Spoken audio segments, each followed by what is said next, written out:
the motion, have a bunch formation to one side, whether it's trips or just a stack. In the enemy's offense, one, there was no play action because they never ran the ball, and two, there was no scheme to get Jahan off the line of scrimmage. When you get Jahan into space, he's really freaking good. But as defenses learn more about jamming him, putting him in press, making it hard for him to get to space, he struggled. And then last year, you add these drops, which really seemed weird to me because he had elite hands coming out of college. Add all that up, it looks different, man. Things change. Not always good. I'm not saying they did well on the trade. It does appear, though, that's all they could do. I'm going to read specifically what Florio wrote to try to calm some folks down about what they determined to be a report. Big difference between a report and a theory. Good God, it's only 10:42 and I'm yelling.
Heavy Metal Chris just told me some news that the podcast is messed up today, so I got to come in from break faster and not enjoy the music so much. Chris, I have one piece of advice for you. Tell DJ Landini to stop playing the bangers. All right? It is a Scotty's Vodka Red Bull Friday.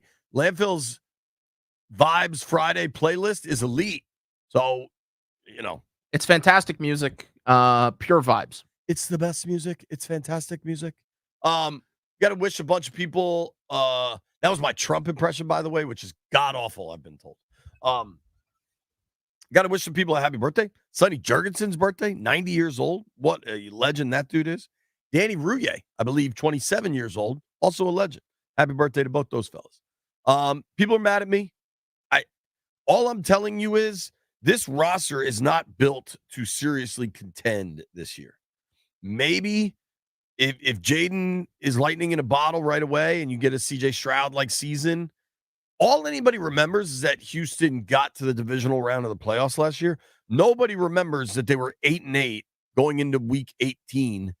And if Gardner Minshew doesn't throw a swing pass into the end zone short, that Houston misses the playoffs entirely. Like, people just remember what they want, and they're like, well, Houston did it last year. It might happen. I'm not ruling it out, but they had the absolute dead last defense in the NFL last year. And I'm arguing with some dude that thinks now they're going to be top 10. They could improve significantly. They could double their defensive numbers. They could double them. And they'd be exactly ranked half in the league. So I think we got to try to remember what Peter, during the pre-draft cycle, one thing I like to do is try to freeze your brain how you remember the end of college football, particularly with elite top 10 draftable type players. Try to freeze your brain to what you remember at the end of the college football season. Because what happens between whatever that is, January 5th, let's call it, and late April is all the other stuff, the combine, the rumors, the reports, all that stuff. None of that matters because eventually they're going to draft based on what they saw on the football field. So if we can, for all the excitement, all the new optimism, let's remember last year they were 4-13 with the worst defense in the NFL. Let's just try to remember that. And that's why, I don't know, Jaden calling from Ohio. I don't know if this is which Jaden it is. What up, Jaden? Hey, guys. How's it going? Good, dude. How are you? Doing good. So, yeah, I mean, the trade, I think, is confusing and different. If you have a rookie quarterback, you're taking one of his weapons away from, we can all agree, a bottom 10 receiving core. So now we're one injury away from Diami Brown being our number one and Luke McCaffrey being our number two. I get the body language stuff maybe, but if you look at rookies that have had back-to-back 500-yard seasons, everyone loves the Packers receiving core. They don't have a guy that's done it. We have a guy that we have 3 years left on his contract that has tied Garrett Wilson for touchdowns his rookie year, had back-to-back 500-yard seasons with Taylor Heineke and Sam Howell. You give up on him, and what tells you more? We trade him to a division rival. If you're doing business with anybody in any business that's really good at what they do, and they're willing to take what you have, like Howie Roseman, look, and if you watch, I'm not saying every show is right, but every other show you watch that isn't really has any bias, they're like, what? Howie just got Jahan and a third, or whatever, Jahan and a fifth. I'm acknowledging that. The fact that they got that is pretty telling, I think, of a number of factors. I don't necessarily disagree with you. And what if Howie has a GM? Is Howie a top 3 GM? Do we agree on that? He knows what he's doing? Probably, yeah. I mean, that roster continues to be loaded. Exactly. So if someone, I'm just going to, again, I'm a Skins fan through and through, but I live in Ohio. My friends are all Browns and Bengals fans. I'm getting texts like, what are you guys doing? Like, unless we get an Ayuk, but hold on, one Jaden, injury hold away on, bro. from a number 2 pick. Hold on. I'm going to have to put you on hold if you won't stop talking. Can I talk now? Yeah. I think you've got to understand that they are viewing this long term.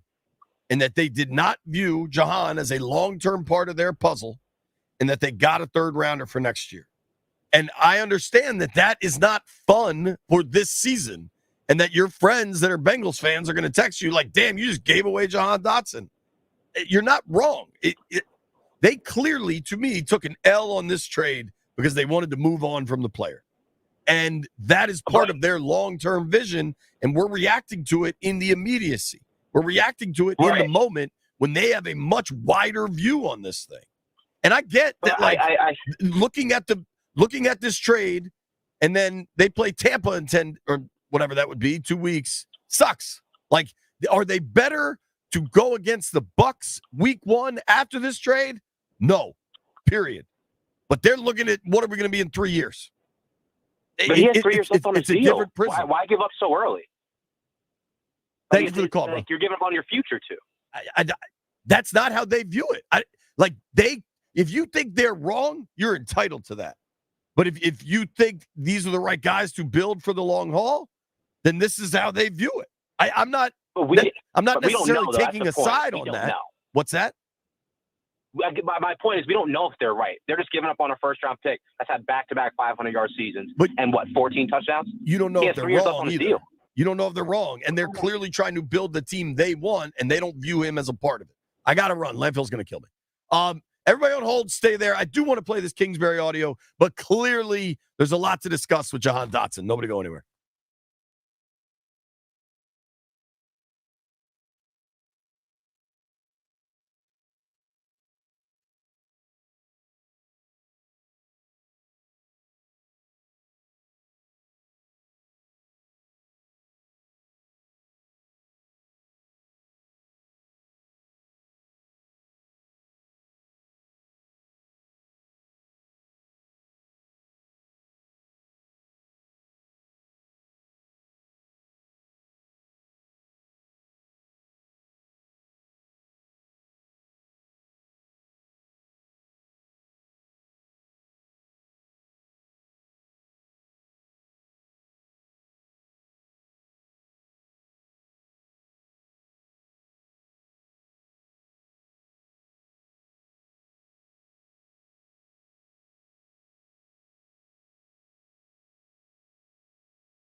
when I walk in the club, all eyes on me. All right, when you hear this song, we try to be responsible on the B. Mitch Finley program. I really do anyway. I figure I'm a fairly responsible fella. Happy birthday to Susan Frank. Had a fun party last night. Brian and his wife Monica were there. I left early, Landfill, in an effort of being responsible. That's so unlike you, leaving early. The guesses for when I would leave, somebody had the audacity to say I would leave a party that started at 7 and was supposed to go to 11 by 8:30. I thought that was downright rude.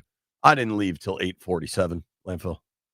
But it was a very nice night. Also, shout out to Chuck Bell. I did the NBC4 morning show this morning. I do that during the football season. And I was on after the weather, and Chuck Bell, I didn't realize this. Today is the anniversary of the DC earthquake. Remember that joint? It was I was in Roslyn. I was in one of those high rises in Roslyn. It felt like it was bumping up there. I eventually want to play this Cliff Kingsbury audio, but I want to let you and Chris respond because we've been busy and we had tech trouble with the stream. Stream's up and running now. Hope you're enjoying it.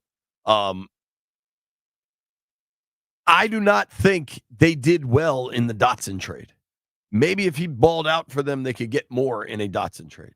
If he didn't ball out, they'd probably get less, and they didn't get very much. I am a believer in market economics, and I don't think Adam Peters only called Philly about trading Dotson. I'm guessing he called lots of places to see what there was out there, and there wasn't that much out there. That's, to me, pretty obvious. To others, it might not be. I think Dotson can play. I do not, however, understand Jimmy Lee Patterson. And I wish Jeff was here because he knows the folks in the chat if they're crazy or trolls or whatever. I don't know that this dude is or isn't. Maybe he just thinks he knows me. But Jimmy Lee Patterson accused me of playing water boy for the organization because I'm downplaying Dotson's rookie year. Jimmy, here's what I can tell you. I said on television, radio, and podcast that Dotson was really good as a rookie. He had 7 touchdowns on 35 catches.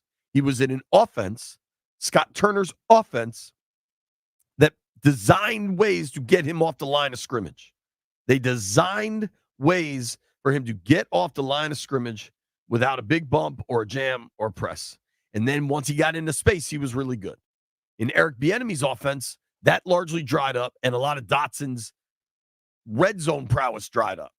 Not to mention, all of a sudden last year, he was dropping passes that I never would have expected when he came out of college because he was graded as arguably the best hands catcher in that draft class. I am in no way downplaying Dotson showed serious flashes of being a stud wideout. And maybe he'll get back to it. But it doesn't matter because Adam Peters and Dan Quinn didn't want him here. You can't look at the events of the last 24 hours and come to any other conclusion that the staff now did not want him. Landini, with this obviously happened yesterday during our program, but now we've had 24 hours to kind of decompress. What do you make of the trade? Well, they didn't give very much for him, and there's not really like another. It's not like they had a super loaded wide receiver room, and they're like, well, we got to offload somebody. So they clearly didn't think very much of him. That's really disappointing. From this guy was a first round pick a couple years ago, and you managed to turn a first round pick into a third round pick. That sucks. I am a little worried that Adam Peters and Dan Quinn are doing this thing that kind of happens a lot in the NFL when new guys come in.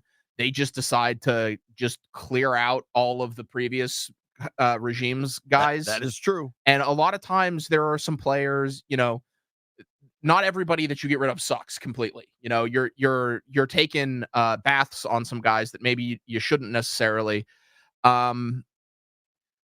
I don't think this is huge. It's like I don't think they gave away like a future All-Pro or even a Pro Bowler, if that even still means anything. But it's a little disappointing considering the state of the wide receiver room. This is kind of interesting. I hadn't looked at this. In Jahan's rookie year, when he had that early success, remember, he had 2 touchdown catches week 1. Then he injured his ham. He missed, I think, 5 or 6 games. 4 of his 7 touchdown catches came when Carson Wentz was at quarterback. Sorry, I had to sneeze. I think Dotson could play, and maybe they aren't maximizing what he can be. They also want physical guys that will block down the field, and I don't think anybody believes that that's necessarily Dotson's game. There's a lot of people on hold here. Who's been on hold the longest? Kel and what? No, Tion in DC. Tion, what up, man? Hey, what's going on, JP? How you doing, man? I'm sneezing a lot. Okay. First off, we Commanders fans, we've forgotten what it means to run a first-class organization. And what I mean by that is that you have to trust the process. Ever since Harris took over, and then we got Peters, and then we got DQ, they've had the same message. They've been on point, and they've been pushing it through. What they want from their guys is for them to play physical and play fast. That's not Jahan's game. Instead of leave something in the locker room that become malcontent, trade for it. Everybody's crapping on the receivers, but I didn't look at the receiver competition like that. I looked at the receiver competition as others stepping up and pushing Jahan out. We have a first-year rookie quarterback, and he has a new wide receiving core that he gets to grow with. That's the perfect scenario or situation. We got to stop expecting that we're going to win all the time as soon as everybody comes in. We are used to the shiny quick pick instead of becoming a dominant team, a powerhouse team. And that's what it seems like this organization is building right now. They lived up to their word ever since they got here. So why are we tripping and freaking out right now? Thank you, buddy. It's a good call. No problem. It's a long-term thing. Peters told you that the day he was introduced, and everybody was cool with it. And now it's, oh, my God, you got rid of Dotson. You suck. Do something else. Tim is in College Park. What up, Timmy? What's up, JP? How you doing, man? I'm all right. How are you? Good, man. Good. Listen, just to kind of piggyback on what the last caller was saying, look at the Texans, right? Like, we're trying to win. And Jahan Dotson, even though he's not Julio Jones or Roddy White, he's a talented receiver, which is why he was at the top of the draft board for receivers in his class. And to take him away from a rookie quarterback, it's like we talk about he's not blocking down the field hard. He's a receiver. And you talked about the last offensive coordinator who found a way to get him off press, then that's what Cliff Kingsbury has to figure out. Like, at the end of the day, you need talent to win. Dan Quinn had Roddy White and Julio Jones. Adam Peters had Brandon Ayuk, Christian McCaffrey, Deebo Samuel, George Kittle. You need talent to win. I agree, but do you know how long it took to put together Ayuk, Kittle, McCaffrey, to get all that talent put together? That took time. This is what they're trying to do now. I agree with you about that, but the 49ers have always had talent. They've always been competing for a Super Bowl for the past 5 or 6 years. They just, at the end of the day, I think Adam Peters is trying to do too much. Like, you need to understand that you need talent in order to win, and you don't have to try to be Bill Belichick. Get the talent on your team, coach them up, and if it doesn't work out, move on. But at this point, blocking down the field is the last thing I'm worried about for my wide receiver. All right, man. That's a fair viewpoint. Thank you for the call. All right, Dave has been on hold a while. Dave, what up, man? Hey, JP, how you doing? All right. How are you? The weather's good and everything. Good. I've got 2 things, JP. Remember in the game against the Jets, they kept Jahan on the field for quite a while? Yeah, man. I tweeted out that he caught a pass from Jeff Driscoll with about 3 minutes remaining in the first half, and that stood out to me, and everybody got mad at me for tweeting that out. Hey, why does that matter, bro? Well, they just traded him. Perhaps I was onto something. Anyway. And also, I think Eric Bieniemy, offensive coordinator stuff kind of hurt Jahan. I agree with you. Great call, Dave. Thanks, pal. But one more thing. But JP. Yes. Adam Peters and them didn't draft him, and so They ain't got no ties with Jahan. Dave and VA, nothing but facts. Thank you, pal. Appreciate you listening. Okay. Yes, sir. Shout out to Heavy Metal Chris. This dude's name is Derek from the chat, but he wrote Derek from the Chad, like the country in Africa. So I appreciate that. What up, Derek?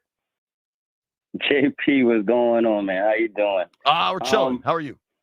I'm good. I'm really happy about this trade, JP. I'm happy because I feel like we flipped it for something great. We got ourselves a kicker. And this guy might win us some games. Jahan catching one reception and not blocking would have lost us some games. This kicker hitting like 50-plus yardage. You know, we lose games every year because we can't kick field goals. It happens to us. Listen, man. Every year. I don't think Jahan loses us games. I think we got to be. I'm not saying he loses us games. My bad. I'm not trying to say that. I'm not here for Jahan slander. It didn't go right here. Right. Clearly, the NFL marketplace doesn't hold him to the first round pick he was a couple of years ago. But I'm not here for Jahan slander. How about that? Okay, no, I'm not, and I'm not trying to slander Jahan either. He's a good player. He's a stand-up dude. Like every time he does interviews, he's a good guy. It's just that the offense doesn't fit for him that we're trying to build, and that's cool. We got a good trade for him. I think we got value in the third rounder. We could get a DB. We can get a good offensive lineman with that third rounder and the seventh and 2 7s. We flipped the 7th for the kicker. Honestly, JP, I don't see it as a loss for either side. If he goes over and has success in Philly, then there's going to be some toxic fans that are going to do what they do. But, at the end of the day, we have a young team, and we're just trying to put good pieces in front of our star. That's JD. So that's going to be wide receiver blocking in a heavy run offense. Thank you, Derek. Yep. Appreciate you, buddy. I like how Derek led that off, too. And he's like, man, I love this trade. They needed a kicker. Nobody's talking about kicker gate once you trade away Jahan Dotson. Rico is in Fairfax. What up, Rico? Hey, what's going on, JP? I'm just calling in regards to – so I don't like the trade because year one, he was good. He showed potential. Year two, he declined it. Third year, give him a chance. I understand the culture you're trying to bring, but just give him a chance. We ain't getting nothing in return about it. He's still in a rookie contract. Just give him a chance. That's all I feel about it. And also, one more thing. Can y'all bring Doc back for at least once a month or something just to have his take on the season? Doc Walker? Yes, sir. We can't afford his fee, but I'll ask if he'll do some pro bono. Okay, appreciate you. Thanks, buddy. That's Rico. Shout out to Rico. I wish Jeff was here because I feel like he'd be the perfect gauge, but Landfill, I'm going to have to ask you to channel your inner Jeff, okay, which is tricky. Method acting, please. What level of Ashburn syndrome is it that folks are like, damn, you gave up this weapon with a young quarterback when Jahan last year was top 10 in the NFL in drops and had, I think he had 40. I want to pull the exact number because I don't want to be wrong. I believe it was 53 catches on 89 targets, something like that. 49 catches on 83 targets. What level of Ashburn syndrome is it that, like, damn, you gave up on that dude? See, the thing about Ashburn syndrome is I'm like barely afflicted over here, so I have a hard time deciding. I'm saying that folks are suffering from it. Or I'm actually having a hard time deciding if it's extreme Ashburn syndrome. To think that Jahan Dotson could turn it around and like be a good NFL receiver, or if it's actually what extreme Ashburn syndrome would be to just get on like the Martavis Bryant hype train and say Jahan was terrible. There's a lot of Ashburn syndrome can afflict many in many different ways. It was like COVID. They're like, we don't know, the symptoms are inconsistent. That's what Ashburn syndrome is. Short COVID. Yeah. Man, long Ashburn syndrome. That's what the ladies like. Kel is in Waldorf. What up, Kel? How you doing, JP? Thanks for taking my call. Thank you for calling. Thank you for listening. What'd you think of the trade? I like the trade. I like the trade because I feel like Ron drafted Jahan. I think Ron drafted Jahan too early. He overvalued him in the draft. So I feel like the guys are coming in and they have no ties to anybody. They're looking for guys who's going to compete, who's going to work hard. And they traded and they got what they could get for him at the time, the best value. I mean, I don't understand why everybody's acting like we're giving away all pro. That's not to say Jahan's a bad player, because I like Jahan while he was here. But like you said, he had some big drops last year. And and for him to come in the cap and feel like he doesn't have to compete from what people were saying, and I don't know how true it is, I'm not out there, but from what people were saying that, for him to feel like he doesn't have to compete or he's pouting about competing for a new regime is crazy to me. So again, nobody's looking at the fact that I feel like Ron, the last 3 first-round picks Ron made, he overvalued and overdrafted all 3 of those guys to me. So I like the trade. I think it's a great trade. I think we have a good front office, and I trust them. Thanks, buddy. Welcome. That's my guy Kel right there from Waldorf. For the understandable theory of why give up now, he can still play. Maybe the trade value goes higher. It can also go lower. Like, there are 2 sides to every coin. Jupe is on the line. Jupe, hit me. What'd you think? Hey, what's going on, JP? What's going on with this fan base, man? I'm going to start it off with this. Let's think about all those Super Bowl winning Patriots teams. Outside of Edelman, off the top of your head, can you name any other receivers off those Super Bowl winning teams? And on top of that, to what the other callers I understand they talking about lost the Super Bowl, but they did have Randy Moss, who broke every conceivable record that season. True, but they didn't win, though. Yeah. And you got to compare, and same token goes for the guy that's talking about the 49ers. I mean, they were 17-0 before they lost in the Super Bowl. But I hear you. Right. And then they compare the 49ers. If you compare the 49ers receiving core on paper to the Kansas City Chiefs, you would feel that they have a better receiving core. So with all that being said, like, we've been crying for change. We got the change. It's going to take time. Let's just see what's going to happen. Just take your time. Everybody relax. Let's see what's happening. That's all I got to say. Jupe, when you're a young man and you finally get a chance to lay down with a woman, do you take your time? No. I think that's what's going on. Folks are just so damn fired up. Nobody wants to take their damn time. Thank you for the call, Yeah, that's Jupe. true. No problem. Craig Hoffman next. If you're on hold, stay there. I'll take calls all damn day. I'm here by myself.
deal or a shout out. Hook your boy Sam up. I'm not in charge of wide receiver deals, but Sam, happy birthday. So now it is Sam's birthday, Sonny Jurgensen's birthday, and Danny Rudiger. How do you say it? Danny Rouillet's birthday. This is cool. I was unaware of this, but Hoffman is now in the stream. I'm guessing I still have to pull him up on the X, so I'm going to do that. What up, Hoff? How you doing, buddy? What's up? Yeah, no, this is a wacky bit because we were going to do a Comrex, but I guess we got some tech stuff going on. So I'm going to be in the stream for people watching on YouTube, but I still sound like I'm on the phone. Cool. You were always one step ahead of the tech. Whatever it is, ass off. Dude, so I was listening to your show driving home yesterday, and you had a really good point about people screaming about the in-division trade because the timelines for these teams are very different. Do you mind? I just thought it was smart, and I like smart commentary. Craig Hoffman from the Craig Hoffman Show joining us right now on the Fan. You can follow him at Craig Hoffman and listen to his program at 4 o'clock, I think. Yes, that is correct. 4 o'clock. There you go. Yeah, you leave and then time becomes a vacuum, but you do listen to the show and text Anthony and I, which I very much appreciate. No, so the point is basically this. If you are looking at if you're looking at the timeline of when the Commanders want to compete, we realistically think it's going to be 2 to 3 years from now. Like even if Jaden goes out and has a Stroud-esque year, okay, next year you make a bunch of moves and you do what they did with Diggs and you try to bring people in, and next year you're trying to compete. Well, John Dotson's got 2 years left on his contract, and they've already paid Devontae Smith. They've already paid A.J. Brown. And so the chances that 3 years from now, when more likely you'll be competitive in year 3 of Jaden Daniels, that Jahan Dotson's still an Eagle, like you're not even really competing with them. And I think to even add on to that, JP, I didn't talk about this as much yesterday, but it's something I'm definitely going to bring up today. And so your listeners and you get a preview of this first. Dan Quinn's been competing against Jahan Dotson for 2 years when he was the D coordinator in Dallas, and he's watched Mike Sainristil play against him every single day. You think if they were that scared, with all due respect to Jahan, who I think will be better in Philadelphia, he suits a little bit more of what they do than what they were asking him to do here. But if they were that scared of Jahan Dotson, do you think they would have traded him in division? Like, no, he's not going to be the player that I think we hoped he became. They realize that. They don't have the emotional attachment to him. And so they did what they thought was best for the football team. And by the way, that thing happens to be just fine with the timeline for when they want to compete. Well, and there's like this theory that they took less to send him to Philly. I am confident. I can guarantee you. Adam Peters called a whole bunch of teams. He didn't just call Howie. Be like, Howie, man, do I have a deal for you? What's it going to take for me to get you in a car today? Like, the market is the market. And I think folks are reluctant to understand that or embrace it. And I get that maybe Jahan balls out this year. And if you want to trade him, there's more value at the deadline. Or he balls out this year and you just want to keep him. But it's entirely possible the negative trajectory continues. And then there's even less value down the stretch or even less value next offseason. It's just crazy to me that we all hammer Rivera for the draft picks and, frankly, the player evaluations throughout his tenure. And now that they've traded away Dotson, it's like, hell no, that guy was a first rounder. What are you thinking? You know what I mean? Right. No, 100%. Those two thoughts cannot coexist in perfect harmony in a sane thought train. Like, it's just not that you can't be like, that guy, I can't believe Rivera sucks because he picked Jahan Dotson in the first round. How dare you trade first round pick Jahan Dotson for a third rounder because you gave up a fifth. And to your original point, JP, like if all other things were equal, if there were thirds, the same exact deal, 3rd and 2 sevenths for a fifth and Dotson on the table from an AFC West team and an NFC East team, you trade into the AFC West. You don't take the risk that the downward trajectory. They would have loved to trade him to Denver or the Chargers. Especially a team that's probably going to be worse than Philly. Like if Philly's good this year, this pick is going to be lower in the 3rd round. Although they did just take Luke McCaffrey at the bottom of the 3rd round, who they hope is going to replace Jahan Dotson. So that's probably worth pointing out as well. But yeah, if literally all other things are equal, then you absolutely try to trade him somewhere else. But the chances that everything else was equal were not very good. The chances that they were getting this deal from someone else were not good. This is a kind of player that Philly takes a swing on, and sometimes they're right. They've had some success. I mean, the ultimate success with a distressed asset, if you will, is A.J. Brown. He was going the wrong way in Tennessee, turned around. He's been awesome, all-pro level in Philadelphia. But there's also been other guys that they've taken swings on that it hasn't worked. But I think that you have to keep your eyes on your own paper. Like, I talked to, I don't know if you heard me mention this on the show yesterday, JP, but I talked to Will Dawkins about this, about the Porzingis trade. And basically I was like, do you hear the yells of like, oh, you handed Boston a title? And he goes, good. I want to be a good trade partner because I want good return for us. Like, we have a long vision for what we're trying to do here. And Adam Peters, although the vision is not as long in the football game as it is in the basketball arena, but they have a long vision for what they want to do. And they are concerned with getting the best routine or the best return for them that works for what they are trying to build. And what it does for the other side is only really relevant if you're ready to compete with them right now. And they just the 53 is going to get named Monday, Tuesday, whatever it is. Tuesday, There's going to be 30 new names on it. 30. They know their roster needed an overhaul. They're not worried about competing on the level that Philly is worried about competing at right now. Right. And I think people just get so excited and geeked up for a new season, but then you add Jaden and then how Jaden has looked, and it's like, yo, F that. We're playing to win right now. For sure. And Peters, and the coaching staff, if you ask Bobby Johnson or Ken Norton, hell yeah, they're playing to win right now. Coaches have to. A good front office is playing to win week 1 in Tampa, but also in 2024. And to build a long-term playoff contender. Huff, you're going to be surprised by this, maybe, but there was something specifically I wanted to ask you about. Okay. And people will probably hang up. Don't hang up. I'm coming back to the phones in a minute. NWSL just got rid of their draft completely, right? Yes. And they're going to like a European-style format? Correct. Why?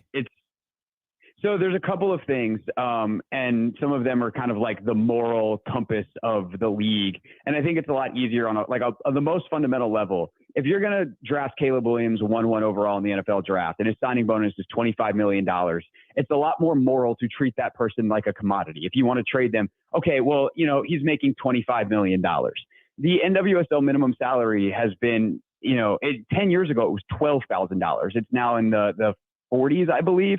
And this new CBA that they've signed is going to rise it by 2030 to $80,000. Like, imagine on whatever most people's listening salary is, if you could just be traded and uprooted. And by the way, when you graduated school, you didn't have a choice where you got to move and start your life. You just got assigned. Like, there's that element. Yeah. There's also the fact that they're competing in a global marketplace. Like, it's not the NFL that if you want to play professional football at the highest level, the NFL is it. Right. If you are, and I'll use a name that people have hopefully heard of, Katarina Macario, a U.S. women's national team player. She's when healthy, one of the 10 best players in the world, perhaps. And a couple of years ago, she had a $500,000 a year offer from Chelsea, or she could have stayed in the U.S. and been drafted 1 overall by, I think, Louisville and made $70K. Go to London. She chose Chelsea. Yeah. Good. She's playing in England, having a blast, making $500,000 a year. And so if you're going to lose players, it becomes a competitive balance issue of, if you want to be the best league in the world, you better have a way to keep players. And so those are the big factors. But I do think it's a fun discussion of what would it look like in the NFL and the NBA? Because I do think that the fact that we just assign people where they go to work is kind of nuts. And then we just treat them as commodities and trade them around. And, then again, we're as guilty as anything, because in our business, that's what we talk about. Well, dude, and you and I in the radio business are certainly just treated as commodities. So who the hell knows? Well, I got to run. I am making my Washington Spirit debut this weekend. Very excited to come to the game on Sunday, bringing my daughters. Thank you, Hoff. Everybody tune in 4:00. Appreciate it. All right, Craig Hoffman, give him a follow on Twitter at Craig Hoffman. Phone lines, Pat, Ray, Joe, Matt, everybody that's on hold. Ashburn Dave, I'm coming to you next.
Mitch and Finley 1067, The Fan. It is a Scotty's Vodka Rebel Friday. In about 10 minutes, we're going to be joined by Steve Palazzolo. That should be really cool. Right now, though, people have been on hold a long time. People want to talk. Jahan Dotson, man. Some people are pissed. Some people are not. Ashburn Dave, what up, dude? What up, JP? Hey, I'm okay with the trade. Real quick, as soon as it happened, a couple of buddies of mine texted and said, "Yeah, he went to Philadelphia. He'll be an All-Pro up there." But that's the old way here. But I trust this new regime. They said it was going to be competition. They let a lot of guys play in that position as preseason, and they probably like what they see there. And the production from him, yeah, he's a good player. 1-2 catches a game, a drop. He's not blocking downfield. A lot of those long plays are 10, 15, 20, 30-yard plays where guys break loose. It's a receiver chipping somebody downfield, or at least, shadowing them, pushing them away. But if he's not going to work like that, I trust their decision. I wish we'd have gotten a little more and given a little less, but the 2 7th-rounders, I don't know the value there, but somebody could stand up there. But that 3rd-rounder could be a big, bad left tackle next year, or right tackle. Yeah, man. Some kind of lineman. You can pick those up there, but I trust it. I appreciate you, Ashburn Dave. Good to hear from you, pal. That's what CK, the cluster buster, was like. Listen, man, 3rd-rounder is not nothing. It's going to be a top 100 pick. I mean, if we're excited about Luke McCaffrey, that's a 3rd-rounder. You know who was once a 3rd-rounder, Landfill? Terry McLaurin. I believe Fred Warner was a 3rd-rounder that Adam Peters took. Who knows? De'Ami Brown was also a 3rd-rounder. The tackle they hope can play for them as a 3rd-rounder, Brandon Coleman.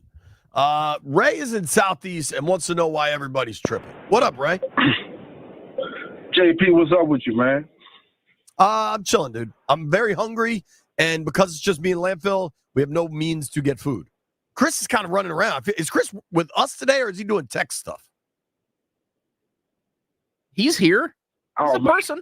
I didn't know if you were working with us today in Jeff's spot or if you were doing all sorts of tech stuff, because we got a lot of tech stuff. Sorry, Ray. This is very important to figure out. I am working with you guys in Jeff's spot today, but there is a ton of tech stuff, so I'm helping with that as well. Okay. Thank you, Chris. Now that we cleared that up, Ray, why is everybody tripping? Nah, JP, you good, man. Nah, I don't know why they tripping, man. I don't understand, man.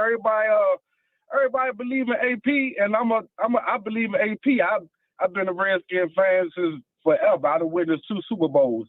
So everybody believe in AP. Just keep believing in AP. I don't understand why everybody's tripping. I like Dotson too, but if they seen the reason to let him go, then trust the reason to let him go. I don't know where everybody up an arm for. I don't understand.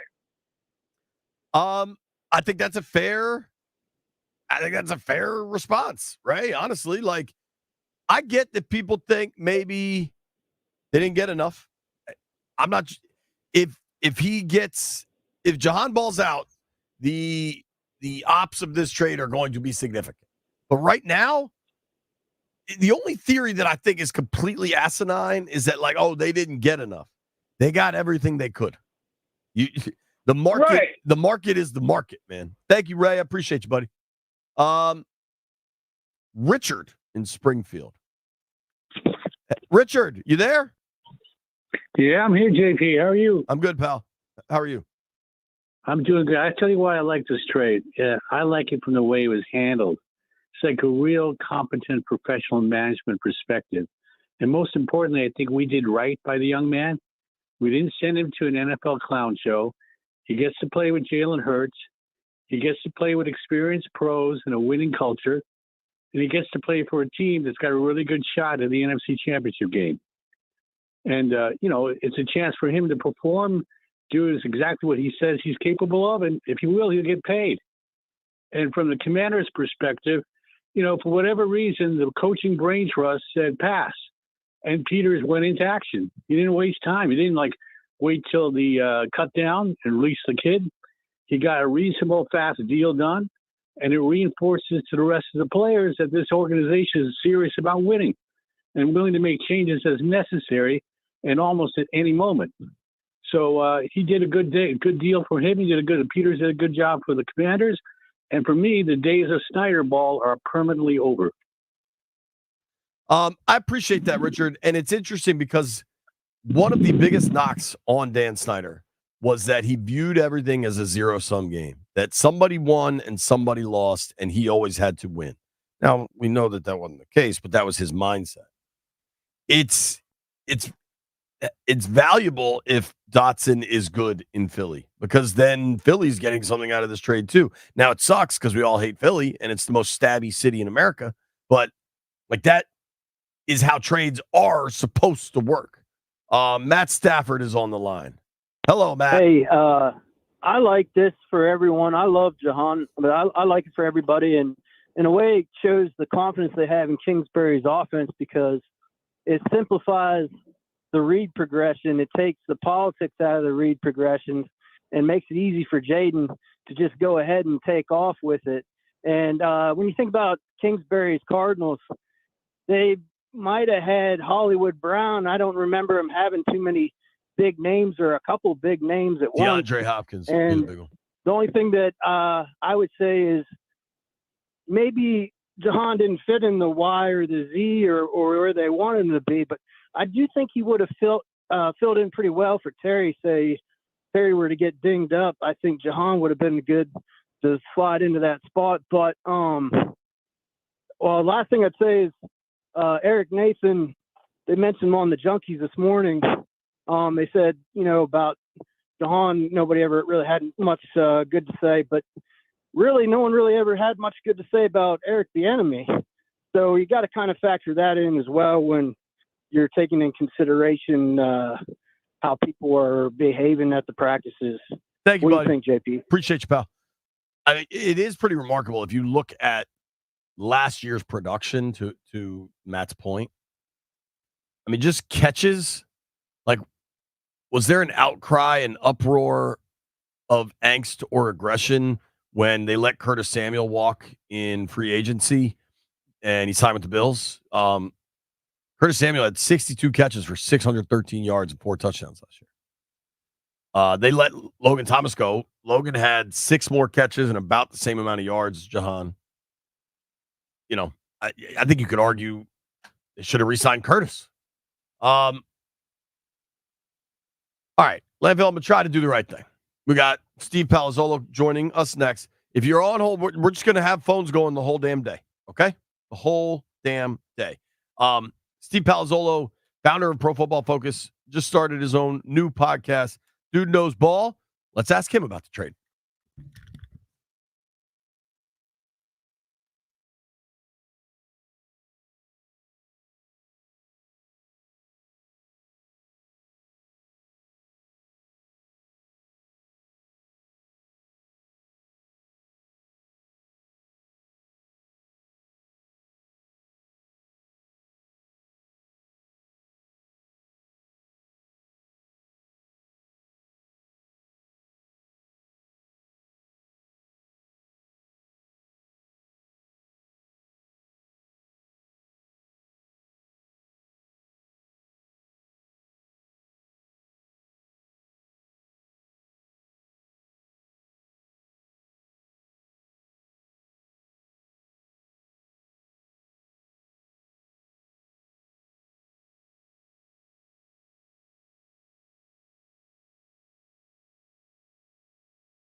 B. Mitch Finley, 1067 The Fan. Excited right now to get to the BetQL guest line. Welcome in our guest, Mr. Steve Palazzolo, Pro Football Focus fame, started his own podcast, Check the Mic. Him and Sam Monson, two good dudes, doing it with the 33rd team. Steve, what up, man? Thanks for joining us. Yeah, thanks for having me. Appreciate it. So obviously the conversation here in Washington centers around Jaden Daniels, but the big news yesterday was this trade of Jahan Dotson. As you look at this thing, what'd you make of the move? Yeah, I mean, I know the reports out of camp were that he was, Dotson was not necessarily, getting opportunities or, in favor with the new staff or whatever it might be. I did think, I still think Dotson's a good player, maybe not where he was drafted in the first round, but, showed flashes early on. I thought he could fit as a slot receiver here. I think, for this season, it puts a little more pressure, obviously, on De'Ami Brown and Zacchaeus and maybe Luke McCaffrey as a rookie. And it just, I think it challenges the depth at wide receiver. Terry McLaurin, of course, being the true number one, and then trying to figure out those pieces around them. So again, I thought Dotson would at least be good enough to, be the contributor. Still be looking for an upgrade. Still be dreaming of a Brandon Ayuk coming in. But I was a little surprised by the trade. But again, it just moves everybody up a peg and puts a little bit more pressure on that next group of receivers. It's going to be interesting. I mean, I've watched De'Ami Brown since they drafted him, right? I've watched him in practice. I've watched him in preseason. I've watched him in training camp. I've watched him look good on the practice fields in Ashburn. And then I've also watched that not translate to the field when they play real games. Is there – I mean, I kind of look at Nico Collins as how much he exploded once they got C.J. Stroud. But Collins was at least somewhat productive, like 450 yards-ish productive. Is there any real track record of a guy that has had really minimal production? Like we're talking 10, 12 catches a season to then bust out to like a 40-catch, 600-yard season? I don't know off the top of my head. You can't think of one, right?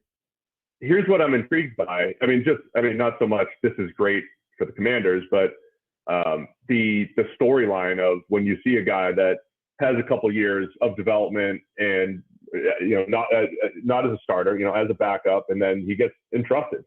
And can he make that move, or is the coaching staff seeing something in De'Ami Brown that the previous regime did not, or are they going to use his skill set in a certain way? Obviously, I think what he did at UNC and what he showed in the preseason, his ability to be a downfield threat, I think is intriguing. To be a vertical threat, I think it's a matter of that consistency, though. He's always been, had that big playability.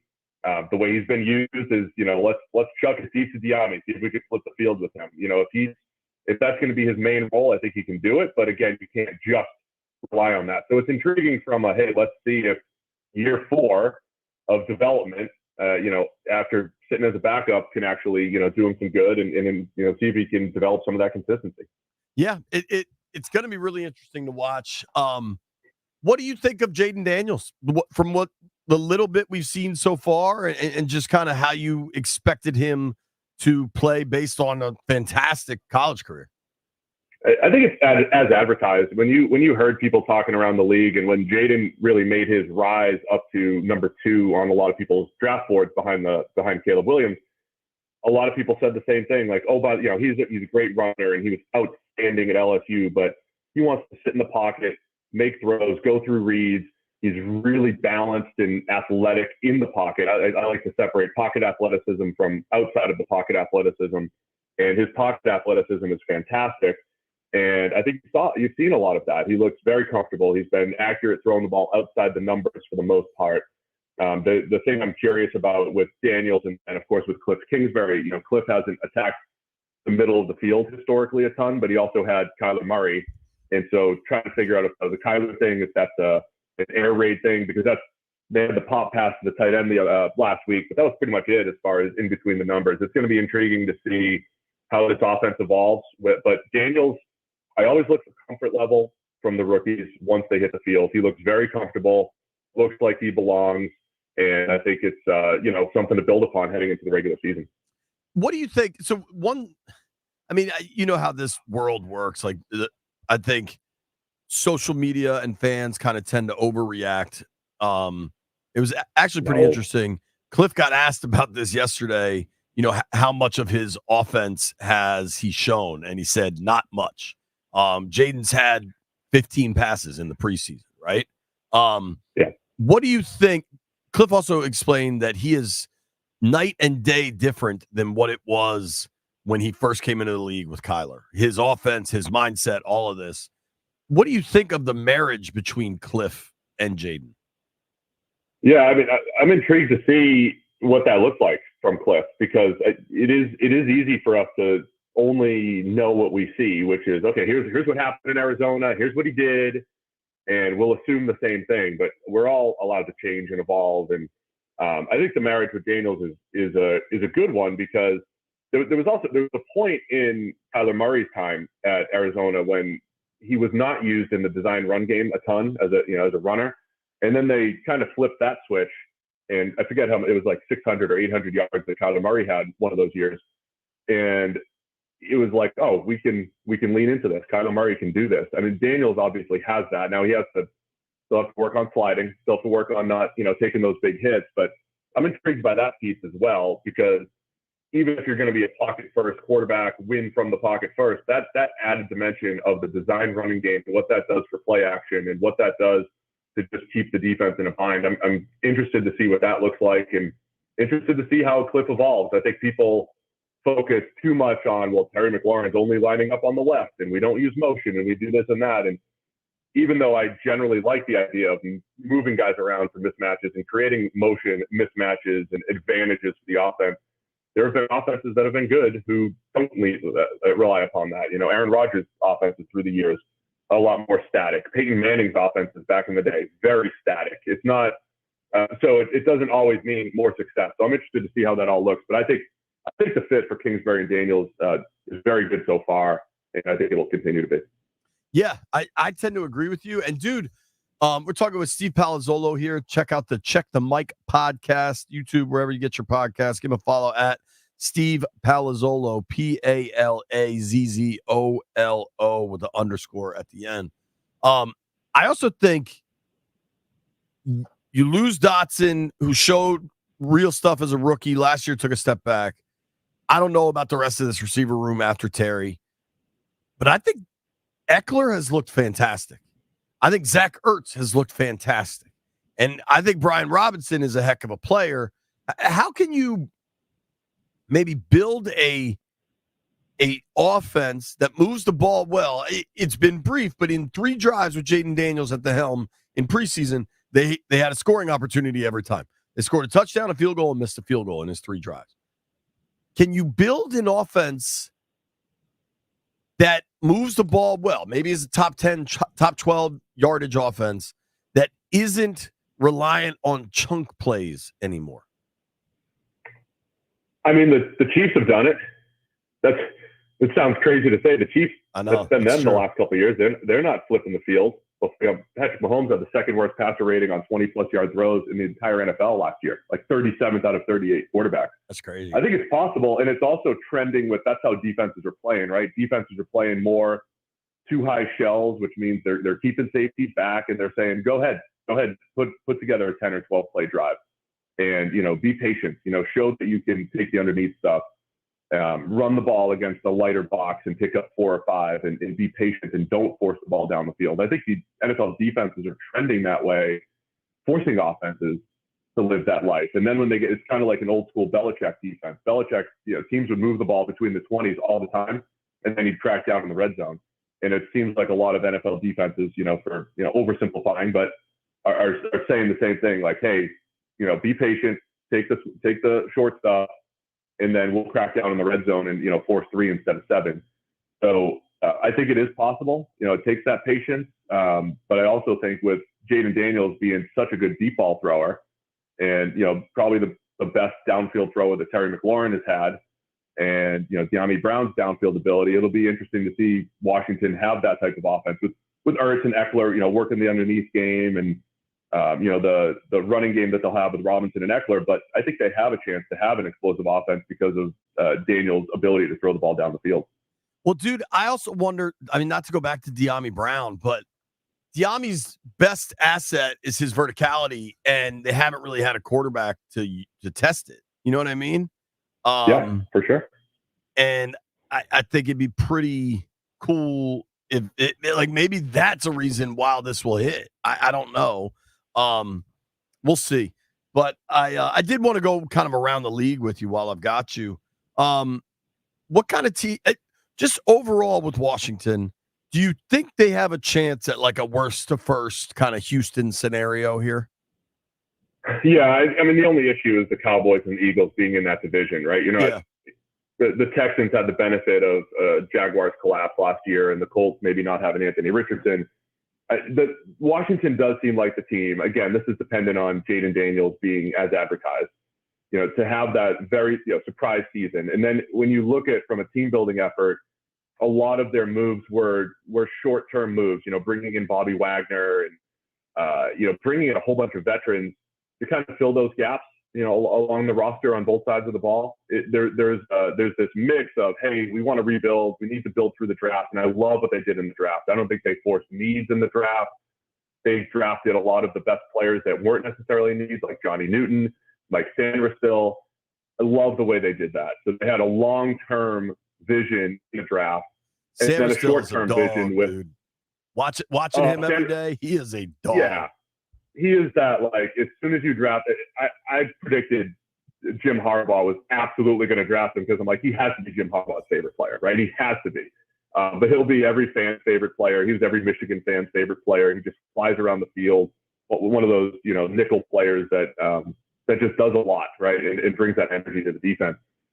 So I like the picks that Washington had, right? Long-term in the draft, a lot of picks, stuck to their guns as far as their board went. At least it seemed like that.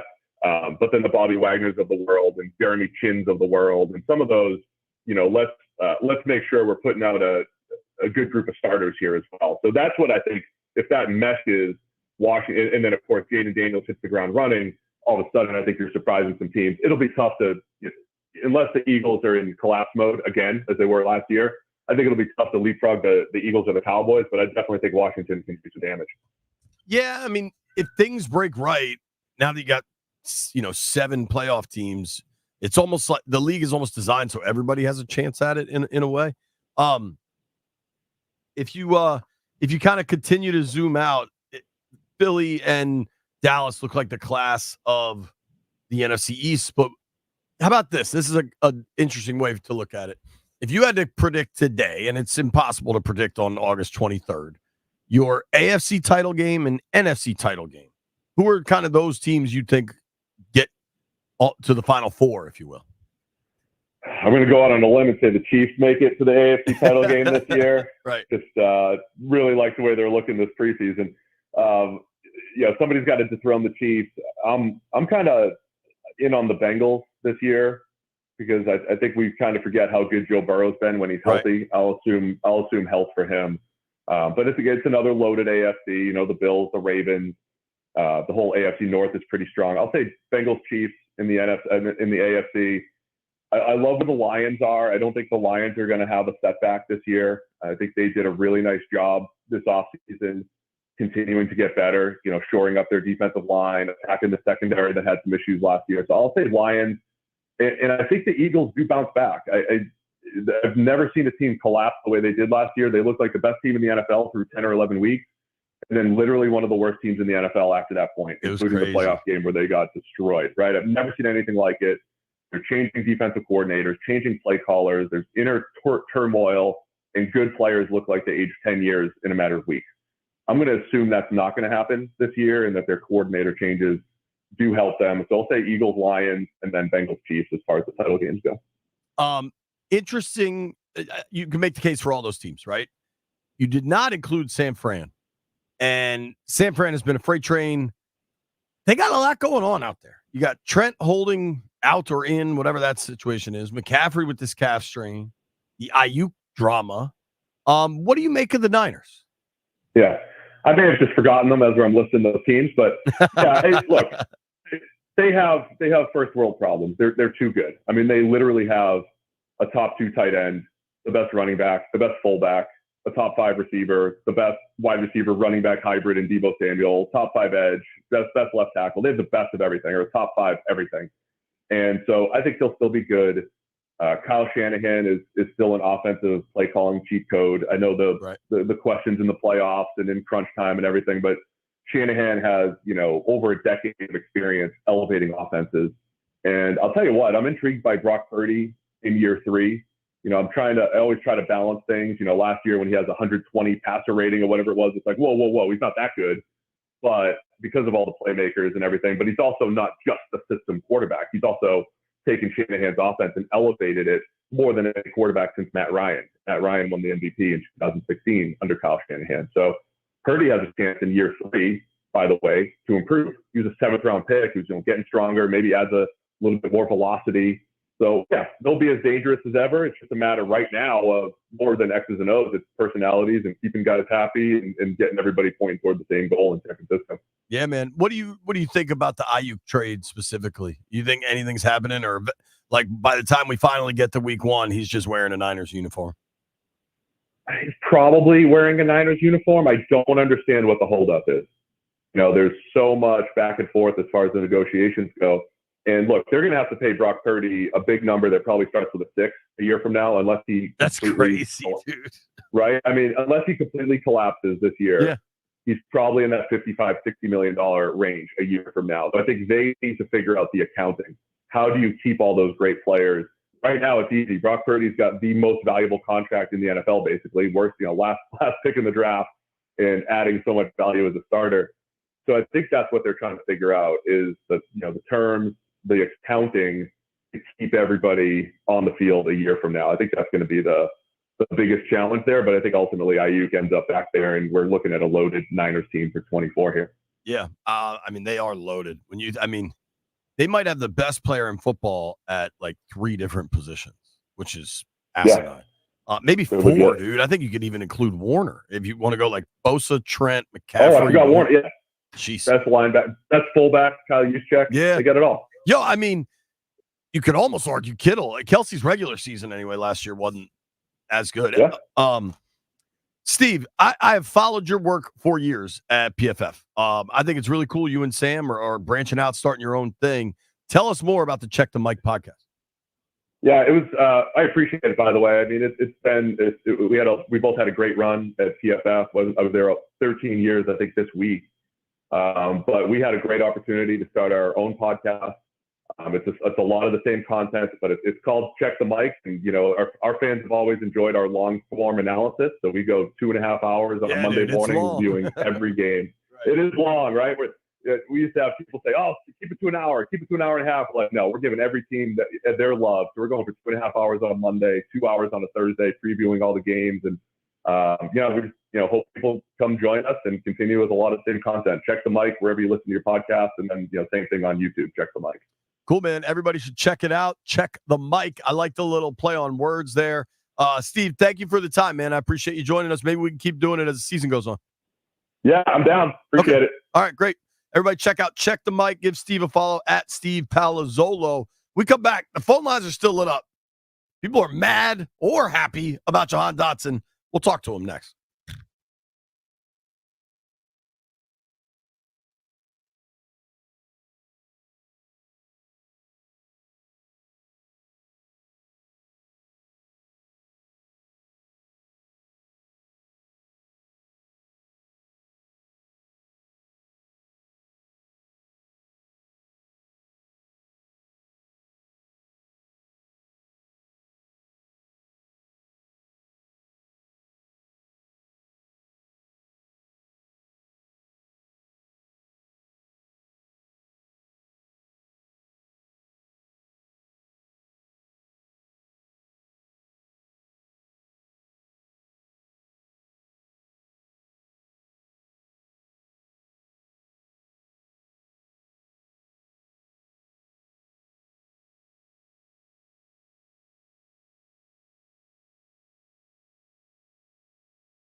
Did I understand correct that Little John introduced the Georgia delegation at the DNC? I think that's accurate, right?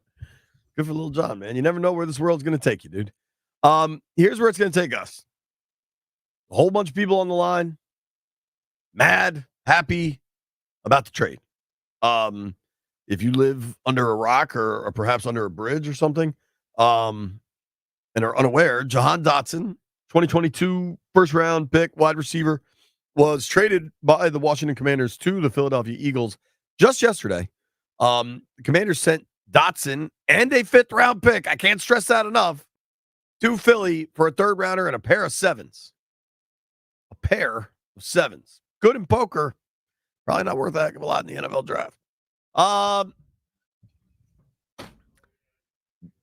People are mad.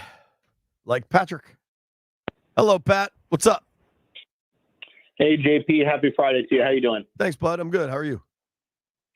Good. So a couple of things. Remember last year how, and maybe that's why the Eagles traded for him. Remember when Jahan made that pretty clutch catch at the end to send that game to overtime? I think it was, I can't remember if it was, I think it was game 1 against Philly. Yeah, I think it was week 3 or week 4. Yep, I remember that. And then remember a couple years ago, the game that still haunts me when we lost against the Giants. I think it was Sunday night in that pivotal game where we just kind of imploded, but Jahan made that like incredible catch to kind of put us in like driving distance to tie the game or take the lead. Remember that? Yep. So my problem is that it's not even that I don't think we got enough for him, but you can't convince me that his stock wouldn't have gone up after this season when we had Sam Howell get sacked 40 whatever times and nobody on the offense besides Terry, who's our number one, barely get 1,000 yards in an extended season. You know what I mean? So it's like, you can't tell me that his stock wouldn't have gone up this next year. Now, the only way that this trade makes hang on. Hang on. Sorry, what was that? Yo, one thing to understand with NFL trades is that the contract is almost as important as the player. And one thing that absolutely would have changed in your scenario if Jahan balled out this year is that if he was then to get traded after 3 years in the NFL, you're allowed to open up contract negotiations off a rookie deal. So wherever you're trading him, all of a sudden that team, 1, has to decide if they're going to pick up the option. 2, has to decide if they're going to enter into a contract discussion. And you have less years of team control on the contract. So to say there's no way that his value could go lower if he had a good season isn't accurate, because some teams are more interested in having 3 years of control than 2. Does that make sense? Right. No, that you actually taught me something. I really didn't know that you could go into contract negotiations. That to me makes a little bit more sense then. And I don't think that's the consideration here, but that's why these quarterbacks get their deals after 3 years in the league. Right. No, and that makes sense. And last thing, 'cause I know you got a lot of people on the line here, but what I wanted to say is, with Jahan, I guess, I think he's a great guy. I don't know if I buy into all the reports. I mean, you covered the team more closely than me. I don't know if you could tell by his body language it was that bad. But to be honest with you, I think the only way this makes sense, if Luke McCaffrey, and again, you've probably seen Luke McCaffrey on the practice field more than I have. The only way to me this really makes sense to take away a weapon from a rookie quarterback, which I don't like that they did, is that Luke McCaffrey is just that good. He's like the next Puka coming out of this draft that, he's just going to ball out and he's going to do what they expect. And they're going to take a bet on that guy rather than the guy that, they didn't, marry into, that they're willing to kind of separate from. So, I'm not ready to say it's Puka. I think he has improved over the 5 weeks of training camp for sure. Thank you, Pat. If Chris is in there, Chris, go get Rooster. He just walked by. I think he's wearing burgundy, Landfill, if you know what I'm saying. Drew is in the Eastern Shore. Oh, this is Drew. What up, Drew? You making lobster on Sunday? What's that? Lobster rolls. Yeah, I just bought 8 pounds of claws from Costco. Wow, my man. I'll try to come see you. Yeah, it'll be good. It'll be rocking. What do you think of the trade? I've decided that until November 2025, I'm just going to be all in on Adam Peters' decisions, right? We said that we needed a real GM, and it just takes a while to understand whether these things are good or not. Now, I'll have an opinion in November 1st, but I'm going to stay silent on it today, and I'm going to give him the benefit of the doubt. All right, man. I think that is that is probably the best plan for your heart rate. Try to take a deep breath, relax a little, and just go with the flow. Thank you, Drew. Focus on his tailgate. It's going to be a beautiful weekend, and we got football back at Commander Stadium. I mean, that's the story in my book. I love it, Drew. Thanks for the positivity, brother. Speaking of positivity, we now welcome in the one and only Chris Russell. I'm going to show all the people on the stream, the Roosters in the building. Show them. What's up, Roost? What's up, JP? Yeah, I am the prince of positivity. That is for sure. What do you make of yesterday's trade? I don't think I got to talk to you. Yeah, I didn't because you were out there. Yeah. And I heard obviously you coming in, and I here's the deal. My mantra yesterday was not surprised at all in any way, shape, or form. I didn't think Jahan Dotson was in a battle for the number 2 spot. I thought he was in a battle all along for a roster spot. Now, granted, before I knew this staff more, like i.e. over the summer, of course I thought he was going to be probably the number 2, at worst the number 3. Yeah. But you're around every day. You talk to people. I don't even talk to anywhere near the amount of people I used to. I just pay attention. Sorry. I mean, he was in the Chateau Bow Wow, period. Kingsbury's comment yesterday, Oh, and I yeah. tweeted it out Yeah. about what they want in their wideouts. Yes. Like, that answered the question without answering the question. And that was obviously after the trade. Right. But so I saw that on your Instagram, and I texted you something, a link to a play that I put up yesterday from Saturday night in Miami with about a minute left to go in the first quarter, when they throw a little quick hit to the sideline to Alameda Zacchaeus, and Jahan Dotson's got the lead front block, and he's engaged about 4 yards north of where Zacchaeus catches the ball, and he loses the block, and the player makes the play and blows up the play for the game. Hey, Landfill. Like, that was the last bit. Rooster just said he texted me that. The last text I have from Rooster. Instagram, my friend. I texted said him, on they're giving Instagram. away ice cream in the lobby, and he replied on Wednesday, August 14th. Thanks. I appreciate that. I said Instagram. You put it up on Instagram because you are cool and you use the gram a lot. Should I tell everybody Rooster's phone number? What would you do if I gave out your cell phone number over the air? You should. You probably don't remember this because I don't think you were on the beat. You remember Corey Lichtensteiger, Sure. the former center? I remember a player. I did not cover him. I knew him for a couple of weeks, and I gave out his phone number inadvertently over the air. That was not a fun moment. I gave out Pete Haley's phone number once, and Jeff gave out his own phone number. Yeah. But there's a difference between Paris Pete and a big old nasty football center. I have Chris Russell's number here if you want me to. Yeah, please. All right, so it's 703 702. I'm not gonna give the whole thing out. Wow. Oh, wow. I thought he was about to do it. I mean, I'm sure it's a Geneseo, New York number. Where the hell do you say I'm from? Yeah, you're Like from that? Buffalo. Yeah.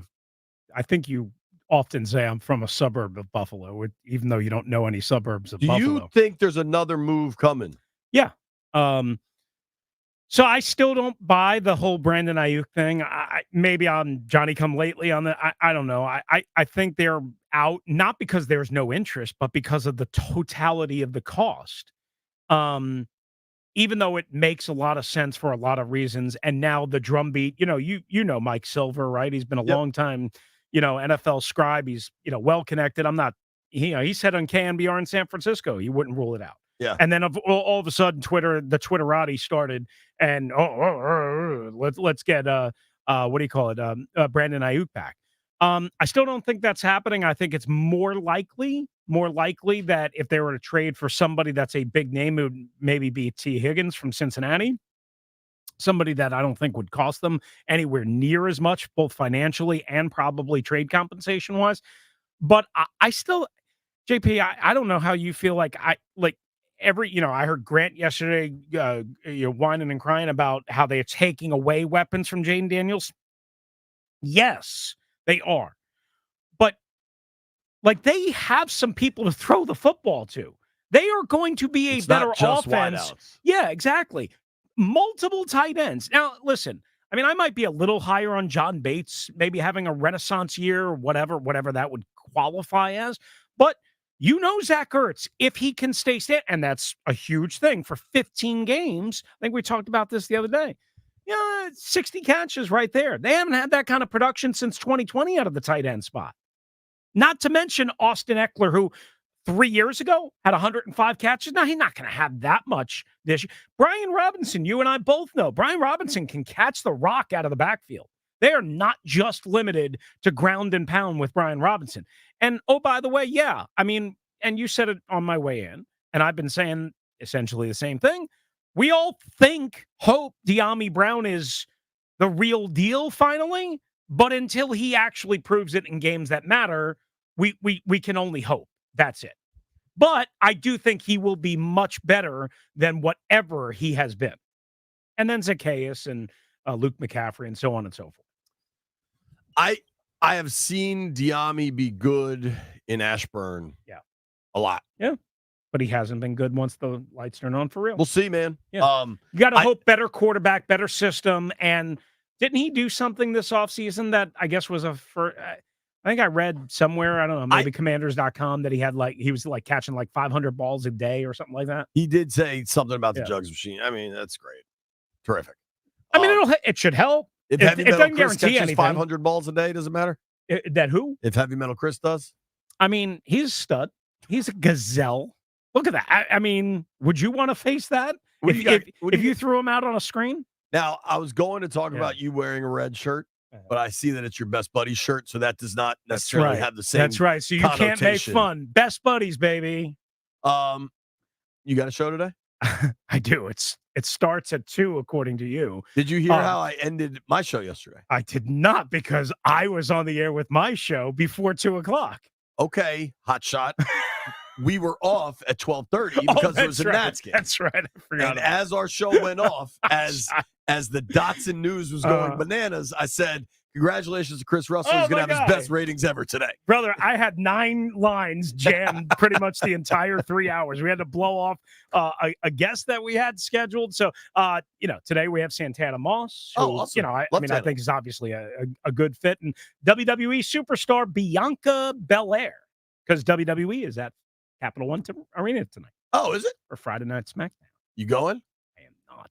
Really? Lenny couldn't get juice up? Well, he's moving his daughter in at ODU, so he can't make it back in time. I could have asked him for tickets. I could have gotten tickets from anybody. God forbid you pay for them. Exactly. Why? I mean, I don't make JP Finley money. I'll tell you that much. Are you aware that I had to purchase 8 tickets to the Washington Spirit for Sunday's game? Yeah.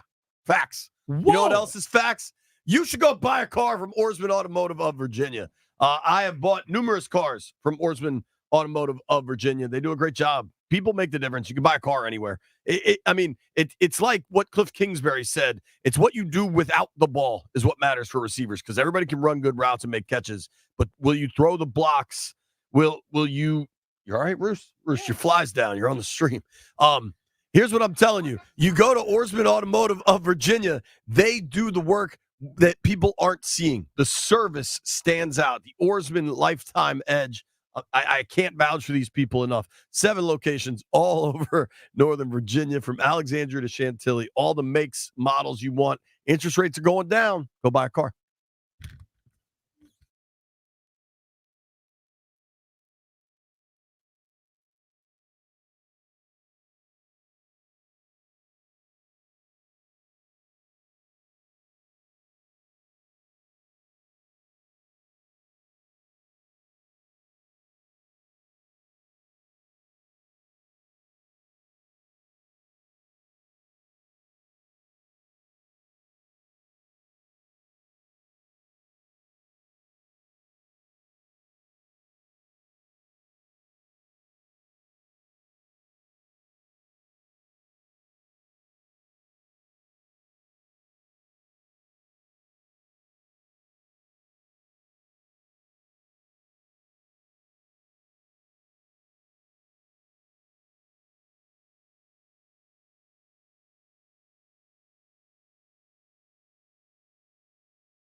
And Finley, B. Mitch in California. Finley in studio. Getting some news out of Ashburn. Going to talk about that. Going to hear from Dan Quinn coming up at 1 o'clock. Phone line's been going all day. Stay there, all right? And you stay there. We will officially open them up at 1 o'clock, even though people have been calling all damn day. We do, though, real quick, need to hit the seams. All the baseball coverage on 106.7 The Fan is presented by T-Mobile. Switch to T-Mobile, and you can get tons of benefits and still save on every plan versus AT&T and Verizon. Use the savings calculator to find out how at T-Mobile.com/switch. Toby Altizer is the official baseball correspondent for the B. Mitch and Finley program, but he blew us off. He said, go to hell. I don't even think Toby says hell, but if he did, it's basically what he told us. In his place is our boy Mike Beasley from MGM National Harbor. Bees is obsessed with baseball and is going to help us make sense of the wild card race right now. What up, Bees? What's up, playa? Just driving in NY. Okay, good. And you're going to 2 Yankees games this weekend? The Yanks are... That's it. Going to the Rockies Yankees, yep, both tonight and tomorrow. Are the Yankees getting hot at the right time? They're getting hot at the right time, buddy. They're gelling. You know, I'm still thinking they're missing a couple pieces in that lineup. I mean, you got your 2 and 3 hitter, but Soto and Judge is pretty good. Yeah, I like this Luis Gil. He started off hot. Cortez, I think he's really going to be a key coordinator for these guys to see what he can and can't do. He pitches tonight as well.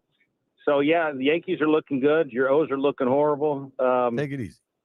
And, you know, their ERA for pitching is like, since the All-Star break, I think they're ranked 28th at like 4.85 or something. So absolutely bad. Wrong time for the Orioles to go south. And there's, you know, teams that are right behind them in the wild card run now that are only 2 or 3 games behind them. You hate to see the Orioles, you know, do so you well. Stop with that, all right? Did you want to talk about another team? No, but seriously, all right, I'm going to try to be a grown-up. O's are 4-6 in their last 10. They've lost 2 in a row. Going up to New York and what happened in that Mets series, I feel like kind of broke them a little bit. They are what broke them is they got 7 guys on the IR. Yeah, they don't have any pitching. They, you know, they're missing pieces in that team right now.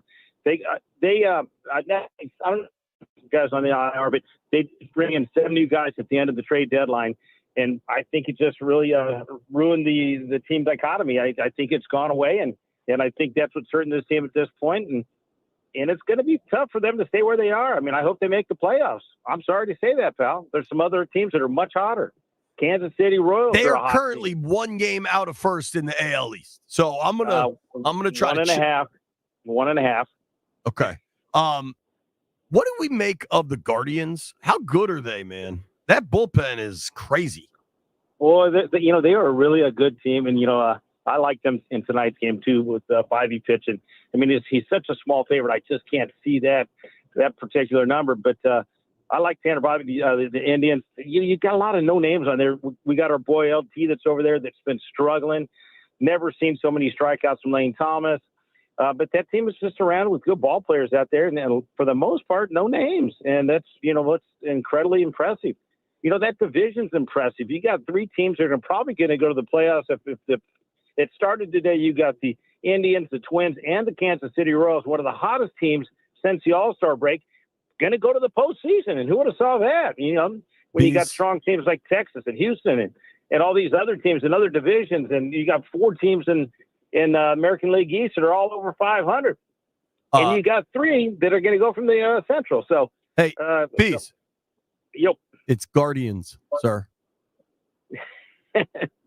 What did I say? Indians? Yes. Let's switch to the NL. Hey, and by the way, this number you've never said Redskins, so I'm the only bad guy here. I never would, sir.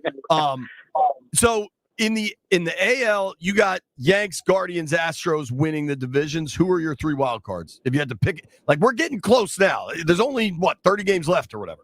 Yeah, so I'm going to kind of. I mean, I really like the Kansas City Royals. I'm going to play them to win the American League division at plus 1100, which you can catch right now. They've been one of the hottest 6 teams in baseball since the All-Star break. So I'm going to take them. I'm going to pass on the White Sox. Yeah, I don't blame you. Your Orioles are going to be the wild card team, and then it's going to be I don't think the Twins get there for some reason, but I don't know. What do who you think else about can the get Red there. Sox I climbing almost up think there? Boston. I like the Boston Red Sox. If anything that comes out of the East over there. So that would be, if I had to say, it'd be Baltimore, Boston, and Kansas City Royals. Let your guys know, and I'm letting my guys know that are listening. I'm going to need some tickets for playoff baseball in Baltimore. I'm just letting the world know that. Let's switch to the NL. Dodgers, Phillies, Brewers all look like they're going to win their divisions. You never know. The Diamondbacks are hot. The Padres are hot. The Braves right now would be in the wild card with the Padres and the D-backs, but the Mets are right on their heels. The Mets are just as good as the 1962 Mets when they lost 120 games, which could be taken over by the White Sox this year. They've got to go 11-23 to actually have, I think it's 42 wins and 120 losses. I never buy into the Mets. I don't buy into Pete Alonso. I don't buy into that. I mean, Francisco Lindor is the only kid on that team that I think is a legit ball player. I can go with him. I don't think he's enough to get him to the playoffs. Braves are going to sneak in there. They're hitting horrible. Matt Olson, I want to say, he's batting under 240. You know, they lose one of their big stars, but Ozuna has just really been taking the ball and running with it. He's a stud for that team. I think they get in. They close down that division with the Phillies, which the Phillies are, I want to say, 12-18 since the All-Star break. So they're on a rough run. And some of the rough numbers with the Phillies is, man, they're just not hitting the breaking ball. And the two guys that are really missing and hitting it really low percentages is Harper and Schwarber.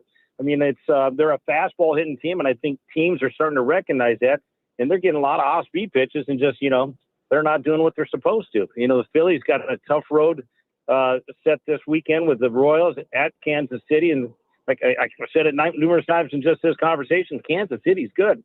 And it's the old marriage that was the 2019 Washington World Series team, Kevin Long against his assistant hitting coach, Joe Dillon. So that'll be the matchup in Kansas City. And I'm probably the only dummy that knows that. Probably. In the NL, I'm rooting for the Brewers and the Padres, and that's probably the end of my list. My number one priority, though, is probably the Mets not making the playoffs, just so I can rub that in Mitch Tischler and Danny Frank's face. And let's keep a watch on one other thing. Bobby Witt Jr. is, I think, leading the league with a 352. Aaron Judge is on the cusp. I mean, he's I think hitting 336, 337. He's got the most home runs, most RBIs. He could get a triple crown. Hasn't happened since Cabrera back in 2016. So could be in for a really good finish for the end of the 2024 season. Bees, thank you, buddy. Safe travels to New York. Enjoy the Yankee games and enjoyed some time with the fam. All right, brother. Thank you much. Happy birthday, Hudson Beasley. All right, that's our guy, Mike Beasley, MGM National Harbor, total baseball nut. All our baseball coverage brought to you by T-Mobile. All right, now is the time of the program we were going to officially open the phone line. 800-636-1067, 800-636-1067. You want to talk Jahan? We'll talk Jahan. You can ask me anything you want. It is Ask JP Finley Anything.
B-Mitch and Finley, 1067 The Fan. This time of the week is usually when you get to ask Brian anything you want. Brian's on an airplane, so you're stuck with me. Sorry. As Terry McLaurin yelled yesterday at football practice, eat that. Before we get to the phones, which are lit up, and we're going to take phones the whole rest of the hour, I think. 800-636-1067. Dan Quinn addressing the media about the Jahan Dotson trade. Take it away, DQ. Today. So I think I'll start off by there's a famous quote, the only thing constant in life is change. And that's in life, but it's also in football too. And speaking of that change, I want to thank Jahan and Riley for their time here.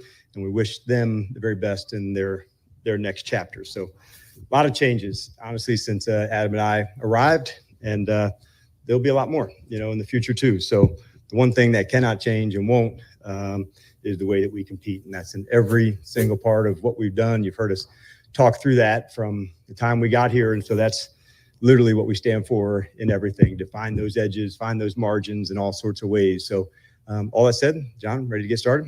So why the decision to trade Jahan? I think at the end, we're always going to make the decisions, that are just rock solid and best for the team. And this was one of those examples where we had an opportunity to do that. And so that's why we did it. How much did the performance of others, maybe at similar spots, contribute to the decision to then make that move? I think everything's a factor when you're, talking about evaluations of things. You've heard us say this. We thought this was a deep and strong group that had a lot of, different guys and feature them in different ways. But certainly at the end, like I said, just really a matter of just, hey, here was an opportunity to go help the team, and thought that was the best way to go about it. Hey, Dan. So obviously you and Adam are going through a lot of firsts together. Next week with the cut down day will be another one. How do you envision sort of the whatever the final conversations may be? How do you kind of see that going down? And ultimately, if there's a stalemate, what happens then? Yeah, no stalemates. He gets that one to go. So what I love is being, a part of the process with him. But that's Adam's call to go. But the good news is, we're in all the meetings together and discuss the players together. And it's the hardest part of it, to whether you have to talk to somebody after, releasing them or trade or however those, conversations work. The important thing is we get a chance to, give feedback to the player and where it's at. But it's always the hardest part, next week and into that process. But it is part of it. And as the evaluations go, so much goes into it. It's not one game or one quarter. You try to use the whole body of work, to put the best group available. And I know we're done talking about the QB1 conversation in terms of competition, but in terms of the rest of the room, is there any other competition going, whether it's for the two or keeping three, or how do you kind of view that? Yeah, we haven't, we won't say, in terms of how many, but what I can say and what I have before is this is a really remarkable quarterback room that can also give energy, to other parts of the team. So love the way that they have actually competed, Ben. That's one of the things that's really stood out to me, and their support of one another. So like a lot of spots on the roster, big decisions there, as it goes down to, how many and how to feature the guys. But man, I couldn't be more impressed by the group. Will QB1 play on Sunday? He will not, Batman. Thank you. Yes. Thank you very much. First training camp here. Did it go? There you go. That is Dan Quinn addressing the media. Some really good information there. I think, Landfill, you're the chief BS officer of the program. He wished Jahan well. He said they're happy with the group they've got, and they'll continue to try to improve the team. I think that's all pretty accurate, right? Like, I don't hear it as, yeah, we got to go out and add somebody else. Also, obviously, I suppose breaking news is that Jaden Daniels isn't going to play Sunday night. You'd be a buffoon if you thought he was. What did you hear there from DQ? Yeah, I think when he said that he wishes him well, he means it. I don't think they got any animosity towards the guy. He did say that it was Adam Peters' decision. I don't think that he meant to imply that maybe they weren't like 100% in agreement there, but I did notice that, and I thought that was kind of interesting. And then with Jaden not playing, nobody really expected him to, right? Like I said, if you did, you're a buffoon. I'm not saying you wanted him to. Want versus expectations are different, but he wasn't going to. I think the really aren't that many surprises, honestly. So I think, I don't know. I want to let the folks be mad or be happy or whatever. Some of the folks have been on hold a while. PJ is in St. Louis. We're going to St. Louis. You can find me in St. Louis. What up, PJ? Hey, JP, how are you? Sneezing a lot today. Well, hope those allergies get a little better. I just wanted to call and ask. You said a couple times over the past couple months that this season's really about figuring out if you found your franchise QB, and I kind of agree with you. I'm wondering, are you at all concerned about the lack of established weapons for a rookie QB? If that can, say he has a bad season and with lack of weapons, does that hurt his confidence moving forward? I'd just love to hear your take on that. So I've heard this, and I feel like this became a thing with Justin Fields because everybody was so convinced that Chicago didn't do enough for him. And I don't know, but I think when you're just really good, you're really good.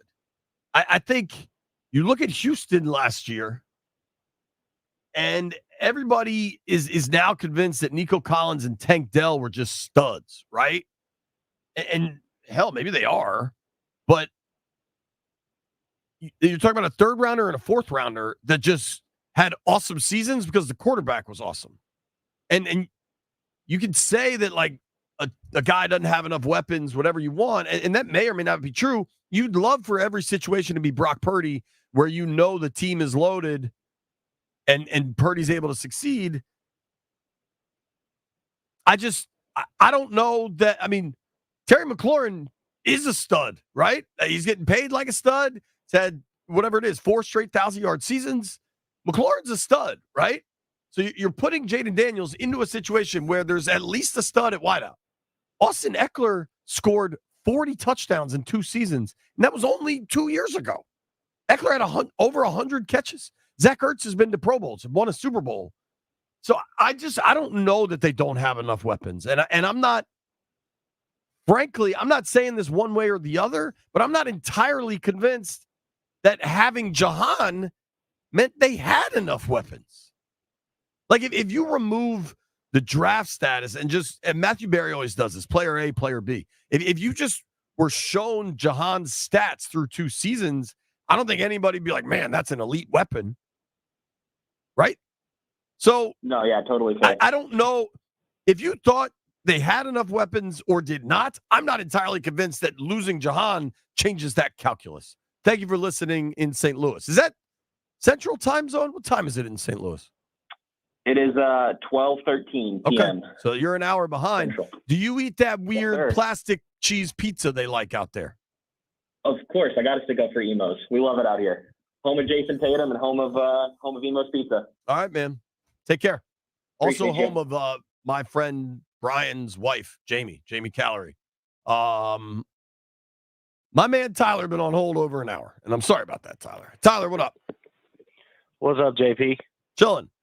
Sneezing. Hey, this is Tyler Turner. I was calling to apologize for my miscommunication on X with you. I wasn't calling you an idiot. I was trying to say, look at this idiot that thinks the Eagles took Jahan so they could get Washington's playbook. I strongly disagree with that guy. Oh, were you doing a bit? And I didn't see it. Yeah, I'm sorry, man. That's my fault. I had bit blinders on. Yeah, as far as the trade goes, I'm of the trust this regime until they prove they can't be trusted crowd. I don't really know what to make of it at this point. If they bring in a big name receiver, it'll make a lot more sense in my eyes. But that's all I got, man. Happy Scotty's Vodka Red Bull Friday, and cheers, brother. Tyler, I mean this sincerely. You're a stand-up dude to wait on hold for an hour to apologize. Nobody ever apologizes to me, so I appreciate that. And you didn't need to. That's my bad for missing the bit, man. All good. Thank you, man. That's my fault, man. Have a good one. Take care. How about that, Landfill? I legitimately think that's the first time in history someone has apologized to me on this program, like ever. I mean, I've certainly never done it, especially after apologizing for something that happened on the cesspool that is Twitter. Listen, man, if you're willing to wade into the Twitter waters, you got to take all the arrows, all the slings, everything that's happening out there.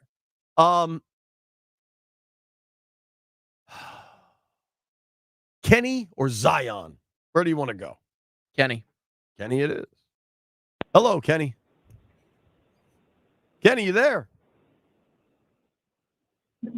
Landfill, Kenny was your pick. You get him on the damn phone. Kenny! I mean, that's my fault. Kenny! See you later, Kenny. Zion is in Sterling. What up, Z? I'm here in Surrey County, Virginia. Hey, I got to let y'all know I am glad that we got a coach and a GM that knows real football. I feel like we're going to a smash mouth, violent, physical, high-speed style of football. And at the wide receiver position, you got to love the block. And you got to have the body frame to be about that life. Terry is going to be our wide receiver number 2. I smell it coming. He's great. Yes, I love him. 4,000 yards, back-to-back season, all that great stuff he's done. But he's small. We need some big, mean wide receivers that can match that intensity that's going to be coming out the backfield with Brian Robinson. I call him bulletproof. That brother coming out the backfield, powerful.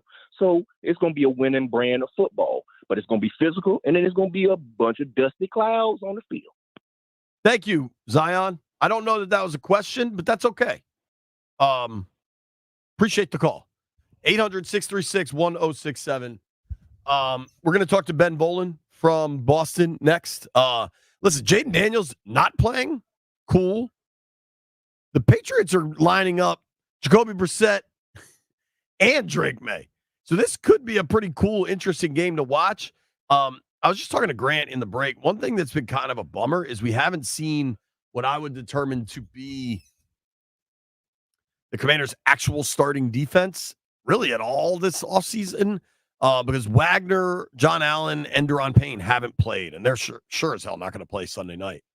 I am fascinated to see if they are significantly better with that group on the field. I don't know that they will be, but they run some different packages with Wagner out there and Luvu as well that I think will be really interesting to see. And we're not going to get to see it. Some of the interesting parts kind of gearing up. Tuesday's cut day, right? Monday, Brian and I are going to be at this golf tournament, Contractors Against Cancer. Really excited about that. Tuesday's cut day. And I don't know how the bottom of some of these position groups is going to shake out. I do think it'll be fascinating to watch some of the decisions they make. You keep it 4 tight ends. This Kaz Allen thing, how much of a priority is Kaz Allen? You got him working with the running backs now? He fumbled last week. I know that. I also think you can get Kaz to your practice squad. I am just genuinely interested in a lot of what they can or can't do. Landfill, I'd like to ask you a question also. I can see the cluster buster. Is he holding pizza? What's he holding? It's most likely pizza. Yeah, he is holding pizza. That is confirmed. And it all of a sudden smells like Italian subs around here. Are you aware of that smell? Yeah, I'm aware. Is there like you hold on one goddamn second, Chris. Hold on. Now, hold on. I thought we were all in this together. You made a point, even though you've been running around constantly, you made a point of telling me that you are on our show today. I'm also on Great and Danny today. Did you go get a sub? No, Ryan brought stuff in for someone's birthday today. And just completely excluded Landfill and I. And included you. I'm working their show today, too. They did also include You get to go home. They included Denton? Yes. Stallion! Stallion, you little glow-up bleep. Get over here.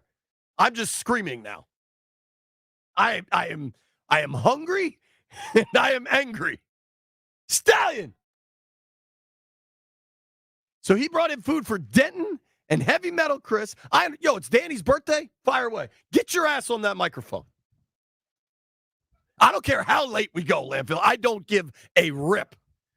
You don't need headphones. You can hear me. You don't need any damn headphones. Can you hear me? I can hear you. I can hear you. Okay. It's Danny Rouillet's birthday. Yes. Happy birthday to Danny. Happy birthday, Have Danny. a great birthday, Danny. I mean it sincerely. Yes. You brought food in for everybody. No, I did not bring in food. I was going to go pick up food. I was ordered by Danny to go get food for his birthday. And so Danny had to get his own food for his birthday? Well, I paid for it. It was I can tell you this, that's going to change. It was B-Mitch's birthday, and I ordered a lot of food. Yeah. And everybody that was here got to have it. I was out on vacation. So, I just came back. So Heavy Metal Chris got food, right? Yes, because he's working our show today. What about Denton Day? Well, we brought in a pizza, and beep, CK, oh. I'm not the one who's in charge of the pizza. It's not my birthday. I was just in there. They were Landfill, like, what do we think here? I think it's definitely Ryan's fault. Landfill and I have been solo good pizza. most of the freaking program. Brian's in California. Heavy Metal Chris is apparently the tech expert. Mhm. We're starving. We're dying. We're fighting and dying on these streets. I've been talking about Jahan Dotson for 3.5 hours. Now there's pizza and food everywhere. And Landfill tells me you're to blame. I mean, I know he's going to say that I'm the blame. If I did anything, if I just walked in the room and something blew up. You're he's the like, one that walked "You're to in with blame." the food. I know I walked in with food, but guess what? I didn't pay for the food. I didn't even have You just any said idea. you paid for the food. I paid for the food. Yes, I hope to God I'm not paying for the food. I can tell you that. $78 I don't have. Hold on, Landfill. Did he pay for the food or not? Because he keeps saying he paid for the food, but he didn't pay for the food. He paid for the food. He picked the food up. He brought the food into the station. He passed out Stallion, the food. whenever I have to stuff everyone in who here, works. do I offer you stuff? You always do, but this is I not rest my freaking case. This is not my idea, though. Hold I on, was just Landfill. So he picked it up and paid for it, but he's not in charge of it in any capacity. I mean, I saw him handing it out to everyone but us. because I was given Do directions. you think Landfill likes food? I know yes. I know everyone likes Do you food think I here. like food? I know you do, yes. Did I get you like 800 zins from You North Carolina You did, and I ran through those real quick. during the Zinpocalypse? It's still going on. It seems better now. It's okay. I'm disappointed. You know what? I'm not mad. You're not mad. I'm just disappointed. You scolded me. I was. I'm not the doors mad. were open. I'm not mad. I'm just disappointed. I know you are, and I'm sorry. This was not my call. Danny wanted the Italian store for his birthday. I live right next to the Italian you store. Picked it up, paid for it, gave it out to everyone but Landfill and I. But it's not his fault. I was directed to order 4 subs and a Sicilian pizza. That's all I did. Landfill, how many subs or Sicilian pizza did you get? I got no sub, no Sicilian pizza. Also, no sub, no Sicilian pizza here. You know who would never treat me got like both. this, Landfill? You know who would never treat me like this? Oarsman. The fine people at Oarsman Automotive of Virginia. They would never, ever, ever treat me like this.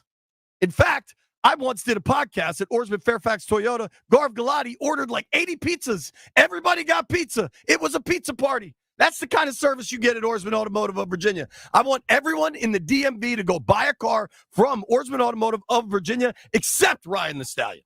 I want you to pay overpriced. I want you to go somewhere else, get terrible interest rates, and a real POS car. Everybody else, go to Oarsman, buy a dope car, get good interest rates. I'm starving.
B. Mitch and Finley 1067 The Fan.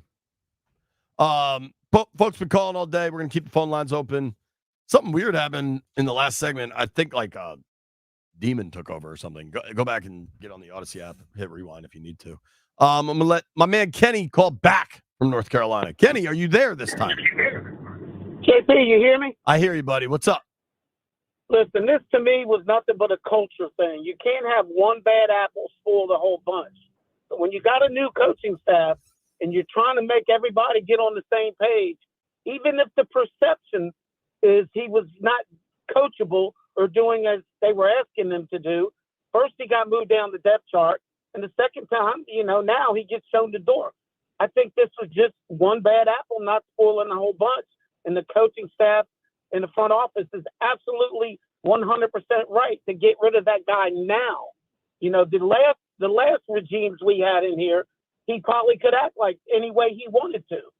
But I applaud the move that you were able to get a 3-back from, because that guy's going to be a starter if you pick the right guy. Kenny, so I applaud the move. I'm with you as far as like now is the right time to do it. I think it was Mike Rizzo. I don't remember where I first heard this, but there's a lot of decisions being made in life where the right time to make them is never, but the best time to do something is never, right? Like if you're in a bad marriage, the right time to get divorced is never. But if you got to do it, the best time to do it is yesterday. Like some things you just got to act, right? You got to be decisive. If you have an employee, you have to fire. Like letting it linger doesn't help. So I do applaud them for that.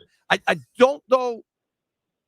I think calling Jahan Dotson a cancer is a bridge too far. I didn't mean it like that. I said one bad apple. I don't even know that he's a bad apple, dude. He just might not be very physical, and they want physical read wideouts. Between the lines of what Quinn was saying when you played that tape a little while ago. I think there's a big difference though, because to me, bad apple starts to talk about character, and I don't know that there's a character concern here as much as he's the wrong fit for what they're building. And dude, like I talked to people around the NFL, and one answer I got after is I'm telling you that catch against the Jets with Jeff Driscoll at quarterback just before halftime stood out to me. And a bunch of people in the NFL were like, how thrilled would you be if you were still out there in the first preseason game? Like there's a lot of different philosophies, man. I do appreciate you calling back though, Kenny. Thanks, buddy. Co from the Foe has a question. What's up, Co? What's up, JP? Man, my question is, brother, when next time you get in the press conference, see what's going on with Martavis Bryant. I know he had a stint with Dallas, and we brought him in here. I thought maybe Dan Quinn might have saw something and brought him over here. But what's going on? I haven't seen him out in the field or nothing like that. What's going on with Bryant? Maybe you got some insight. What's up? Sure, man. I think, Quinn and Martavis have talked at this point. I watched him yesterday going through drills. It was kind of interesting in that they kind of are starting to divide guys up, especially in individual work, that they consider as outside guys versus inside guys. And I think Martavis Bryant yesterday was probably like fourth in line in the drills with the guys that are clearly outside guys. He's got an opportunity. The fact that the rules have changed on practice squads have really kind of changed the scenario for Bryant. And for everybody that's like, oh man, but if you put him on the practice squad, you might lose him. They signed him on August 17th. Like he was available to the whole world. He does present something though that's completely different in that he's got size, speed, athleticism. They don't have anybody. All their receivers are like my size, basically. And then there's Bryson Tremaine, who catches everything thrown his way and has had a really good camp, but not an explosive athlete. And then there's Martavis Bryant, who is an explosive athlete, but hasn't played in the NFL in 6 years. I don't know how it's all going to shake out. It's going to be very interesting to watch. I wouldn't be overly excited about Martavis Bryant, but like if he makes a play tomorrow night, like when you get to next Tuesday, when they have to do roster cuts, there is one less dude that's going to be on the roster in Jahan Dotson, right? Like if they're going to keep 6 wideouts, everybody got bumped up one spot because Dotson is gone. And I find that pretty interesting.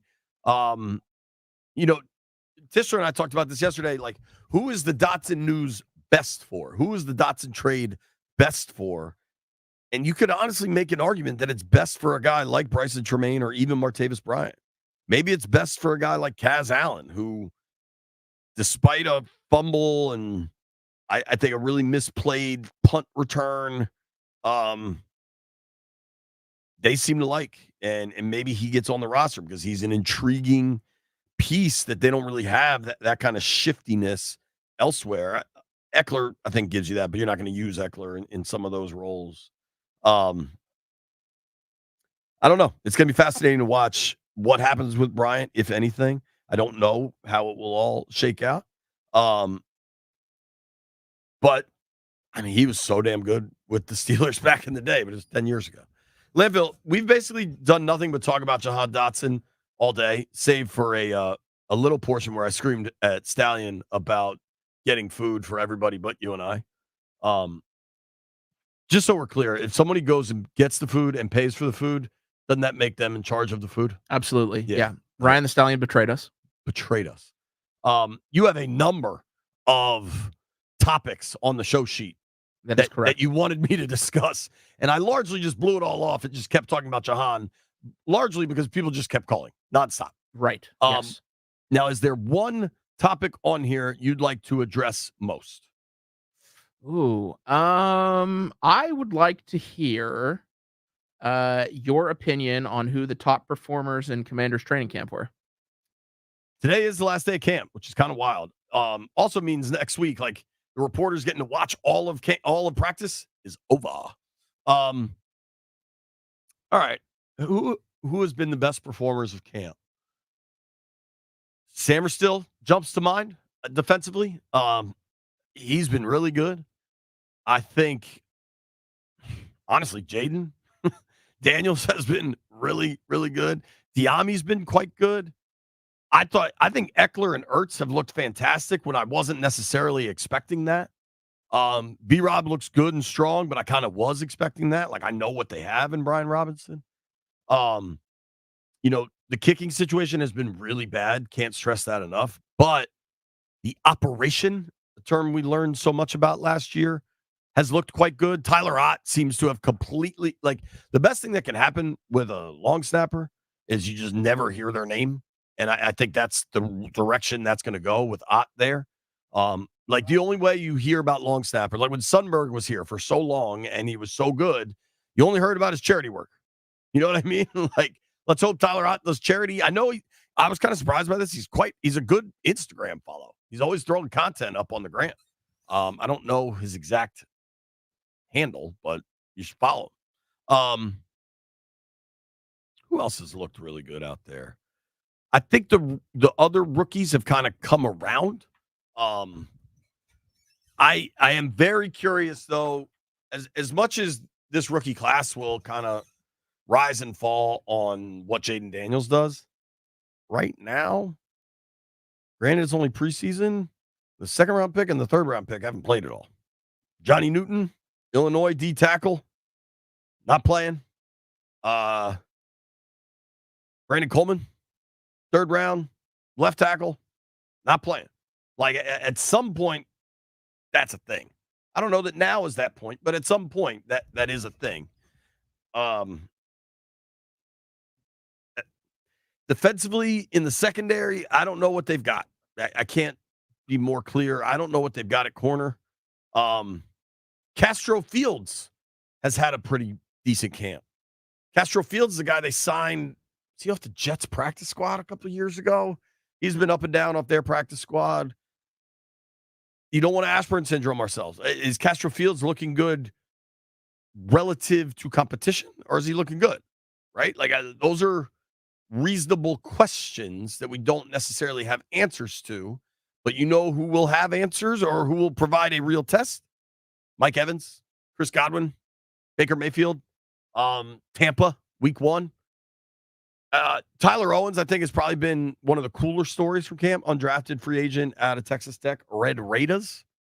I think he's on the roster, frankly. I don't know how the hell they're going to shake out the safety room, and I don't know how they have enough corners. You generally want 6 corners, And I think if you got to pick 6 from what they've got right now, you got at least 2 that are practice squad players. And I think they're going to be super active on the waiver wire, particularly at the corner position. One name to watch, man. I think it's a kid out of Dallas. I'm trying to remember his name. Corner, Eric Scott.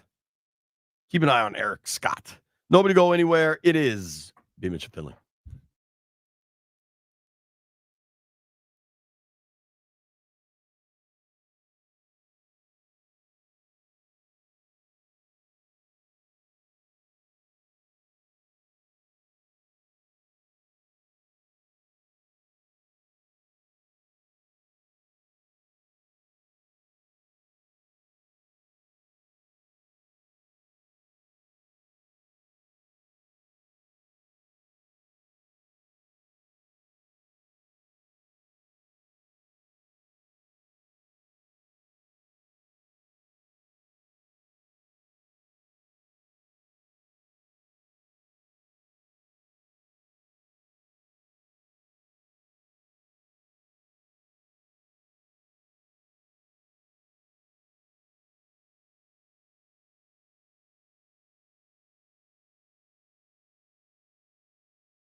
B. Mitch Finley, 1067 The Fan.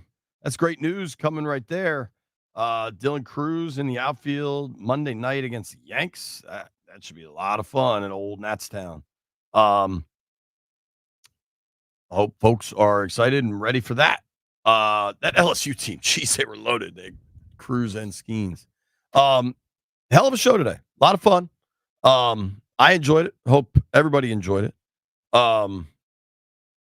Landfill, this weekend, I am actually going to a soccer game. Now, I'm obviously going to the Commanders game Sunday night, and we have an hour-long pregame show on NBC4. Everybody watch it, please. I'm going to try some food on the show. You might be into that. They're rolling out, you know how every team, every sport, every season shows like all the new food options? So they're doing that prior to the game with selected media.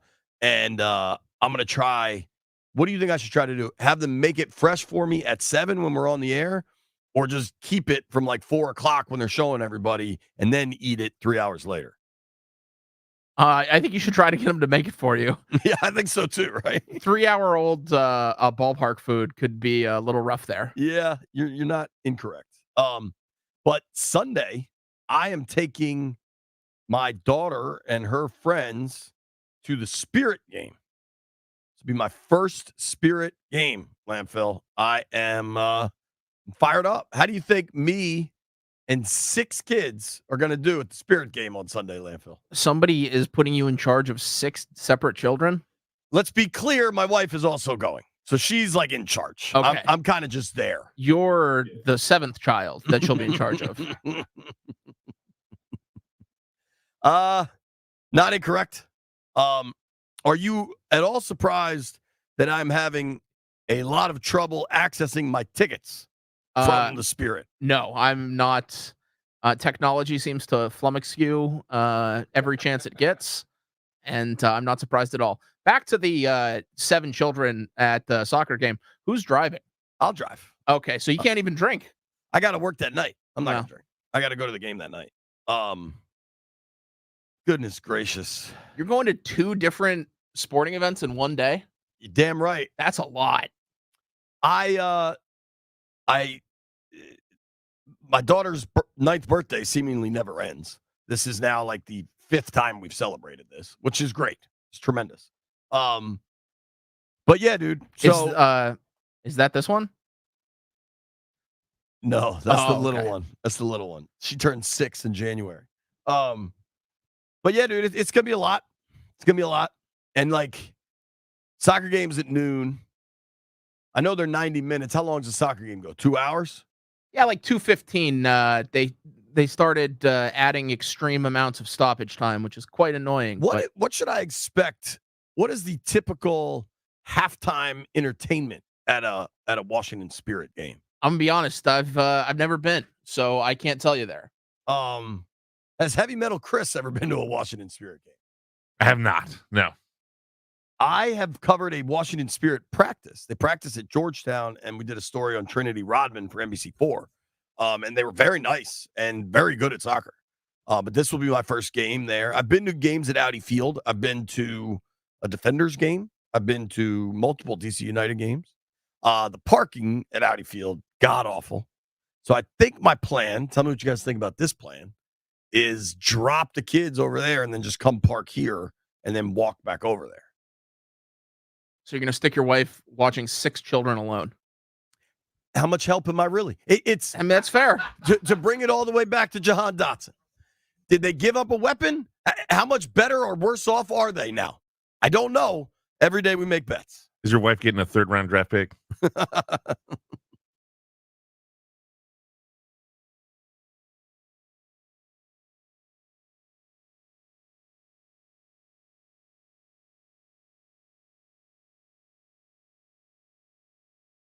Do we have any idea what anybody did? Absolutely. We didn't make bets yesterday because there was some news and there was a Nats game, so we didn't make bets. But I do have the official standings for the week if you want to hear them. I do.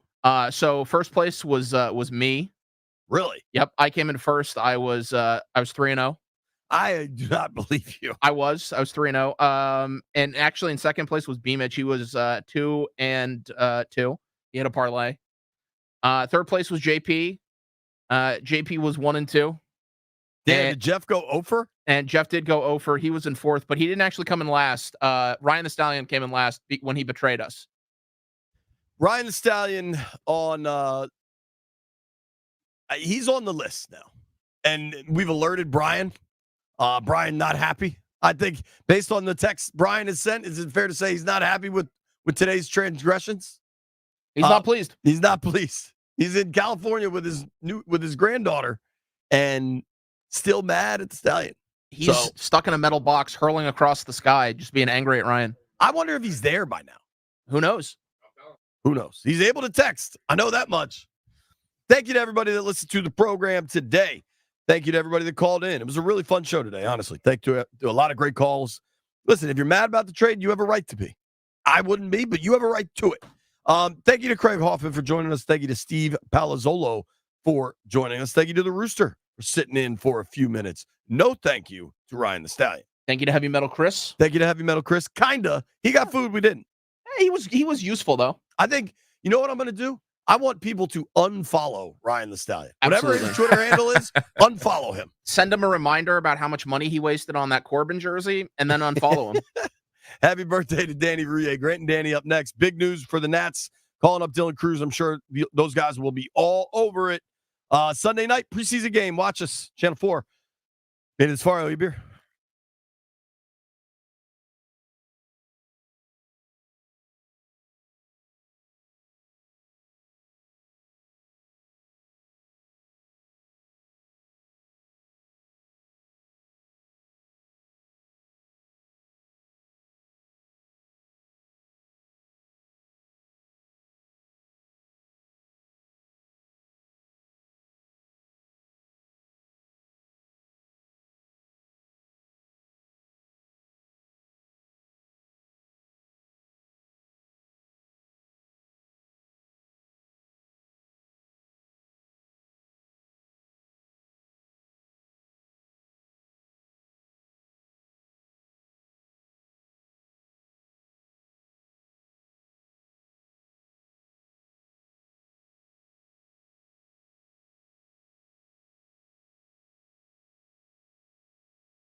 And it's Danny's birthday. Yay! Happy birthday, dude. Thank you, Body.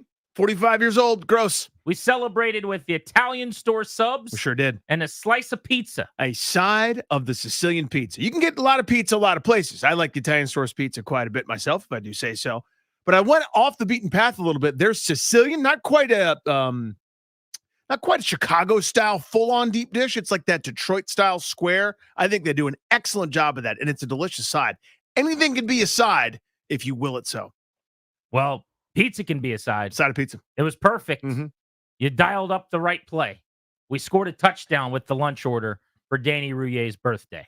Welcome in to the program. Got a good one planned for you. Santana Moss is on the show coming up in 1 hour at 3 o'clock. We've got tickets we'll give away at 4 ahead of the Beltway Blitz to go see Jason Aldean. You got to be listening at that time. But a couple of things to get to right off the top, including the breaking news within the last half hour on the baseball front. What a scene. Monday night could be at Nationals Park. For the first time, Dylan Cruz and James Wood will be in the Nationals major league lineup together. And Juan Soto and the Yankees are going to be in town. How about it? You can't write a better script than that. Now, they didn't get Cruz in the Soto deal, but they got Cruz by trading Soto and being terrible. By design, is part of the rebuild. And for the first time, James Wood, the centerpiece, the linchpin of the Juan Soto package that came back, and Soto will be in the same ballpark. And then you add Dylan Cruz to that, and it could be a pretty magical evening at Nationals Park. But he's the number one prospect in the organization. He's an unequivocal top 5 prospect in the game. Cruz was the number 2 overall pick out of LSU, where he got on base on all 51 games in his final year of college, helping leading Paul Skeens and the Tigers to the College World Series. And after a productive, a solid, not dominant, but a good run in the minor leagues this year, where he showed off speed, 25 bags, where he was exceptional in the outfield defensively. He can play center field well, where he hits for power. He's got 4 homers in his last 11 games, closing in on 15 for the season at the minors. He's done enough. He's impressed them enough. It's time to let Dylan Cruz debut. And according to our sources here at 106.7 The Fan, Monday night will be the night. 2 different stops in the minor leagues, AA and AAA. It's almost eerie how similar his stats are at the 2 levels. This tells me a big story about Dylan Cruz, to your point. It's like somebody throwing darts and trying to hit 2 bullseyes and getting really, really close. 2 different levels. 274, 343 on base percentage, 789 OPS. 271, 343 on base percentage, 807 OPS. That was AA and AAA respectively. So what it tells you is each level has not been too much for him. There's an initial adjustment period that takes place. This is how he was in college. Then, as he progressed to the Golden Spikes winner, player of the year type stuff, it's what he's done at every minor league stop as well. He adjusts, gets comfortable, and starts to rise to the top. And he's doing that right now.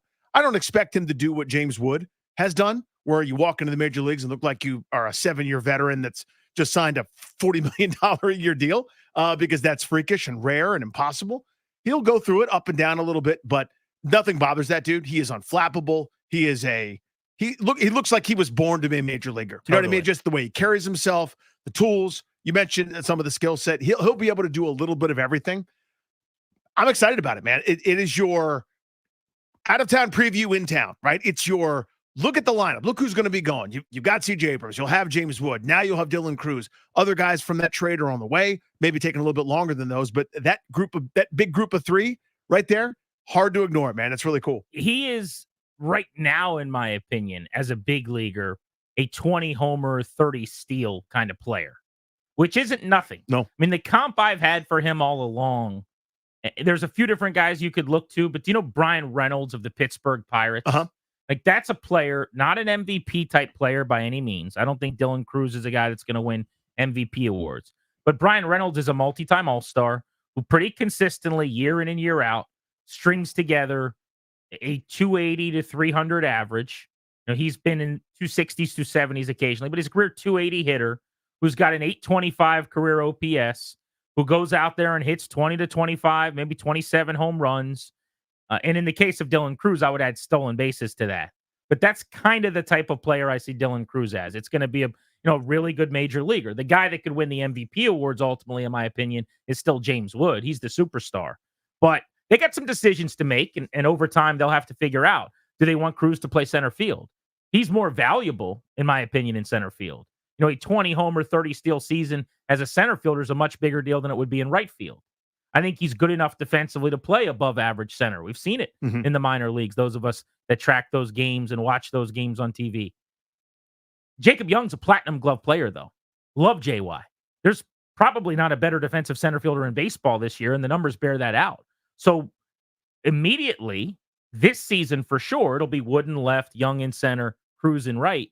What they're going to have to kick around this offseason and figure out is, do they eventually want to move Cruz to center and go get a bat who hits a bunch of home runs to improve their offense, like an Anthony Santander type to play right field from Baltimore?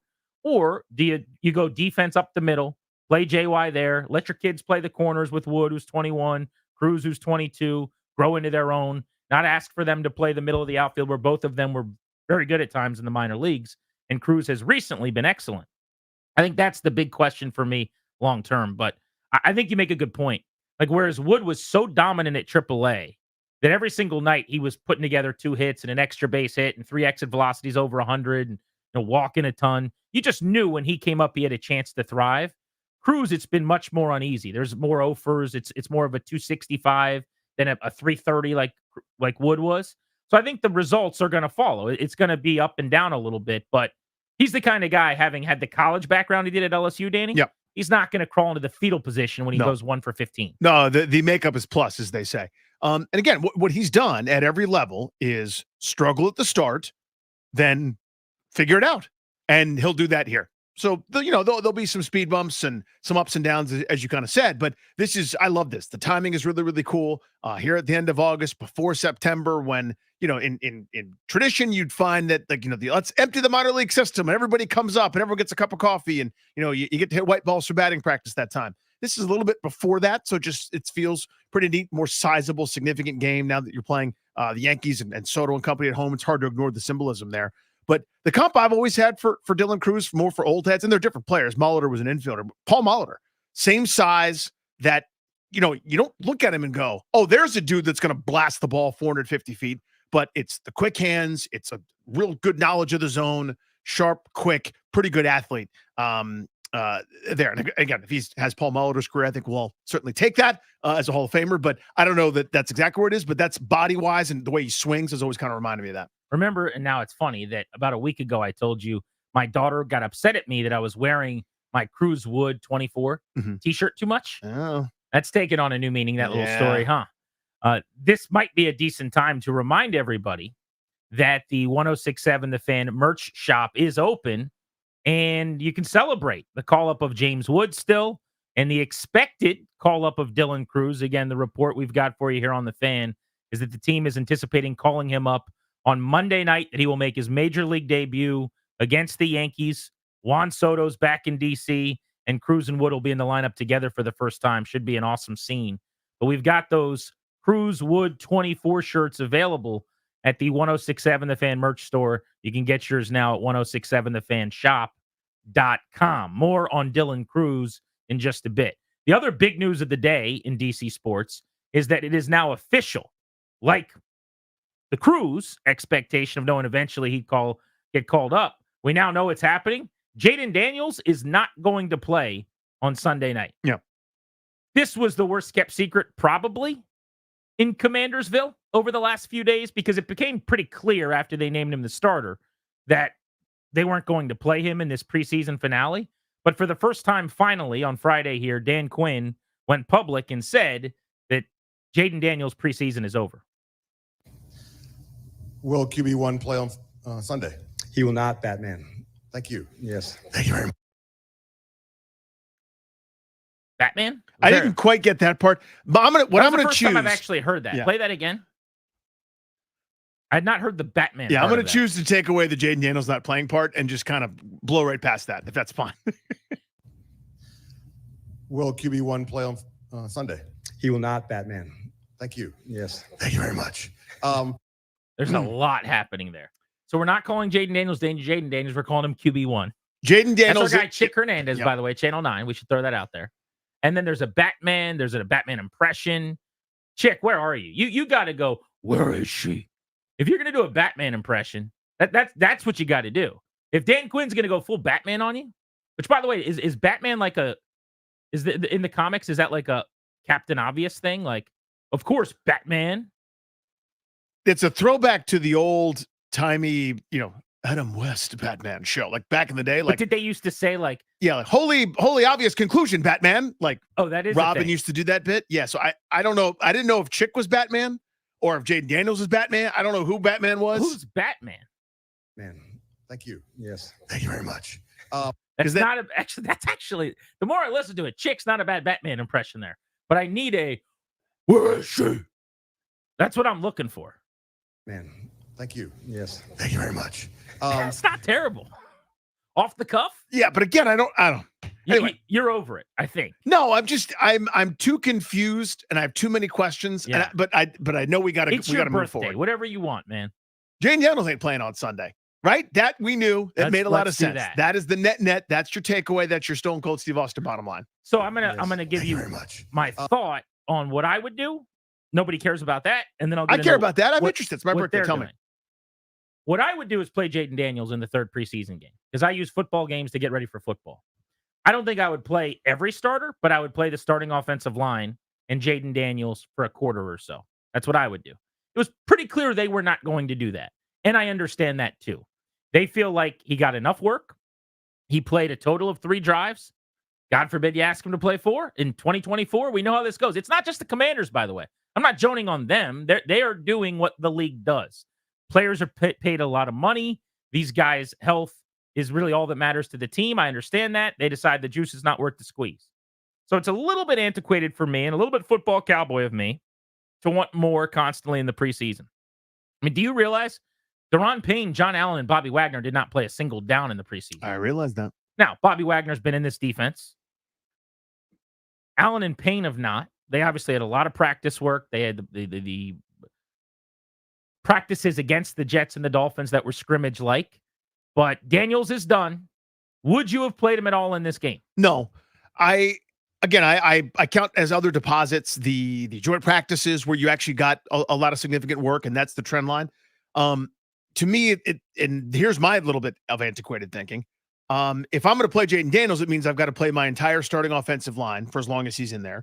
I need to play all of his best weapons because there aren't as many on the outside these days, which we'll get to as we go. So it means I've got to play Terry McLaurin. I probably don't want to do that. It means I have to give Brian Robinson more work. I don't want to do that. Eckler, I don't want to do that. I would probably try to get him some time on the grass with Zach Ertz, who you haven't really had much of. So in lieu of doing that, I will say, we put in enough work. Now, the other thing I would do differently, just so this doesn't get lost, is when we were pussyfooting around in the beginning, where he was splitting reps with Marcus Mariota, I don't do that.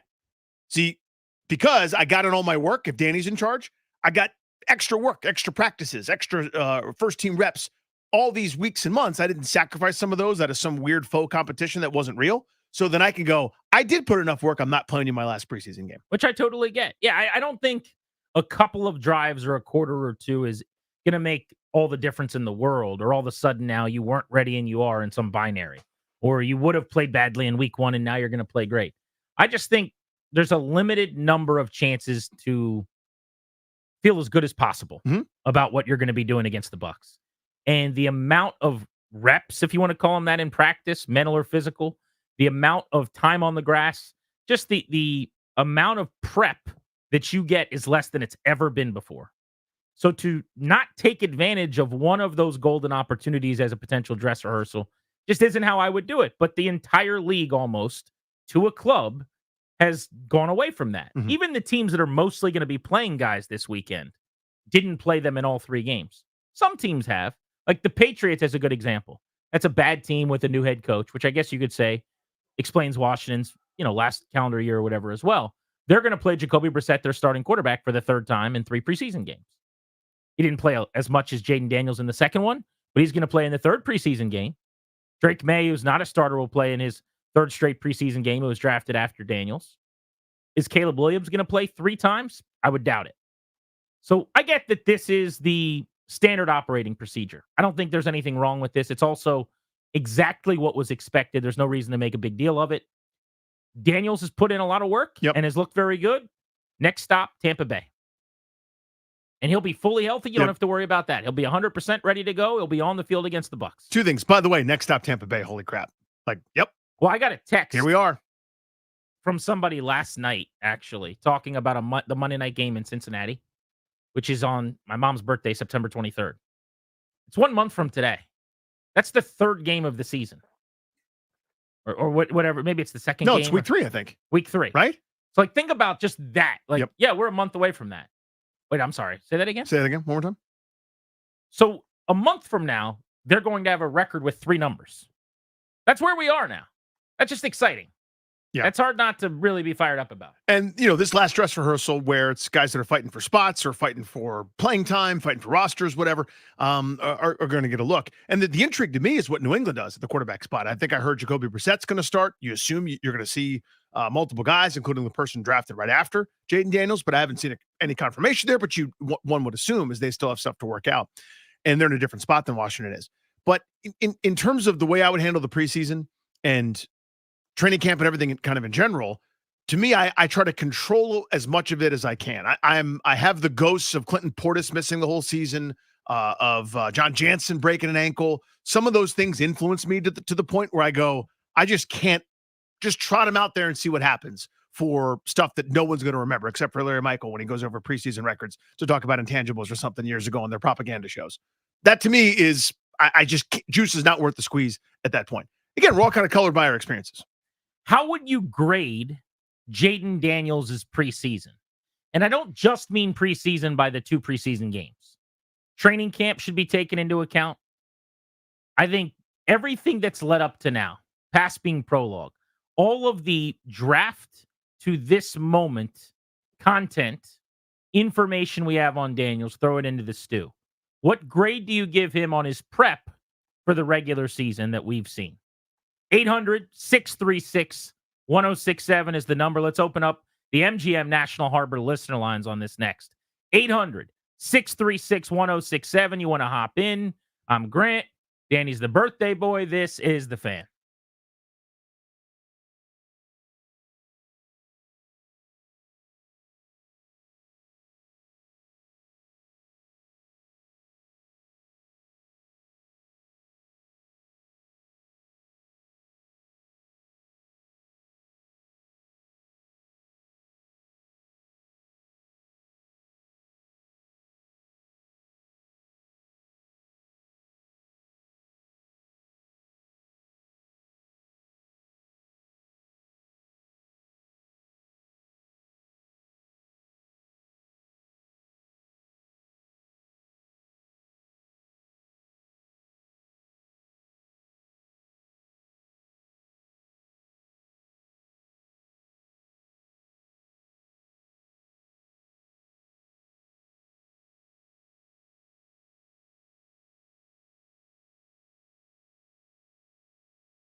On the Fan, welcome back, and thank you for listening to our program as always.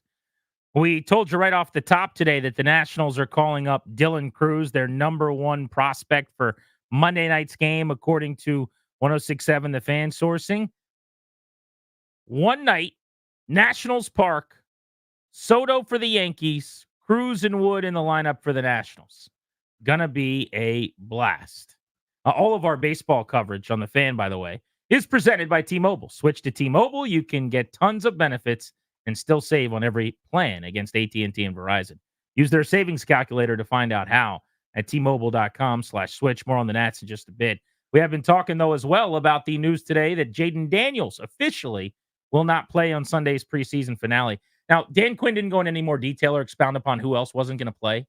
But it goes without saying, Danny, if Jaden Daniels is not playing, almost everyone who matters and starts will not play. Yeah, you wouldn't think you'd see your established veterans. There aren't a ton on this roster that have been here for a while, but you start to add it up, some of the new guys. You probably not going to see Allen, Payne, McLaurin, Wagner, Luvu, even some of the other starters now that have kind of been getting into pretty good work here this summer and beyond, and the St. Juice of the world, or certainly wouldn't expect to see Zach Ertz or otherwise. So I think you're going to be down, quote unquote, a bunch of starters or regular contributors. Do you think the young guys that are starters but still not proven play at all, like a Benjamin St. Juste, Emmanuel Forbes, those types of guys? Because you cannot convince me they don't need the work. So here's where I'm going to go. How do I say it? I'm trying to think of that, formulate the way I'm going to say this. I think if they know, proven or otherwise, that you're going to be counted on right away and not working your way in, you're going to be out this weekekend. Then they're out. So those are your starting boundary corners. I think Forbes will still might be in there because I think he's battling it out with the whomever else, whether it's Michael Davis or some of the other guys for playing time. I don't know that they know there. I think they know about St. Juice. However good you think he is, that's their starter on one side probably. What I'm fascinated by in the wake of the Jahan Dotson deal yesterday is now the wide receiver competition at the back of the roster, where if I had to put a bet in on who makes it as the 5th and 6th receiver, I would just roll with the veterans of Jamison Crowder and Byron Pringle, and it'd just be an ultimately like a redundant receiving room. Bunch of guys like Jamison Crowder that are older filling out the back of the depth chart. Mm-hmm. I'd like it to be a Bryson Tremaine, who's 6'4" and athletic and can make leaping catches and looked awesome on special teams. I would keep him in a second over Byron Pringle. I'd probably keep him over Jamison Crowder if I have a return man on my roster I feel good about. You could convince me that somebody like Martavis Bryant now at 6'4" could make the roster if he's shown them anything in practice. We only saw him targeted down the field once, and a pass was broken up in his preseason debut against the Dolphins, but I would think he's going to play a ton. That's what I'm fired up about. The receiving room behind McLaurin, De'Ami Brown, Olamide Zaccheaus, starting with Luke McCaffrey, Bryson Tremaine on down. This game is all about that group and probably at least 2, if not 3 spots up for grabs. Just sort of doing some quick back of the napkin math, right? So here's my theory that I'm working on. I don't know if I've got this right or not. This is not based on anything. I think Jamison Crowder is going to make this team. And I think Jamison Crowder is their punt returner. I don't think they've shown that yet, but I think that's what's going to happen. I almost view him as Olamide Zaccheaus' backup, right? So in other words, you'll be limited to slot duty. Maybe if somebody needs a quick rest on the outside, we'll do that. But for the most part, I think he's almost your backup slot receiver and number 1 punt returner, because I think they view Zaccheaus maybe as a bit more important than to have him go back there a bunch of times. So I think that's what's going to happen there. So now all of a sudden, there's 5 that you know about: McLaurin, Brown, Zaccheaus, Luke McCaffrey, Jamison Crowder. That 6th spot, to your point, if it is 6, maybe it's 7, although I think you're going to run into a number crunch elsewhere. It would be 7 more likely if they didn't have a return man in the 6 or in the 5. Mm-hmm. And if you're saying Crowder's the return man, then now 7th makes less sense. I agreed. So that's 6th, as you said. Kaz Allen, although we're calling him a running back now, kind he's of. Now what are you doing? Basically in the running back room, it sounds like. But it's Mitchell Tinsley, it's Bryson Tremaine, it's Martavis Bryant, it's Byron Pringle. I mean, to me, Tremaine is the easy choice. But again, I don't. They don't think the way that we do. I go, I don't have anybody like that.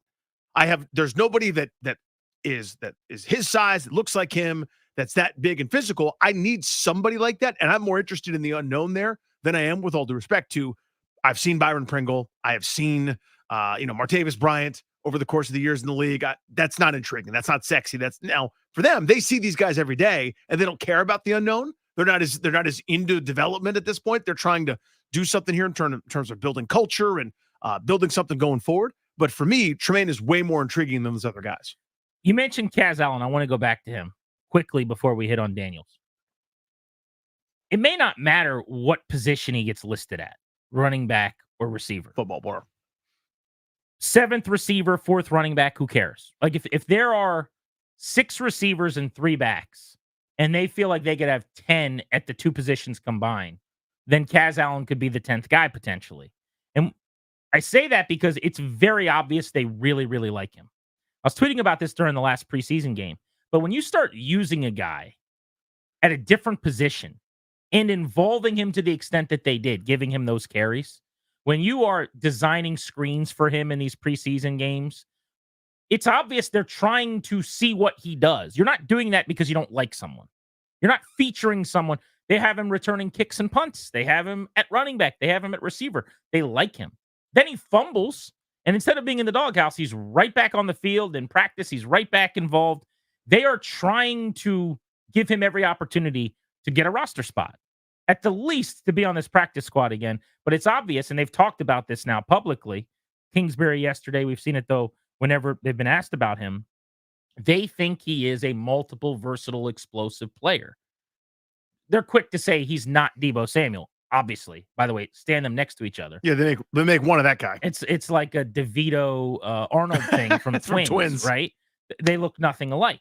But the point is, there aren't that many guys that can do a little bit of everything as a gadget guy. And I don't know how well he does everything. He might do everything not that well. We're going to find that out. But I think they like his versatility and his explosiveness on a roster where there's just not a lot of that on offense. Mm-hmm. And so that's why they're intrigued by him. Let's get to Daniels for a moment. Question when we went to break, and we asked you guys this, and we'll hit the phones on this. They're wide open at 800-636-1067 if you want to hop in right now. What would you grade Daniels since the day he was drafted? Mm-hmm. And then if it's a different grade, just the 2 preseason games. A- for me.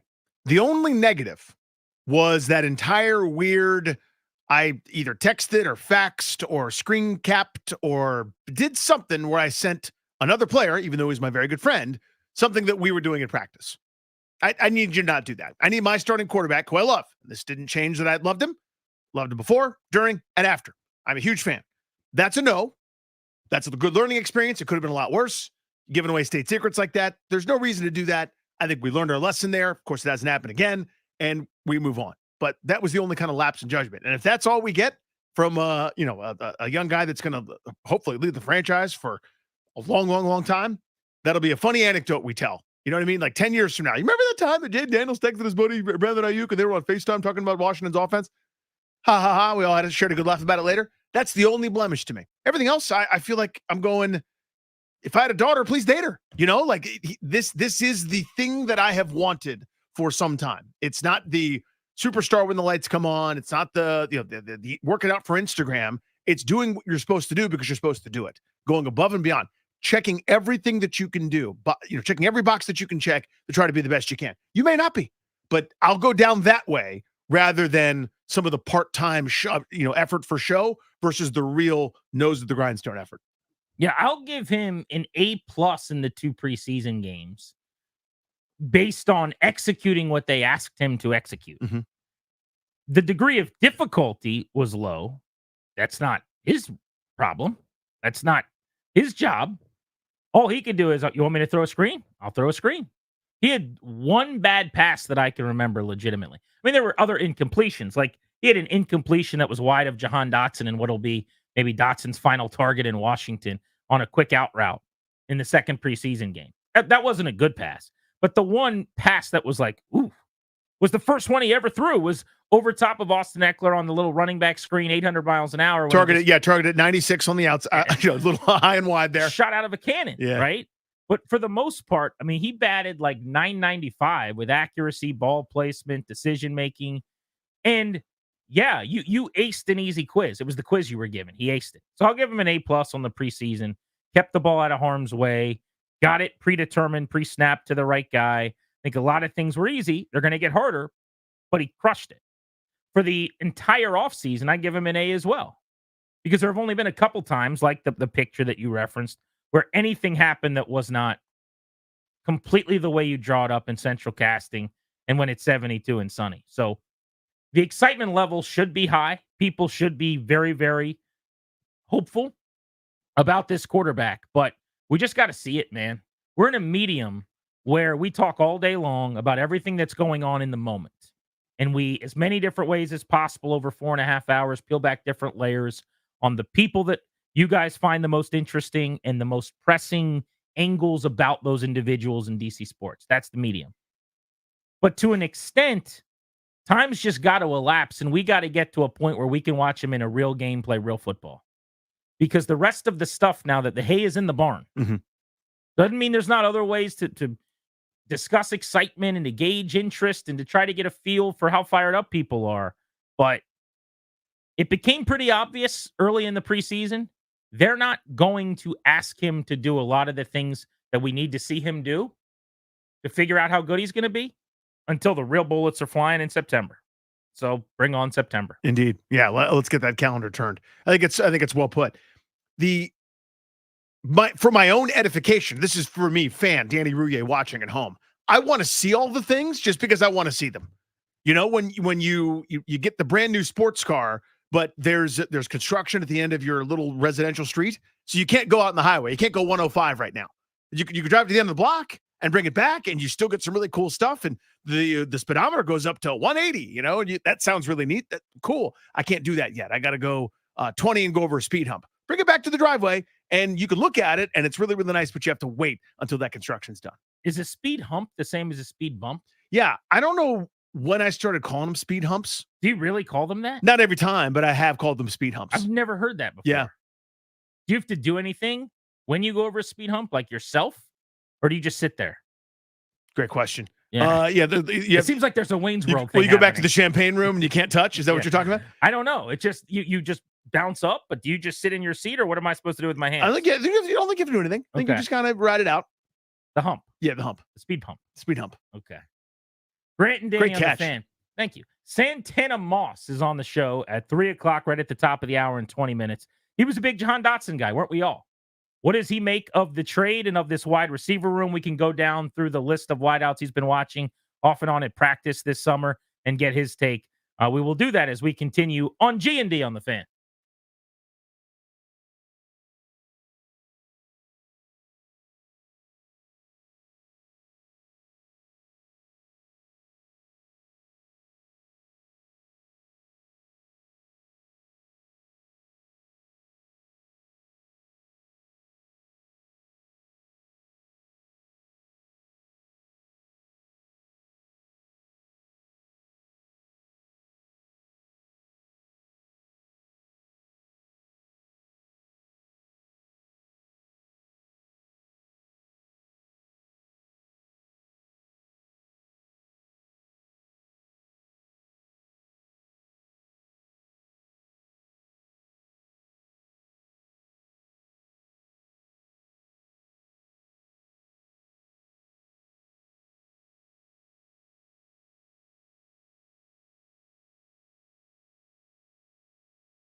Danny, I'm sure you've heard this thing that the kids say now. I was today years old when I learned. They love that bit. Yeah. Well, I was today years old when I learned speed bumps and speed humps are both real things. I thought I was going crazy because I realized when you rightly called it out, because I called something a speed hump. I just never heard it in my My life. little soliloquy. And I'm like, I know I've seen that somewhere. I've been saying speed hump lately. And it's because it's true. There are speed humps all over the place, close to where we are in Northern Virginia. On the roads. So your speed bump is your parking lot. Your yellow, you got to be going like 3 or 4 miles an hour. I feel like those are super tall. Yeah, they're taller. They're yellow. If you go over them fast, you're bottoming out. It's like dun, dun, like you hear it hits really hard. The speed hump, you can hit it about 15. That's probably your max. You probably want to be about 10 to 12. Here's what I'm going to say. Yeah. Longer, less girth. Mm-hmm. Right? So yeah, but wider too somehow. Also, yes. You know what I mean? Not as tall. Right. But like where they start and where they stop is definitely a wider. They're still both good. I mean, they're still both good and deserve happiness. You know what I mean? Yes. Yeah. It's about the motion of the speed bump. Right. I thought you were just saying the wrong word. Not even that you were wrong. I thought you just said it differently. Like some families, some people. I'll give you an example. I'd never heard this before, but this is a real thing that a lot of people say. So when you hear something that makes the hairs on the back of your neck stand up, you get goosebumps. Right. There are people who say chill bumps. No, they're not. No, that's not true. 100% they're No, they're not. Chill bumps. No. You've never heard of that? No. Well, I definitely have. Where do they say that? I think they're in the South. When I initially heard it, it was definitely a thing where people were like with an accent. Yeah, sure. Typically. You know, when I first heard it, this is actually a wacky story that makes no sense. So years ago, I was doing a baseball show on Sirius XM, and I found this hilarious clip of these two kids calling Henry Aaron's record-breaking home run to move ahead of Babe Ruth. Mm-hmm. It was home run number 716 or 715. 715, yeah. I don't know if it was it must have been his record breaker, 715. And anyway, in their call, they said, he's got chill bumps. I still remember it. And I'm like, what in the hell did this What kid is a just say? chill bump? And then I looked it up, and sure enough, it's another way to say goosebumps. So that's wow. I didn't mean to blow your mind, but yeah, I wasn't ready for that. When you went speed hump, I thought that was your speed bump. Oh, like the Rouilles call them speed humps. Yeah, like the southern side of my family's like, I was going a little too fast over that speed hump. So I'm pulling it up here. Goosebumps, also known as chill bumps. Come on, that's what it says. Also known as are bumps like it's an on alias. The skin that occur when tiny muscles in the hair follicles contract and pull that hair up tight. Chill bumps. Oh wow! Now, I'm not going to be saying chill bumps anytime soon. I don't know that I could. It just sounds weird to me. Like I heard Dylan Cruz is going to the show. I got chill bumps. Now, wrong. I do kind of have goosebumps about that. I'm excited about that, but I don't have any chill bumps. Do you think it's a strategic play in any way? Yes. Do you know where I'm going with this? To have Dylan Cruz come up against the Yankees? Yeah, essentially. Uh-huh. Do you think Juan Soto's back for the first time? Uh-huh. As a Yankee. He's been back with the Padres, obviously. But it's the first time they've been far enough along in the rebuild where he's going to be in the ballpark and he sees MVP caliber star James Wood playing in left. Mm-hmm. And now he's going to see Dylan Cruz, who could play center. In a hypothetical where Juan Soto, who's a free agent this offseason, could sign back in Washington to play right field, this could be a Mike Rizzo taking off his tie, unbuttoning his, sleeves and saying, hey, Juan, these could be the two guys you play with in the outfield for the next 12 years to end your career if you want to. You buying it at all? Here's the thing. I don't necessarily buy that that's what's going to seal the deal. You don't think it's a commercial for how far along they are and how close they are with star power? Because here's my thought on it. The Yankees are in town, and huge Yankee fans like Ryan are going to go to the game anyhow. Yeah, Ryan already has tickets, right? shocker. He and his roommate, has not been to Nats Park in 3 months. He'll be there for the Yankee series twice. But like he's all about the Yankees. He's like Duvalpe and like yelling at me about Oswaldo Cabrera. So you could have sold more tickets to the Colorado series. Was Dylan Cruz he wouldn't be ready on Thursday, but he had to be ready on Monday? I don't know about that. It feels purposeful. I think he would have been called up on Monday if they were playing the Yankees or Boston or the Rockies or the Diamondbacks. My understanding has been all along, after they got to a certain point, they then wanted to make sure he was not going to get enough at bats to Take away Rookie of the Year possibility lose next his year. rookie status next year. Because if he were to win the Rookie of the Year award next year, they could get a draft pick as compensation as a reward for that. So that's part of it. One of the things that they also said about James Wood when they called him up was that they wanted him to get about 200 at bats at AAA, which I'd never heard them talk about before. But they said that with James Wood, and I don't think it's a coincidence. Dylan Cruz surpassed the 200 at bat mark this week, which is when I kind of started going, okay, well, they've mentioned this 200 at bat thing. Now we're here. He can't get past the Rookie of the Year status. What else would you be waiting for to call him up at this point? John's in Centerville on Grant and Danny. What's up, John? Hey, John. What's up, guys? How you doing? Happy birthday, Danny. Thank you, buddy. Just want to say goosebumps and chill bumps, also called goose pimples. I've heard that. Goose pimples? Yeah, I heard that. That's disgusting. Yeah. That's terrible. Mm-hmm. Did you ever read those R.L. Stein books? I think it was called Chill Bumps. Yeah, the scary ones, right? But they were accessible for kids. Yeah, when you were a kid, you like sixth grade, you could just read through them at a big font. Chill Bumps. Chill Bumps was a good Like, you book know, series. the one guy's driving home and somebody's flashing the bright lights at him from behind. And he's like, what's this guy's deal? And it turns out there was someone in the back seat. You know, Chill Bumps. Definitely. Santana Moss joins us next, longtime receiver here in D.C. What does he make of the Jahan Dotson deal? We will hear from him at 4 o'clock. We've got tickets to Jason Aldean only on Grant and Danny.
hiring Jahan Dotson for a 3rd-round pick. 4 o'clock, we've got those tickets to see Jason Aldean at Jiffy Lube Live. You better be listening. The exclusive sponsor of this show is the law firm Condori and Murad. They're going to guide you and your family in the right direction by helping you to draft a will, set up a trust, or create a power of attorney. Schedule a free consultation with their estate planning attorneys at kmlawyers.com and be sure to tell them G&D sent you to get a discount. kmlawyers.com. Santana Moss is one of the best wide receivers in Washington football history.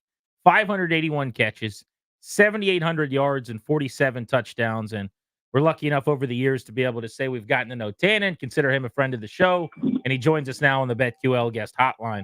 Santana, thanks for a few minutes, man. How you been? Always good, buddy. How you doing, man?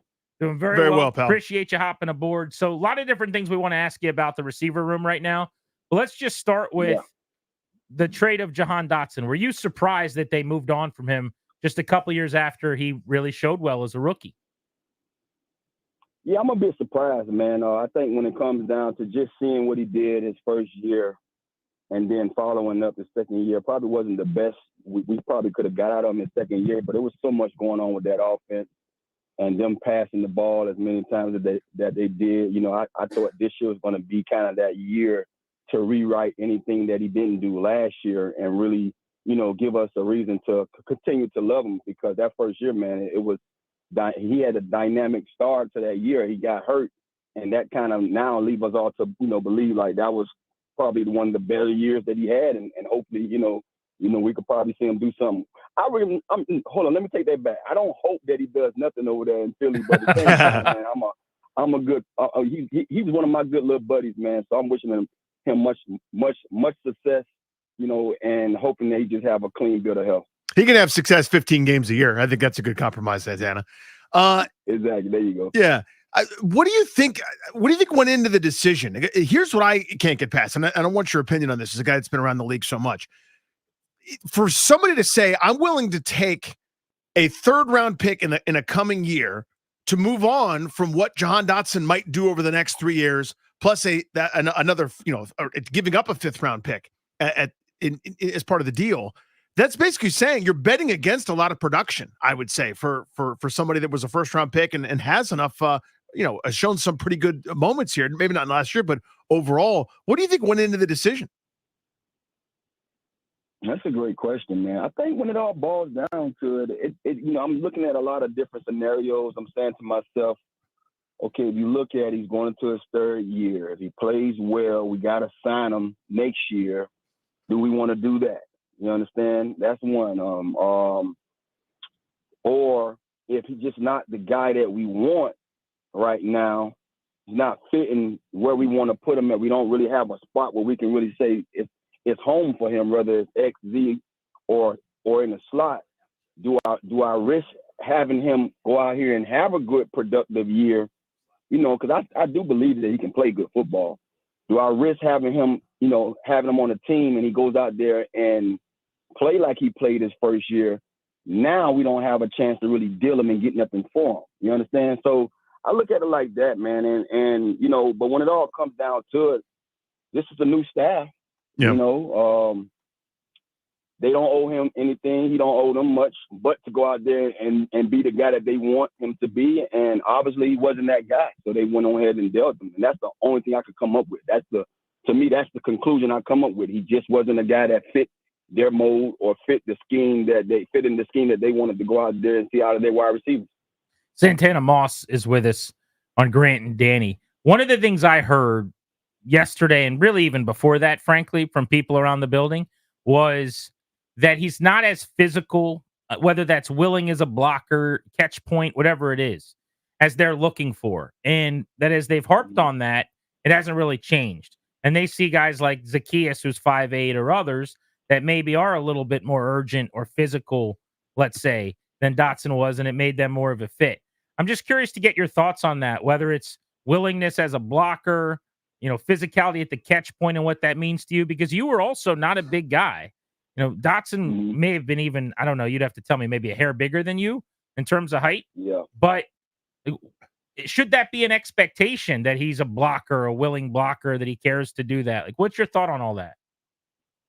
Damn right. I think when you play this game, regardless if you have the ball in your hand at the receiver position or you out there being a decoy or blocking for either the passer, the guy who's running the football or one of your guys who's catching the ball, you got to go out there and win that battle. And I think if that's what something that was said about him, then you can put up a couple of times. I've seen those slip screens and a guy dominating them, or getting by him. I don't know if that was particularly the reason why, they didn't want to have him around. But I just feel like one of the things about this game, and people take it for granted, that you think just because we catch the ball on the outside, there's nothing else to our game.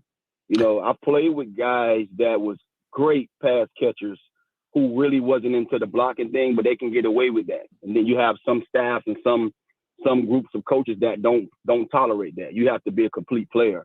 I grew up in a complete player kind of mindset because I was a guy also that played defense. So that's why when people kind of compare me to people, I'm like, well, you could never compare me to a small receiver, even though I was one of the smallest.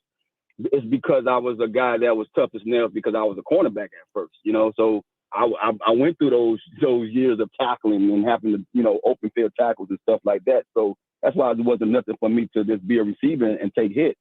But you have to be tough, man. You have to be tough. And I hate to hear that from you, because if you heard it, then it was said. And you don't want that around hanging over your head as a receiver in this league, because that would definitely get you out the door quick. And I've been on teams, trust me. I've been on teams where I saw guys have that kind of notion about themselves, and trust me, they don't last long. But like I said before, when you a guy that's so good at what you do on the outside, then you can go unscathed when it comes to playing. But I don't think he did enough on the outside for them to let that go by. So if that's something that they had question about, man, then I can easily see that being a reason that a coaching staff don't want you around. Santana Moss with us here on G&D. You mentioned being on the outside, Santana. You were so prolific, through a huge chunk of your career, even here in Washington, and then kind of made that move into the slot. I think something similar was going on here with Dotson. Help folks understand, educate us a little bit here on what really goes into that. A lot of folks are just going, you're running routes just a little bit closer, but there's a lot more to it than that. And you thrived obviously in both roles. What was he going through in terms of those changes, going from outside to maybe more primarily slot? Well, honestly, I don't know what he was going through. Let me clear that up first. I don't really know. But I was hoping that when we came down to the 53-man roster, that I was going to see Dotson with that kind of a role in the inside more so than the outside. I saw him play, enough football to say that he had enough games, especially in his route running ability, that I would have loved to see him be able to take on that role in the slot, because I know he's very shifty. He knows how to, work his stems. And when you have that much room in the inside and with a little bit of speed, you can beat anybody. You know what I mean?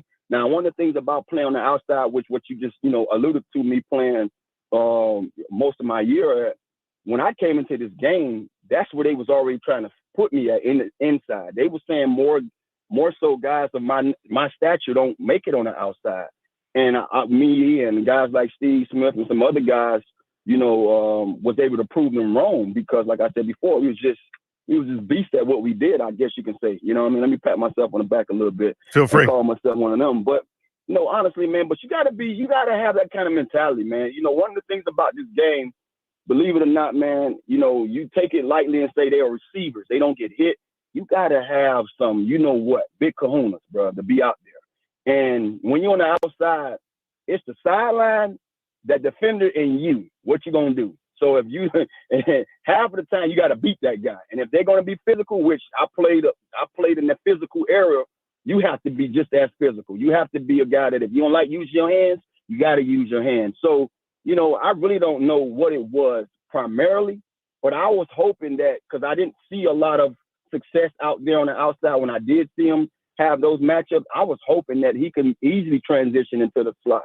I don't feel like I transitioned. I feel like the slot was my first, that's where I kind of got my first start at in college. I was a slot receiver that then the next year when I became a starting receiver, I played both D and the inside.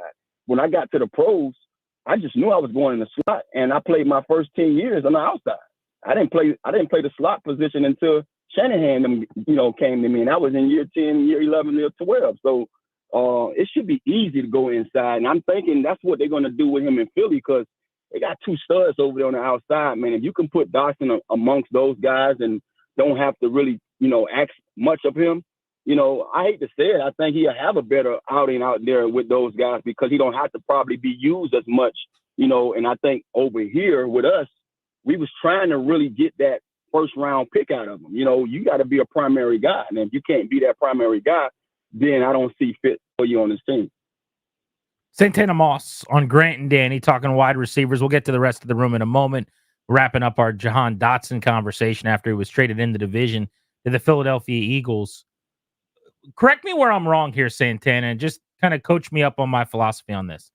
I don't ever really think that the argument someone struggles to beat press coverage should be a deal breaker because I think you can coach them into free releases. Like use stacks, use bunches, move guys around, get them in motion.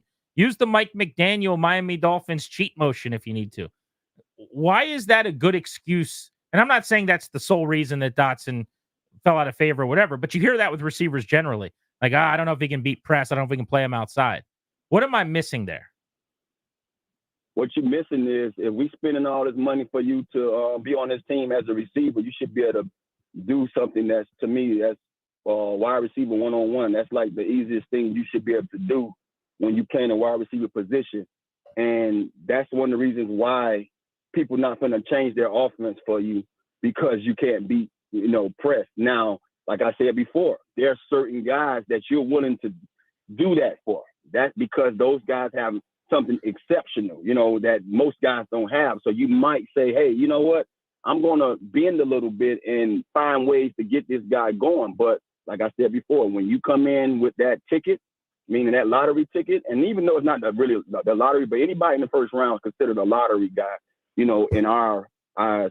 When you come in with that kind of price tag, teams ain't waiting on you. They want to see it now, and like I said before, you would have hoped that, he had that opportunity to have that time to grow.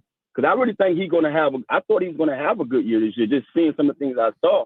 But that just goes to show you, man, when you have other guys that's fighting for that same job and the coaching staff is the kind of coaching staff that we have, hey, they not here to be, favoring nobody. They want to see who they have, and they said it from day one. If you don't fit what we're trying to do, then you won't be here. And I guess that's what we can say, when you look at this situation here. Santana, you mentioned who they have. We know Terry McLaurin. After that, I don't know. I don't know how it's going to look. We've seen Dalmy Brown have good games, but hasn't put together seasons. Zacchaeus has been a nice third or fourth option on some teams within the last handful of years. Luke McCaffrey, promising rookie. Jamison Crowder's in his 30s. I don't know how the depth chart's going to look outside of Terry McLaurin. How do you see it? How do you see this group? And who do you think kind of wins some of these roles here? I think we both would be waiting to see it. Honestly, yeah. I think that's a good point you're making. We really don't know, but obviously these coaches have seen enough of the guys they have around, and who knows, man? I leave that door wide open for something down the road. I'm one of those guys. I'm very optimistic about any and everything, and until the fat lady sing, until it's said and done, then I'm gonna leave that door open. That maybe we might can stretch our arms. We got the money. You know what I'm saying? You know how they got this little mean, Instagram thing, give me my money. We got the money. So if somebody out there calling for some money, if we want to spread our wings and give somebody some money, I know a couple of receivers that may, be more than happy to, partake in that trade. So who knows, man? I'm just, I'm having fun with it a little bit, just talking. But I do believe that this staff has been doing their due diligence enough to know that, hey, we trust in something that we're seeing from some of these other guys. Especially with guys like, the kids coming over, playing the way he's played, being a guy that's played in this league for 5 or 6 years now, having one of those slot roles. Who knows? He might be a guy that they lean on to play that slot area. Dalmy Brown, we've been waiting for him to, surface. And I think sometimes people kind of, don't understand that this league is nothing that you can just take for granted. You have to really come in and let the game slow down for you sometime. And a lot of times they don't give you time to do that. Well, fortunately for him, this is year 4, and it seems from what I'm just seeing from preseason games that things are slowing down for Dalmy. So I will hope that he's one of those guys to take advantage of that role. And then you got a guy like Luke McCaffrey. We know the tree he comes from. You know what I mean? So when you got a guy that's out there making the plays that I saw him make a week ago as a rookie, that's not a lot of room. And then you got a guy in Jamison Crowder. He's a veteran that can go out there, and we know we can get production from him in the slot. We know we can get production from him outside if we need be, but mostly in the slot and as a punt returner. So, we look at it because it's not a lot of big names. But when you're trying to build a football team, you're trying to get the best for your buck. And when I say the best for your buck, means if I can stretch one or two players because these guys play multiple positions, whether it's special teams and multiple wide receiver positions, then I might have to take a chance on losing a guy who I think has enough potential but not enough to go out here and beat out these guys, because I can get more out of these guys than I can get out of him.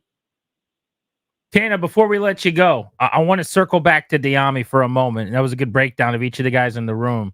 It seems like he would have the highest ceiling of those other guys competing for the second spot. Maybe I say that because he was taken in the third round, but we've seen him take the lid off, have a 100-yard game, catch a 75-yard touchdown. He's had a couple moments, but he's had really good camps before. He's had great preseasons before, and it hasn't really translated. Like, why might this be go time for him, do you think? Well, one of the things I've learned about this league and this game, when you get new staffs that come in the door, and you was a guy that was basically on the cusp with the old staff, there's no room for you. We already counting you out. And Diami, for some odd reason, I'm gonna just put this out there. He's been playing this whole preseason with another guy with his number on. So when you see another guy wearing your jersey and you thought of yourself a little differently than this organization or this staff, that might make you that might make you get on your ball game and say, let me go out here and do something for this spot. Let me go out here and be the guy that I know I can be. Like I said before, I'm just speculating. I'm just talking right now, but who knows? Something has started a fire under him, and for whatever reason, whatever happened, I'm happy, because I just know it's a privilege to play in this level. And when you have the intangibles that he has, especially the speed, the height, and we know he can be a playmaker when need be. When you have that, bro, all you got to do is drop your what and play some football. And that's what some of these guys got to do, man. We get caught up into so much of this game, man. It's 11 men on the field. That's the luxury we have when we on the field, offensively, defensively, and special teams-wise. It's 11 players total. As one guy, all I have to do is my job. I can't worry about the quarterback, the lineman, the running back, the tight end. All I got to do is do my job. When guys slow things down and start paying attention closely to their job, that's when the games get slower. That's when the game get easier. So I'm hoping that's what happened to Diami or whoever it may be in that opportunity, in that position to receive his opportunity.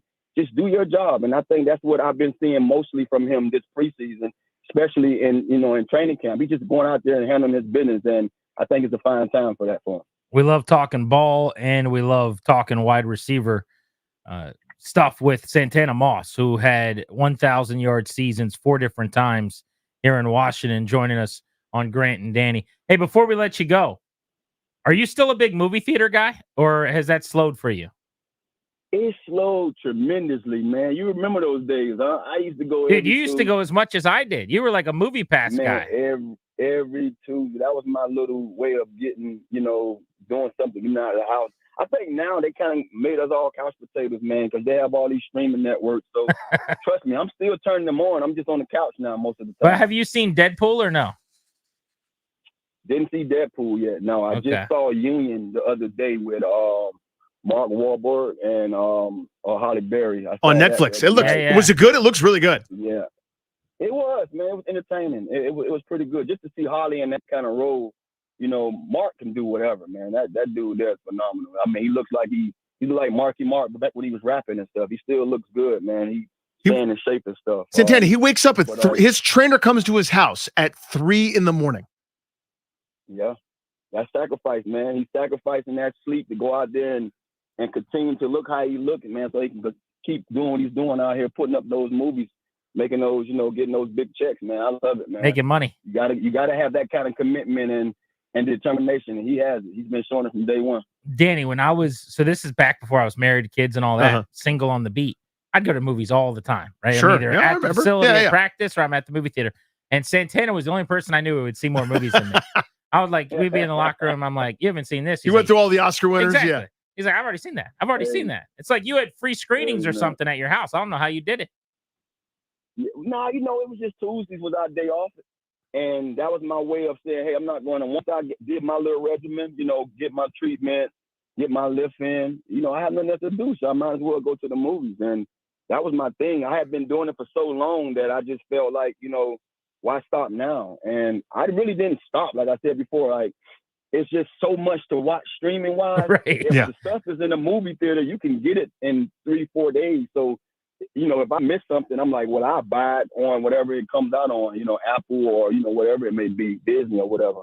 So that's what I've been waiting on for most of the stuff. But I'm an AMC guy too. So I was the guy that was trying to make sure everybody stay watching AMC, go participate, all that stuff. I still got my shares and my stock. So trust me, they ain't gonna lose me. I'm one of them guys that 30 years later, you're gonna hear the whole lawsuit fell in and the people who got AMC stocks got paid. It'll be me. And I'm gonna hold on to my shares. That is great. Tan, always the best, buddy. Have a great weekend. Take care, fellas. Appreciate you. Awesome having Santana back on the show. Nobody better to talk to after a big trade involving a wide receiver here in DC. I think people might be surprised by the main takeaway in Philadelphia from the trade, like how they viewed this thing. Mm-hmm. Want to get to that next. Grant and Danny on the Fan.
It's Friday, which means in lieu of a double play, we'll win off the field at 3:45 in 15 minutes. Welcome back, Grant and Danny. Thanks for making the show part of your day. Something cool happened at Nationals Park yesterday. I have not yet discussed on these airwaves. We will get into that a little bit later this segment, about 5 minutes out. Though I want to start with the reaction to the Dotson deal in Philadelphia. I went back last night and just listened to the live segment when the news broke in Philly on our sister station there, and then read some of the reporting on Dotson to the Eagles. You know what their big takeaway was? It was kind of twofold. First things first, apparently one of the big gripes at training camp is that they need a receiver. So they've got A.J. Brown, Devontae Smith. They love those guys. Rightfully so, yeah. There's a massive drop-off after that, and I guess Johnny Wilson, the reports aren't glowing. The Florida State rookie that they drafted in the late rounds, they were hoping would be a third receiver at some point this year. Last year, Olamide Zaccheaus, at least partially, was one of those guys, caught 10 balls for them and bounced around on their depth chart. So they did want a third receiver, and they were hoping that they went outside the building to trade for someone to elevate the room. So I think they were excited that they went out and got the veteran receiver they wanted. That said, they were really maybe surprised is overstated, but taken aback that they gave up a third-round pick. And I just thought it was funny. Like, if you listen to our show, you didn't really hear us talking that much about what a big deal the third-round pick ends up being. Because here, we were just surprised. Jahan Dotson is leaving. This guy was a first-rounder. There, where they don't have the affinity for him and or there's no care about where he was drafted and the value in versus the value out and the net loss as an organization. They just keep reiterating the Eagles aren't really and don't want to be in the business of giving up third-round picks to take flyers on guys. A third-round pick is not nothing. And it made me think maybe we undersold that part of it a little bit here. I brought it up very minimally yesterday. But, a late third-round pick is something. That's very, very different than a fifth or a sixth or a seventh round pick, right? People say, well, Washington sent a fifth back to Philly. Sure, they did. With all due respect, a fifth round pick is, Jordan McGee is a linebacker who might help you on teams and be a backup linebacker for the first couple of years. And that was going exceptionally well in the fifth round. It looked like you got a steal type player. A fifth, not that big of a deal. A third, pretty damn big deal. So I'm not saying that it was a great return for Washington or anything like that. It was just interesting to me, the juxtaposition of what we were saying here and what they were saying there. No, for sure. And I would say a couple things to that. Number one, they're used to Howie Roseman doing his business, right? And that is as shrewd and analytical and numbers-driven a general manager as exists. And I know there have been some misses, probably more misses of late than there have been hits, but this is a guy that took them to a pretty high level, rebuilt very quickly. They got back to a Super Bowl and darn near won it, right? With a totally new iteration. And they have added talent. Every time there's a dip, they find a way to dramatically improve their roster. They've made big trades. Think of the A.J. Brown trade that netted him, a guy that went for 1,400 yards last year and well over 100 catches. So they've swung big before and made some moves.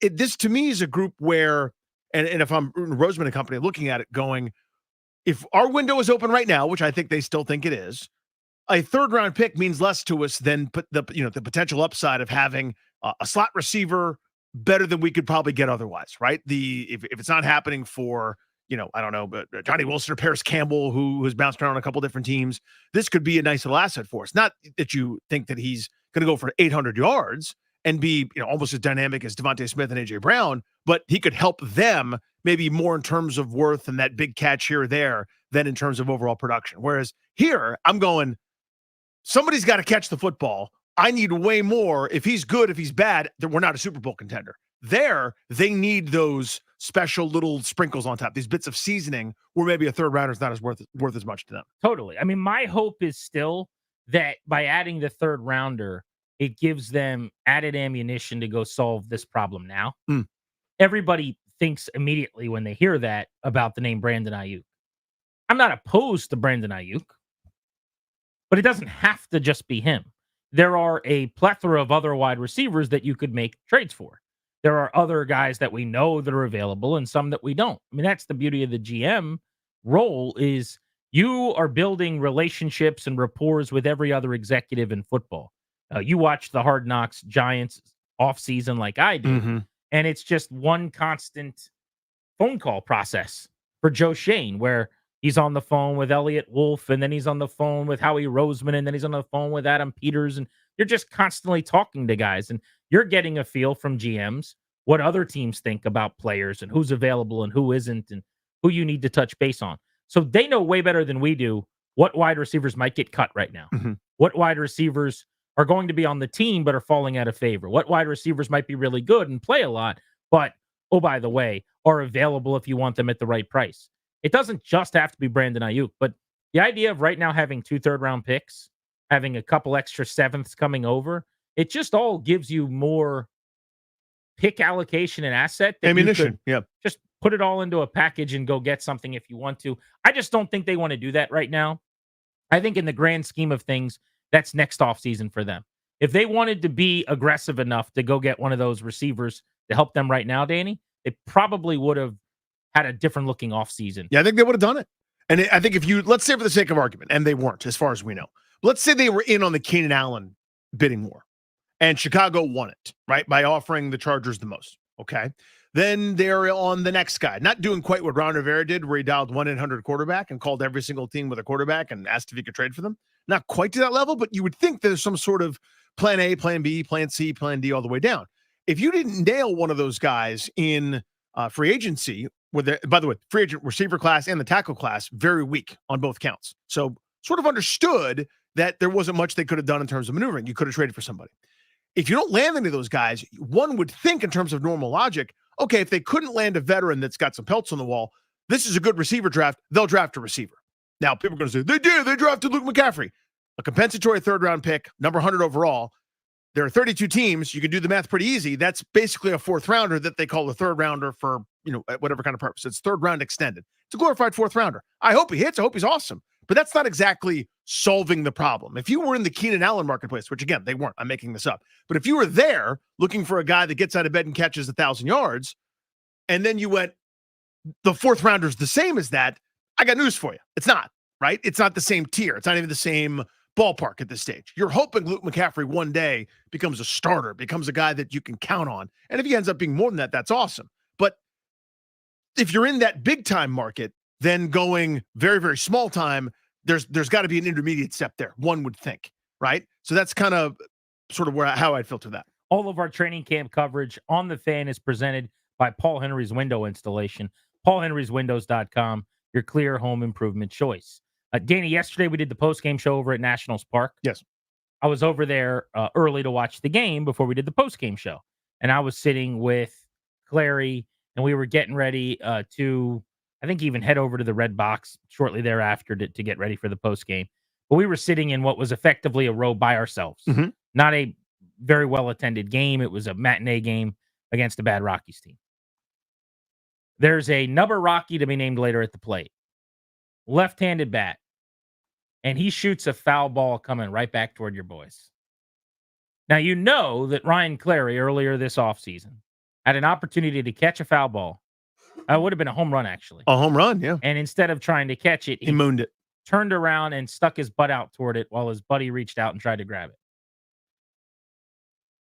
This ball initially off the bat looked like it was coming right at us, and it kept sailing to our left. It's got a little tail on it. It has to. Yeah, lefty I mean, spin. but it's coming in hot, by the way. And so we're sitting.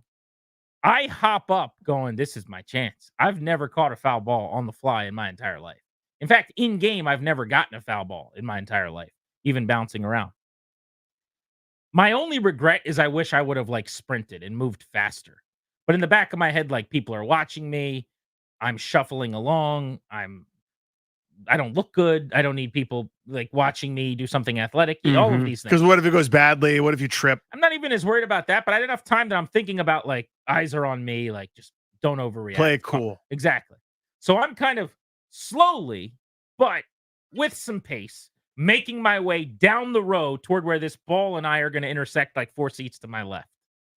I reach out with my left hand as far out as I can reach.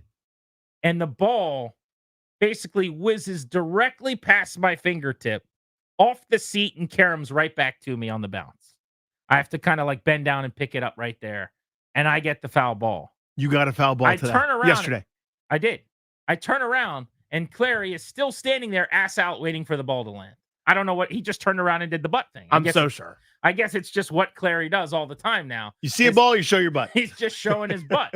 What actually happened though is I turn around and Clary's like, "Dude, you got a foul ball," and I'm like, "Yeah," and he's like, "Siced," and then right away, like 2 kids 3 rows down are like, "Can I have it? Can I have it?"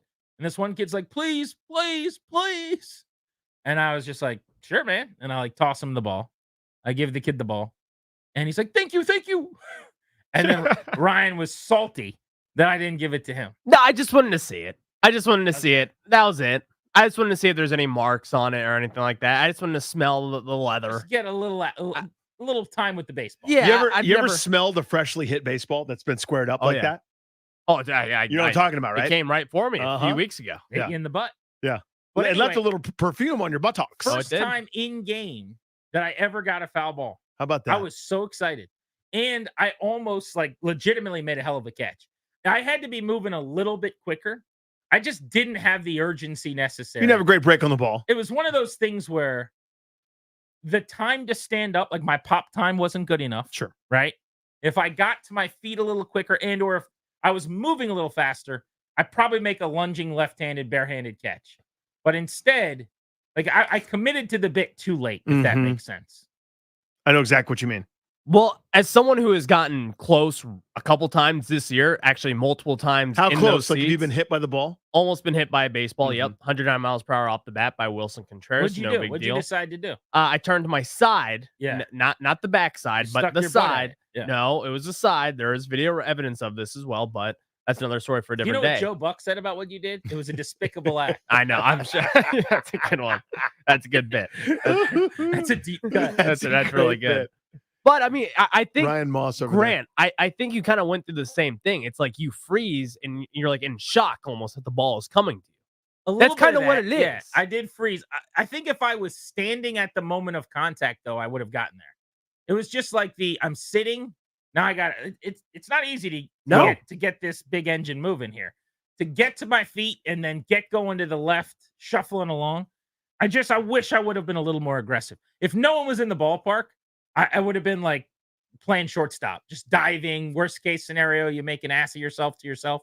But knowing everyone's watching me, it was almost like I played it cool. And then at the end, I'm like, damn, that could have been it. That could have been I got within probably 3 inches of catching it. If I wanted it a little bit more, I catch an awesome falling catch. And that's what I needed. That's what I wanted. So I know we got to jump, but speaking of playing it cool, totally unrelated. Just I thought of this. When my son was at soccer practice, I was like, went for a little bit of a walk. Ball leaves this other field, okay, as I'm walking. And I'm going to play it cool and kick it back to the kids. You know, now I'm not doing, here we go, guys. I could have just picked it up and thrown it to him. I was like, yeah, watch this. I'm going to kick it. In my mind, I'm going to kick it. It was wet. I didn't know it. Ass over tea kettle. No. I go to kick it. It goes about 6 feet, and I'm horizontal. Oh, that's and terrible. I land, just splash, When was this? gross mud. This was in the spring. Oh, But it that's reminded me of that. When you're like, yeah, I'm trying to play it cool. And then at the very end, you put a little effort, and it goes terribly. Friday double play means winning off the field next on Grant and Danny.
It is time to figure out how you're winning off the field. Double play driven to you by your local Washington area Honda dealers.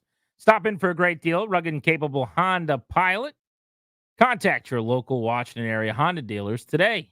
Winning off the field, we do still to this day, once a week, thanks to the great Bruce Allen, a legend around these parts, ran this team so well. Did have a better draft history than Ron Rivera, if you look at it. Yeah, but it's true. Always good. He once said these words: "We're winning off the field. We got to start winning on the field." And it stuck with us because that's a way of life. That's not just some sort of thing that you say once a week for shtick. That's how you've got to approach it. Your small victories, your little minor things that most people wouldn't care about. Let's celebrate those things. Let's bring some light to those special times. Winning off the field. There you go, Bruce. That a baby. So it is time to figure out how you're in the win column. Danny, give him an example. This morning at my homestead, Brian, Ryan, and Ben all came over.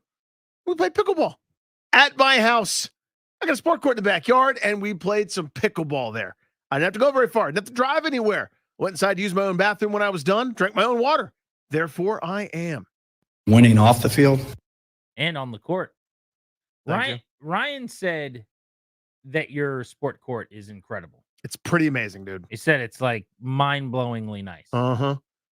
I'm coming to shoot hoops. You are more than welcome. It's gonna happen. I'm gonna work on the jumper. You are more than welcome. Get some shots up. You can borrow my weighted vest. I will not wear a weighted vest. You can borrow the weighted vest. You're training for the Olympics. You can borrow the weighted vest. You're very sweet of you. Thank you. Say it one more time, then I'll borrow I'm just telling you can borrow it. Like you. You're going, I don't know if I can. I feel nervous. I feel weird. That's the problem. Don't feel weird. It's me not knowing if I can borrow it. You are permitted to borrow Well, if I can borrow it, then I'll borrow it. Rich and Only, what's up, buddy? What's going on, boys? Hey, Bonnie. Good man.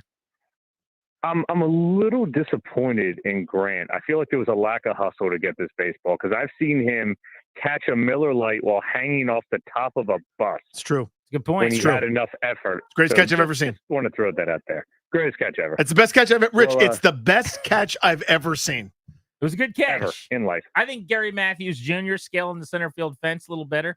Maybe Willie Mays was he buzzed? Losing his hat. Was he buzzed on a moving bus? He was not. No, he was not. Defied gravity the entire way. It was a good catch. I appreciate that. I feel honored for you remembering. Well, today I go into work is truck day, so I go in at 6 a.m., unloaded my due. Boss goes, all right, you're all set. If you want to roll out early, it's all good. I take the kids up to the pool, and like it's Father's Day off, the dads are all at a table with a big old cooler of beer, almost like they're waiting for me. Therefore, I am winning off the field. That ain't bad. It's a good day at the office. That ain't bad, Rich. And then a better day after. Let's go to Maddie in Stafford. Hello, Matt. I just crossed over the Patuxent River in Calvert County. My God, it's so beautiful. Therefore, I am winning off the field. I know about some of those things. I was going to say, that's you, right? A little King George country he's talking about down that way. I mean, that's not, Calvert County's not King George, but he's headed It's down adjacent, right? In my neck of the woods. But you know what? I think he's winning off the field because he's in God's country. There it is. It's just him and some rolling roads and some greenery, some woods. So I've heard people recently a couple times say Pawtuxent, like it's Pawtucket, like the Red Sox affiliate. Yeah. I feel like it's Patuxent, right? I would lean toward that one. Yeah. For sure. Did you guys down that way say, like, did you paw I gotta or be paw? honest. I don't think I've ever said it once. Okay. I don't think most people talk about it. I think it doesn't come up when I see it on signs or something. I think I would go with Patuxent. Yeah. But also, Matt's got some yinzer to him. He does. So maybe like his paw is actually more paw. Like he's going to ask if you want a pop. It's not going to be a soda. He wants you to have a pop. Because that's normally how we abbreviate things, the last part of it. His over is over. He's got a little yins to him. Oh, by the way, we should have asked him. He's got to be bummed because he's a Penn State mark. Jahan Dotson on the move. It's tough for him. That might hit him right where it hurts. Let's go to Armando in Salt Lake City, listening on the Always Free Odyssey app. What's up, Armando? Hey, man. Hey, Bob. Hey, Bob. Hello, Robert. Your conversation with Santana reminded me of this. So I just turned 44, just younger than Danny. Happy birthday, by the way. Thank you, you're bud. such a young guy. That stings, by the way. Compared to Danny. I'm 44. Not anymore. Damn it. Go on. Yeah, I'll be there. I'll be there next year. I know, buddy. I stopped by the work cafeteria just the other day and just said hello to the cafeteria staff, and the nice young lady said, "Hey, have you seen Deadpool and Wolverine yet?" And I said, "No, I haven't." She said, "Well, you're in your early 30s, right? You're going to love the music. You'll be bouncing in your seat. Therefore, I am." Winning off the field. First of all, that's a hilarious conversation starter. I love that. Secondly, what a gift it is to be assumed to be 12 years younger than you are. Drab asked me today because I was telling him it was your birthday. Uh-huh. And I said to Drab, I'm like, what are you in your upper 30s? Or he's like, and he's older. He's in his 40s. Yeah. And he's like, nah, dude. And he told me his age. And I said, oh, he goes, you're 40, right? I said, are you kidding? In 5 years, like, what do you mean am I 40? Isn't it funny how much offense you take? Well, to like, what? Like, seriously, Yeah. guy? I was 35 years ago. You think I'm about to be 40? That's not how time goes. But I mean, yeah, but he's also getting up at 3 a.m. and like night is day, day is up is down. He's a good egg. But I mean, my metabolic age is probably 67. But let's not rush this thing. That's not what we're talking about. We don't have to go to that. Talking just dates. Grant and Danny on his birthday on the Fan next. Ahead of the Beltway Blitz, we're giving away Jason Aldean tickets right here on G&D.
will set up a revocable trust or create a healthcare power of attorney.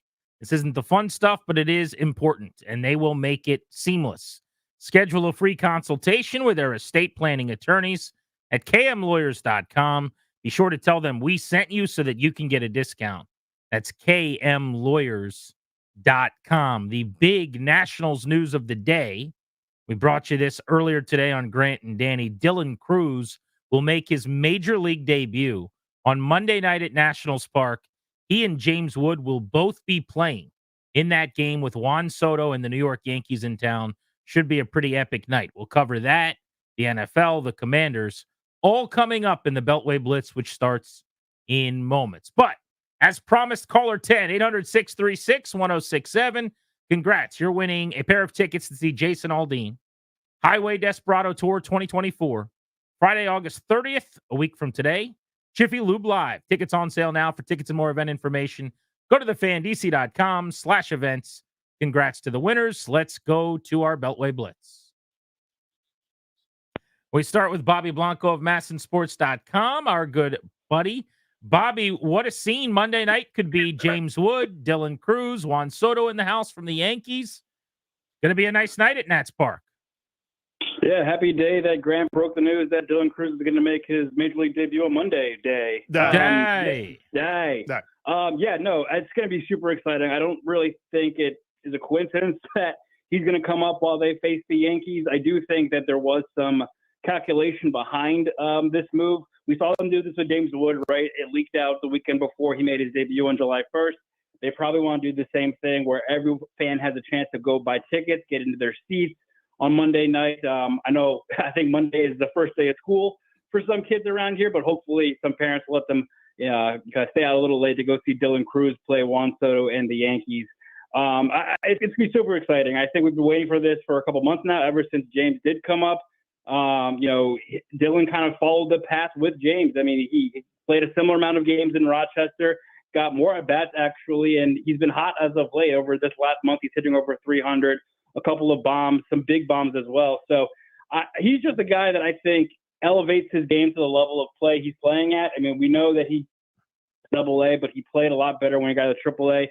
This guy is just meant to play underneath the spotlight. So Monday night against the Yankees at home, with James Wood in the outfield with him, with Juan Soto in the opposite dugout, I think is going to be a big spotlight for him, and it's going to be a lot of fun. Bobby, fast forward to the year 2027, right? You're Bobby Blanco in the future now. You're still very handsome, still very young. You have a metabolism, all right? But you're predicting the future now. Who's in center field? Who's in left field? And who's in right field for the Washington Nationals? That is such a good question, and I'm glad we don't have to answer it too much right now. But looking into my crystal ball, I think ideally, you have Dylan Cruz playing center field, and you have James Wood still in left. I think if they wanted to move to James to right at some point, that would have already happened. Obviously, Dylan's going to come up and probably play right field with Jacob Young in center. I know everyone wants to point to the fact that Juan Soto is going to be a free agent after this year. Let's kind of trot out all of our top prospects and show him how good that this young National team is about to be. Maybe he will give the Nationals a fighting chance this offseason. A lot of things have to happen for that to come true. I think that also could be a part of it. But if I'm looking at 2 years down the line, 3 years down the line, the outfield is definitely going to be James and left. I think Dylan moves to center at some point. While Jacob Young is a gold glove, maybe even platinum glove caliber center fielder, I think Dylan is just a better overall player. He brings a better bat profile. And so I think you have to play him instead of maybe a big free agency signing like a Juan Soto or someone else is in right field. So that would be pretty crazy if we saw those three guys back in Nationals uniforms playing in that outfield in the coming season. Bobby, two more timely pressing matters today. Mackenzie Gore pitches for the Nats in Atlanta coming up 7:20 first pitch this evening. I'm interested in this because Gore's had a treacherous second half. Obviously, he's got all the stuff in the world, projects to maybe be their number 2 starter long-term moving ahead, but it just hasn't gone well lately. I thought he showed some signs of life, though. He pitched much, much better first 2 times through the order his last start. Did you see those same encouraging signs that I did? And just how critical is this outing for him as he's trying to get his season back on track?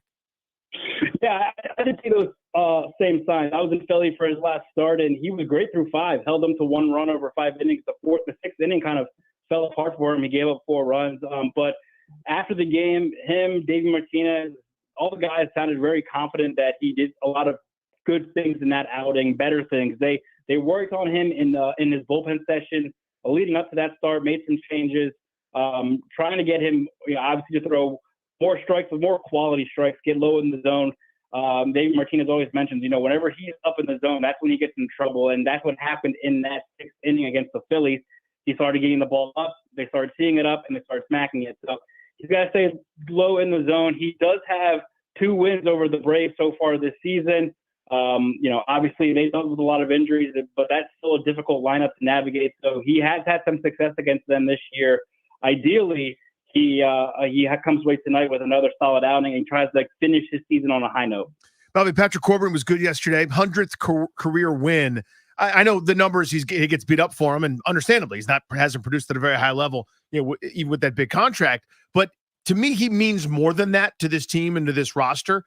Go into that a little bit for what kind of his role with some of these young pitchers. Yeah, I said this a lot. I think, it is easy to kick Patrick Corbin when he's already kind of been down the past couple of seasons. But, being in that clubhouse pretty much on a daily basis, being around the guys, he is still a very vocal presence in there and a good leader for some of these guys like Mackenzie Gore to look up to. Obviously, we don't want Mackenzie Gore, Josiah Gray, Jake Irvin, Mitchell Parker, DJ Hurst to have, the kind of seasons that Patrick has had since the World Series. But it's more of the durability, the taking care of your body in between starts, preparation. Of all the things that we talk about Patrick Corbin, he does give them innings and he does make every start every 5 days. So that is something to be said for him. And I think a lot of the younger guys see that in him and talk about, 3 of those guys I just mentioned are young left-handed pitchers. So they can learn a lot from Patrick Corbin, who has had success. It's been a while now, but he has had success up at this level. So, yes, none of these past couple, 5-6 years have gone the way the Nationals wanted to or Patrick wanted to, but he has played a role off the field in that clubhouse, an important one, too. Bobby Blanco, MASNsports.com. Thank you, buddy. We appreciate you. Thanks, guys. Happy birthday, Danny. Day. Thank you, pal. Day. Birthday. Day.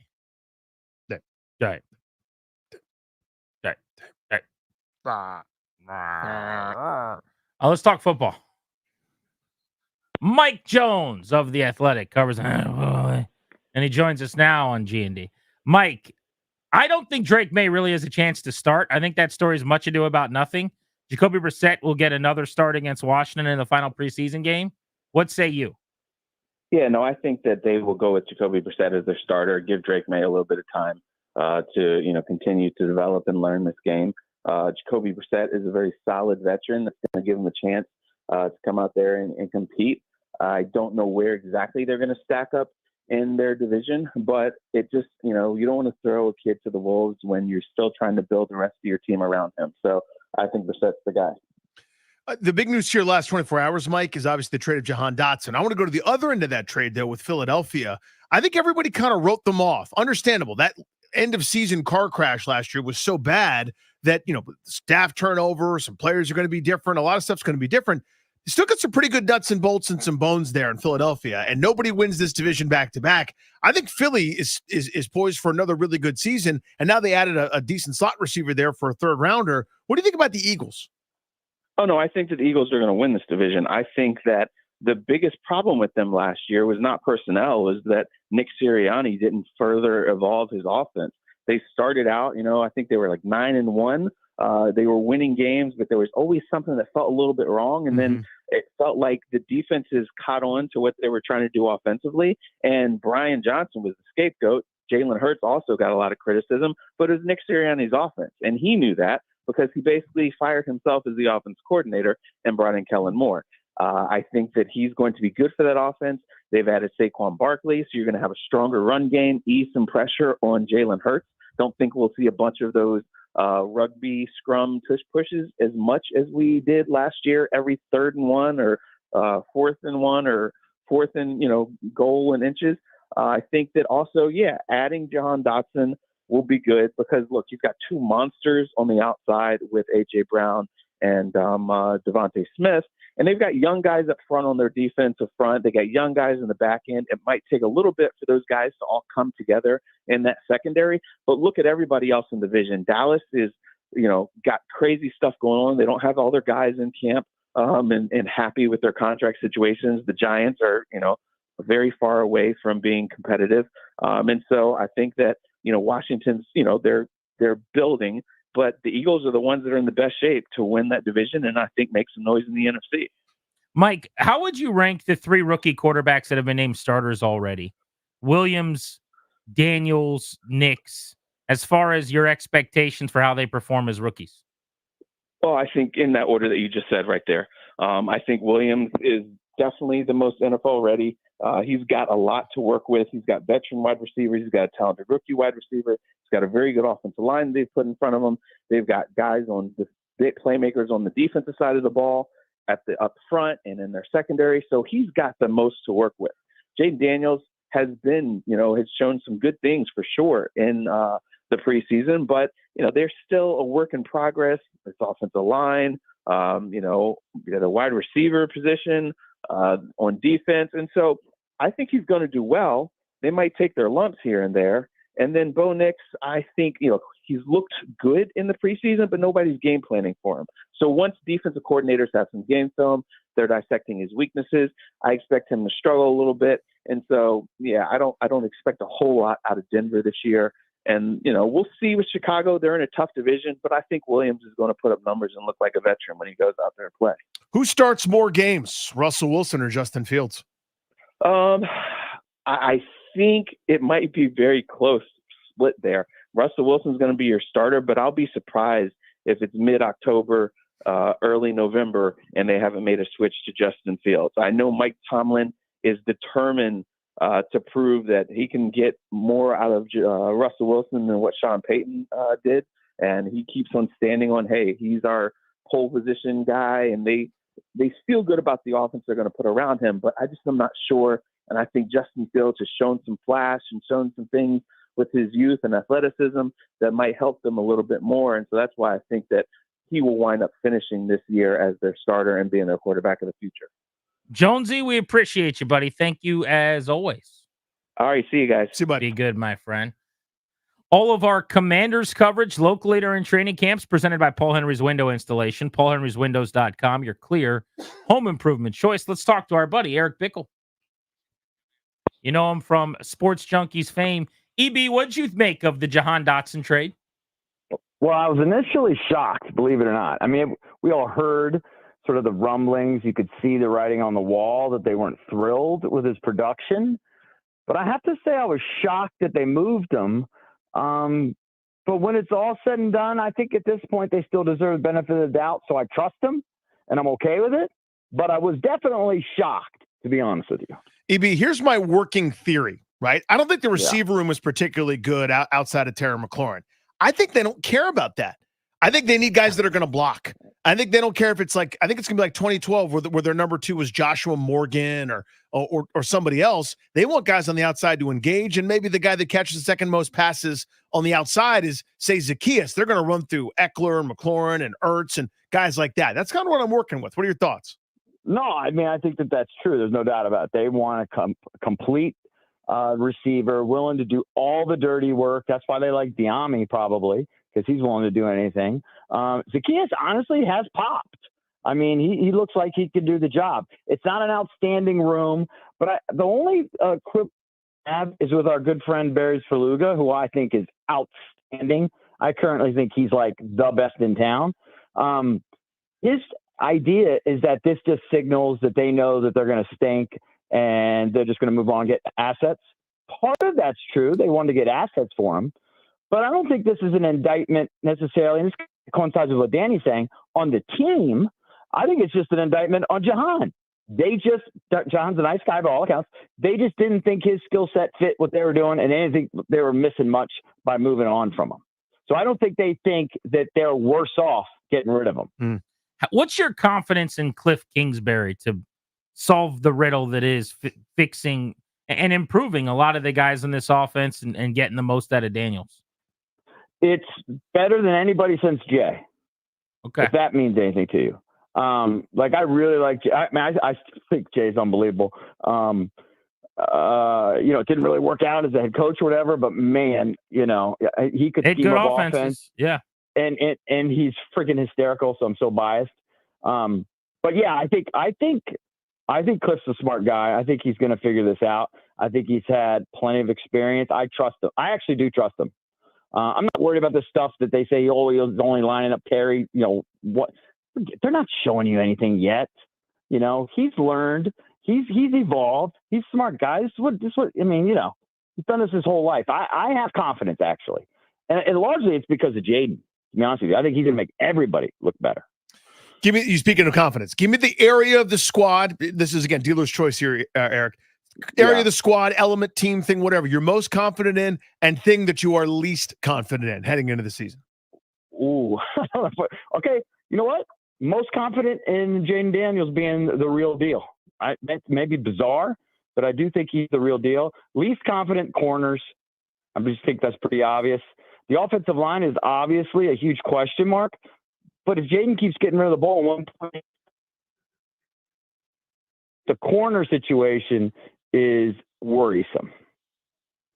EB, we appreciate you as always, buddy. Thank you. What do you got on the docket this weekend? Your phone's breaking up a bunch. Say it again. Oh, I'm sorry. No, it's all I'm good. sorry. All right. Be good, guys. What are you doing this weekend? We actually want to know wanted now. Hear the answer. Oh, drink. Drink. What else is there to do? Drinking, yeah, I'm drinking. Well, you're a golf guy now. You're like all in on golfing, it seems like. Well, I just came inside from hitting balls. Yeah. How's the swing looking? Swing's fine, but it's just golf. Golf's like really hard. So you can think you're friggin' Tiger Woods one swing, and then you're the worst player ever the next. That is That's just ridiculous. golf. I think there's no sport on the planet that is made to look easier by the experts. I'm not saying like hitting a baseball is not hard or whatever, but nothing looks easier with the consistency with which they do things than going out and golfing. I'll take 100 swings or 140, and I'll have like 6 good ones, and I'm like, I'm coming back. I'm really good at this. Yeah. And then I just suck so bad. Yeah, no, it's so true. But you know what? If you really, really watch closely too, even the best, Tiger will shank one every once in a while. Scotty Scheffler will hit one off the hosel. It's a maddening sport. It's maddening, but it's just sort of that pursuit that keeps bringing us back, right? That feeling that you get when you do smush one. Oh, it's so great. Yeah, even me, I'm terrible. Like you wouldn't golf with me. I'm really bad. But when I go golfing and I play like best ball or whatever in a tournament a couple times a year for charity or whatever, in my round, I'll hit like 2 or 3 balls where I'm like, I think I could get good at golf. Well, like every time I play, I'm like, I should do this all the time, which you can't. How can anyone do it all the time? Well, when your kids get older, Danny, you can do it quite a bit. Well, I don't know what he's talking about. He plays pickleball 6 hours a day. Yeah, but he could find a time to play some golf. It's not a 9-hour commitment, 45 minutes away on a weekend. Like that's different. Well, what's better? What else you gonna do? I mean, once your kids grow up and everything, well, what else are you gonna do? Well, you got to go to all their college games, man. You're nothing but college scholarships out there at the Bickle House. D1 athletes left and right. I just hope someone makes the middle school team in my house. I just want to know how many of your kids are going to be in the 28 Olympics in LA? 0, I promise. I mean, -0. I don't know. You got sillies left and right. No, you guys are sweet. They're good kids. See you, Thank buddy. you guys. Have a great weekend. You too, buddy. Be good. That's our buddy Eric Bickle. That show, by the way, has a chance. These junkies, It's have you new. heard them yet? Yeah, they got chemistry. I don't know how they did it, but they got something going. You don't see that very often, like a new show with 4 guys on it. Yeah. And they do that. And I don't think they've ever met before. They just threw them in the studio together. Yeah. Really an amazing concept. Mhm. I got to give Chris Keinert credit. You do. Jahan Dotson is a Philadelphia Eagle. The Commanders now move forward. Will they make a wide receiver move before the season starts that matters, or is this basically the group? Let's get into that next on Grant and Danny.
If you missed Santana Moss, that interview will be archived for you at thefandc.com when we are done today. GrantandDanny.com/audio to listen to our entire program.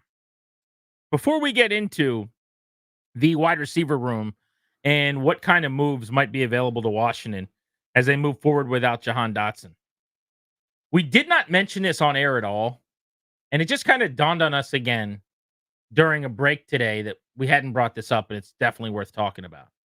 So yesterday, we're on the Nats postgame show. Mm-hmm. I'm not going to sit here and pretend like we're wearing suits and ties when we do that, but it's a little bit more buttoned up. Yeah. I would say there's not the same amount of leeway. Nobody tells us what to talk about, what we can say, what we can't say, but it's a network postgame show on the Nationals radio network. And so we break the game down. We say who did things well and who didn't, and what was good and what was bad, and then we say goodbye. We're not going to be grading people's lunches, what are you eating style, like we do on Grant and Danny. Sure. We're not going to be picking football games. It's not our normal radio show. It's just us talking about baseball on the network. But I say this to tell you that during one of the commercial breaks, during that postgame show that we did yesterday, two guys walk up to us. And they were probably, if I had to guess, I would say maybe like 27 to 30 years old. 30 is what I had in mind. The one guy is in a good mood, definitely enjoyed his afternoon. He's laughing a lot. He's jovial, very pleasant. Yes. And he is very excited to walk up and say to us, "This is my buddy." He taps his buddy on the shoulders, like looking down at the ground and seemingly wobbly. And he said, "I just wanted you guys to know that he just accomplished the 999 challenge, which is to go to a baseball game over 9 innings, eat 9 hot dogs, and drink 9 beers." Now, immediately when he said that, Danny, I don't know what you were thinking. I did not believe him at all. I did. As soon as he said that this guy did that? Yep. I did not.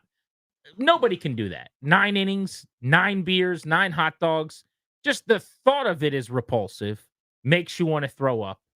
It would be borderline impossible. Well, it made him want to throw up too. And that's why I believed it. I've never seen anyone look grosser and more ready to puke. And like they're standing there. They seem like very nice guys. I didn't want them to stand there anymore because I thought any second this dude is going to puke where we have to sit and do the show. I tweeted out a picture of this guy. You should go check it out if you want, at Grant H. Paulson. His name was Max. I took about I'm looking at the pictures now. Yeah. I took about 6 pictures of this dude. I posted like the 2 most flattering. His eyes are closed in both of them. Yeah. He's like looking down toward the ground. In one of them, he's clearly in visible pain. Looks like he's either in the middle of going to the bathroom in his pants or he just got kicked in the shin. But this is where immediately I started to believe it. This guy is out on his feet wobbly, okay? His buddy is walking him around as his chaperone, quite literally grabbing his shoulder like, "Hey, buddy, we're going to go this way." Now, he did stop to like Joan on him and slap him in the back of the head and talk to us and do skits and bits. But he consented. I said, I don't know if he was in his right mind to consent, but they wanted me to like post that he had done it. And I was like, "And I'm going to take a picture of you. Is that cool?" And the guy was like, "Huh?" And I was like, "I'm going to take a picture of you." And he's like staring at the guy. He's like, "Yeah, please do that." And I'm like, "I'm going to post it online." He's like, "Yeah, you got it, man. Yeah, you should do that." There you go. Okay, buddy, smile. And he didn't move. He thinks in his mind he's smiling. He's like, "I'm smiling with the back of my face." I think he was smiling. But I'm telling you, I went from there's 0 chance this guy accomplished this to within 2 seconds of looking at him, seeing the pain. Yep. He kept getting doubled over. He looked like an NBA player in the 47th minute of a game, like hands on knees. At one point, he was down on one knee. Looked like LeBron after a touch foul. Like it was bad. Keibert Ruiz, new style catching to try to help frame him a little bit. Like he's on one knee. I mean, it was so brutal. Yep. And he was at one point kind of using the table where we were sitting. Yes. To like help himself just stand there, like trying to talk to us. He wasn't really saying anything. In his mind, he might have been. But his buddy was doing all the talking. He did it. We started at the bullpen for the first inning or 2 to save some money. They don't have the small cans of beer, the normal ones, so they had to do the tall boys and going through the whole rigmarole of how he did it and paced himself. And like you said, at one point, Danny I could tell with your eyes was like, I don't want this person here. Right. And at any moment we're going to get a shower. And I feel horrible about that because they were very nice. This is not and hopefully they didn't take offense to my sort of not perceived disinterest or otherwise. I It's was like dragging on the conversation, getting information, and you were going, get this person away from me. Because I don't know how to say this in a nicer way. He looked like any second was the second. And they were leaving the ballpark. We had another 2.5 hours, you and I did, to do our regular radio program alone in a ballpark. Oh, can you imagine? And yes, I imagine it right then in that moment. I'm going, take it on down the line. Now's a good time to go. Hey, the exit's that way. Like, please stop. But so my view of it, if you're in the ballpark, we're behind the little red toast drum, right? Grant's sitting to my left. I'm on the right. I have a little bit of a better angle of watching approaches from that side. Right from your side, because I can look across you a little bit easier, if that makes any sense. Sure. I saw them coming around the bend. He took a wide turn. You know what I mean? The drunk guy. And I go, that's, in my mind, note to self, that person's intoxicated. Totally fine. Growing up, do what you do. You see them, you're like, that guy's struggling to get out of the ballpark. You're like, that guy's having a tough time and his buddy's carrying him. And then the dude comes over, is like making eye contact with us as we're kind of getting ready to jump on for the post game, looking up the whatever numbers or the box score, Patrick Corbin's 100th win, and who did what when. And he's like, are you guys on right now? And we're like, no, in a second. And he's so excited about this, like his buddy did it, and the buddy that did it looks like he just lost a UFC fight, but there's no visible bruising. Bro, he did it for a day game, a Thursday 1:00 day game. Like his day wasn't over. At 1:05, he's cracking that first beer and having that first dog. We saw him walking out at 4:30 or whatever it was in the afternoon. Yeah. I can't imagine. All I've thought about all day, what does that guy feel like today? What death does he feel like today? I was so lucky for the vast majority of my entire life. I'd never felt, I never had a hangover. I don't know how. That's the most unbelievable thing to me, by the way. I know. But I will say the last time I got really, really stupid, we'll call it that guy. Okay. Was it at our holiday party? It was. Yeah. And it was the most hungover. What did you have? Did you have the Scotchy Scotch or did you have the bourbons? No, I had all of the old fashioned. Yeah, you did. And then me and your brother-in-law were drinking something with like cracked eggs in it for some reason. You remember that? I do now. Yeah, they were like pouring, like it was like a raw egg they put in a drink. It was disgusting. Whatever it was a bad decision. Yeah, I was gonna say. Just ask the Uber driver. It was. Did you get that little surcharge that comes? No, we didn't get that. But he made a pit stop on the way home. Did he? I'll tell you. And I'm like, I'm too old for this. This is not the way I should be living my life. But yeah, that was before COVID, I guess. It was your last big Rouvier party, make some bad decisions event. That was the night I met the uncle that I got into it with on the radio. That's right. Where I was just a passenger there. Before I could say anything, it was too late. Oh, I'm sure that was the problem. Well, that's what happened. I mean, I had no idea because normally it's like I don't know when to interrupt it because then it's like, hey, it's my Uncle Jim. Yeah, my wife's Uncle Jim's on the phone, and then God bless him. He's a wonderful man. He is nice. He has the occasional hot take doesn't cover it. He has the center of the nuclear reaction, scalding fission take. Like 1980s Chernobyl level takes. But I just like that you didn't think at any point maybe you'd let me know, hey, that's my uncle you're getting into it with. By the time the going in, like I thought it was like, hey, here's my idea. Why don't they do a trade or like why don't they shuffle up this or have go with an opener? He wanted to send Gio Gonzalez to the minors. That was his solution, and God bless him. I explained to him at the last time we hung out, last gathering. That's not an option. Like literally, it's not an option. You can't do that. There are a million reasons why, but it's not a thing. And he went there and then wouldn't. Oh man! And I just sat idly by, and I had to tell you during the commercial break. That was my wife's uncle that just called. Hey, Grant. That was my uncle. I'm like, what? They're like, that guy was my uncle. I'm like, no, it wasn't. No, it wasn't. Like, yeah, I think it was. I think it was. You didn't know. You think it might be. Here's in truth, I did I think. Yeah. I knew, but I said I think. But I bring that up to say that's the worst feeling in the world. The next day. Yep. And this is worse than that. He did 9 beers and 9 hot dogs. Yep. So diving into the comments for a second, JP Finley said that looks like a dude that drank 9 beers, but more so ate 9 hot dogs.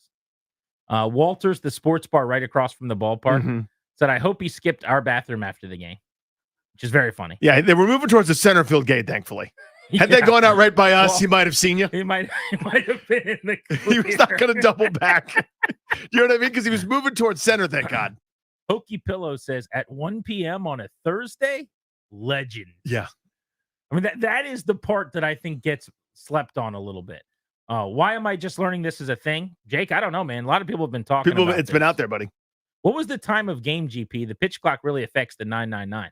It's a good point. It is a great question. Pretty quick moving game. So, but until some crooked numbers went up towards the end, because it was cruising, if you remember. It was. Through like 5 or 6.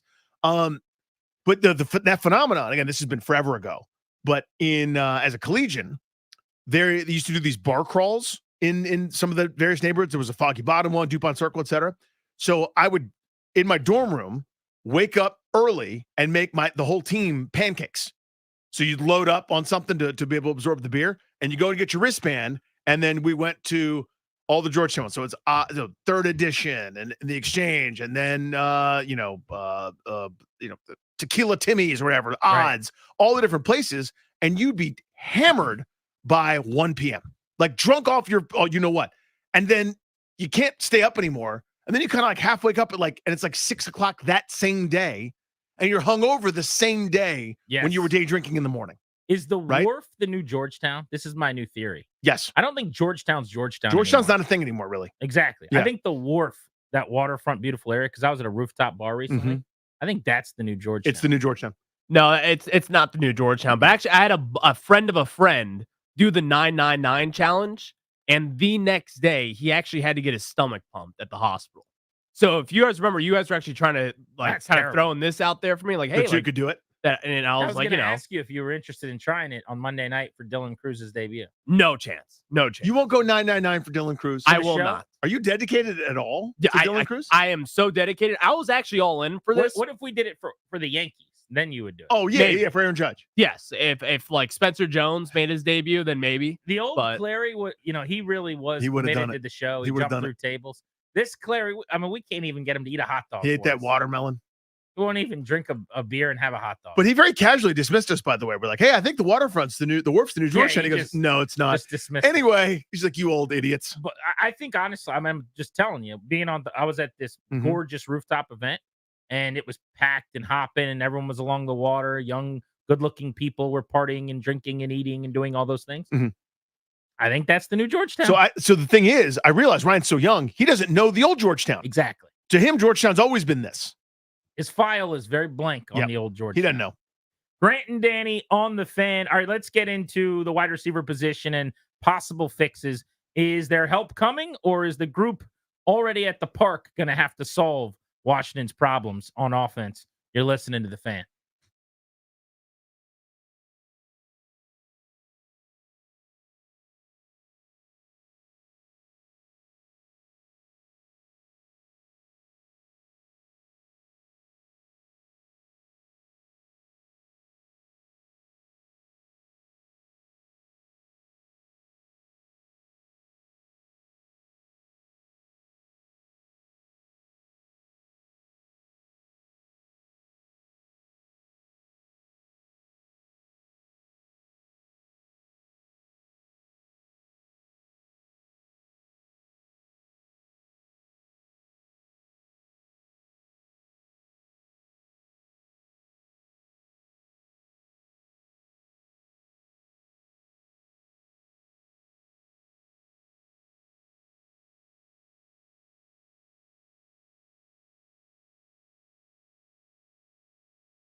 Grant and Danny on the Fan. Welcome back. Thanks much for making the show part of your day. We're taking you up to about 6:30. Nats baseball tonight at 7:20 on the Fan. Pregame with Charlie and Dave set for right around 6:50. Jahan Dotson's an Eagle. Commanders get a third-round pick. They ship a fifth-rounder to Philadelphia. News broke yesterday. We talked about it quite a bit on our show. The secondary angle I want to dive into with you right now, though, is would you predict them to make another move or not? We can open up the MGM National Harbor listener lines on this at 800-636-1067. There's been more speculation than I thought nationally about the Commanders making a splash at wide receiver now. In fact, even Mike Silver, who I reached out to try to get on the show today, covers the 49ers out in San Francisco. He was on deadline during our show and was busy.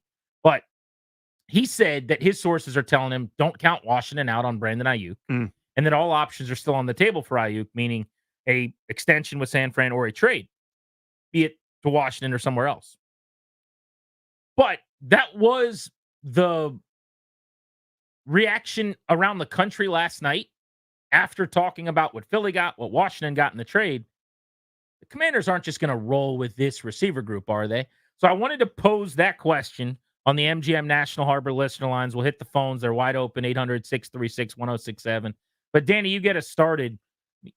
If they made a move for a wide receiver, what do you think that's going to look like? I don't think it'll be the headliner. I don't think it's a 1 or a 2 and a 4 or a 2 and the new 3 that they just got, plus a huge contract market value for Brandon Ayuk. I don't think they're going headliner.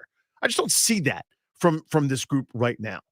I think if you were going to do that, you would have started maneuvering before instead of leaving yourself behind the 8 ball in a slightly weaker position close to season time. I just felt like they would have addressed this at a different point if they felt like they needed to. If there's another move, I'm just picking a name. It's Hunter Renfrow, who's available for anybody right now via free agency. Maybe it's a marginal around the edge trade. Maybe it's a guy that was probably going to get cut. We'll give you the conditional 6th rounder. You can come on board to sort of help our depth. I think they're not looking at this number 2 receiver the way that we conventionally do on the outside. I think they're looking at it as one guy's going to be a starter on all the running plays or all on this set of packages or in these formations, and everyone's going to have a different role. Terry McLaurin supersedes that, but everybody else, we're gonna cobble together a second receiver out of 2 or 3 different people. So I don't think they're going to go heavy value for it. I could be wrong. I think a couple things can be true. I think them viewing wide receiver 2 differently than a lot of teams is probably accurate. And also, they could still absolutely go make a move to get better at the position because it just helps the young quarterback to have more weapons and to have more people that can help elevate his game. I don't think they'll sign a Renfrow type because to me, if they were going to do that, why wouldn't you have done it already? They've literally gone outside the building and signed free agent receivers twice. Yep. Byron Pringle at the beginning of camp, about a week in, maybe a little under a first week of training camp down. They signed Pringle. And then remember, they went out and got a big receiver with some size when that became a priority in Martavis Bryant, who they're kicking the tires on. So they could have signed Renfrow or any of those other guys at any point. Maybe it's possible that they reached out to one of them and they didn't want to deal with training camp. And they said, come back to me at the end of camp, start of the season, and we'll consider signing with you then. And so I guess that's possible that one of those guys becomes available. But I'm with you if you're asking, do they trade for Brandon Ayuk or T. Higgins or let's say Cortland Sutton or something, one of these guys that's been rumored at any point the last couple months to be available. Because there was a list at one point in time that was put out of, here are the receivers that you can have in a trade right now. Higgins, Ayuk, Johnson, Judy, Sutton. 2 of those guys got traded. Jerry Jeudy is no longer a Denver Bronco. He's now with the Cleveland Browns. Deontay Johnson left Pittsburgh, and he's now in Carolina with the Panthers. 3 of them are still sitting in their organizations. My guess is Higgins plays the year in his contract out on the tag with Cincinnati, and Ayuk very likely has to do the same in San Francisco. He'd be the most likely of those guys to get traded, but I think they're going to sign someone who gets cut, who ends up being a bigger name than Byron Pringle, but basically being the same kind of guy. It'll be someone that when they sign him, we go, oh, maybe this guy will help them a little bit.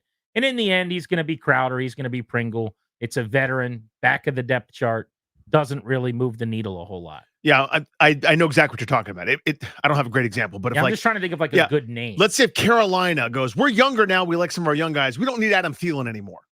Now he's older, but you know what I mean. But someone who that's a name. He's gonna be like it's not even that level. I'm thinking the Giants cut Isaiah Hodgins. Okay. Something like that. That bargain DVD tier. Exactly. Yeah. Like No, I Adam got you. Thielen would actually, to me, start over the guys they have. That guy caught a lot of balls. Yes, and he did. Did some really good things last year. The Cleveland Browns released Cedric Tillman, third round pick a couple years ago. It was like down the depth chart. Mm-hmm. Something like that. It'll be a move where you go Around the edges. Really? That guy? Okay. On this team, maybe he ends up being better than De'Ami Brown. Maybe Luke McCaffrey's not ready. The Tennessee Titans cut Kyle Phillips or I don't know, Traylon Burks. He's not getting cut. He's a former first-round pick a couple years ago. Like something like that. Yeah, I know what you mean. And then they're second in the waiver order, and they grab Nick Westbrook-Akine from Tennessee. Because if the question is there a major move coming? I think the answer is no. And I think you and I are in lockstep there. Yeah, it is not major. I think they make a move. I think there's a wide receiver that makes the team that's probably not on the roster, but it's certainly not one of the guys that everyone's wanted them to trade for, let alone Brandon Ayuk. But want to see what you guys think. We'll hit the phones on this next. 800-636-1067. You're listening to Grant and Danny on The Fan.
Fine Clary Metal Crisp production today, sponsored exclusively by the law firm of Condori Murad. They're going to guide you and your family in the right direction and help you draft a will, set up a trust, create a healthcare power of attorney, schedule a free consultation with their estate planning attorneys at kmlawyers.com. Be sure to tell them that we sent you to get a discount. That's kmlawyers.com. It was announced today out of New England as the Patriots prepare to come down to Landover, Maryland, and to the X to take on the Commanders on Sunday night. By the way, what a bummer for NBC. Sunday Night Football. Dun, dun, dun, dun, dun. No Jaden Daniels. Nope. Versus Drake May. That was the whole point for them picking this game. That's the whole reason they wanted that Sunday night telecast.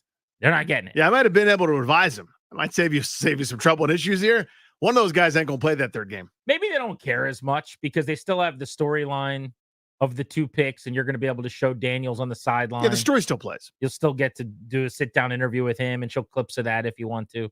But Jaden Daniels not playing. Dan Quinn said that definitively today. Drake May will play. Supposedly, he and Jacoby Brissett still engaged in a quarterback competition. I'm not really buying that. I don't know where you're at. I don't think I buy it. In the sense that if it's a competition, who's going to start week 1, I don't buy it. There is a tug of war as to who eventually is going to take over or when the takeover happens. He's closing the gap and expediting the timeline for his ETA. Yeah, I think it's a Brissett month-ish, and then it's Drake May time. I think that's totally fair.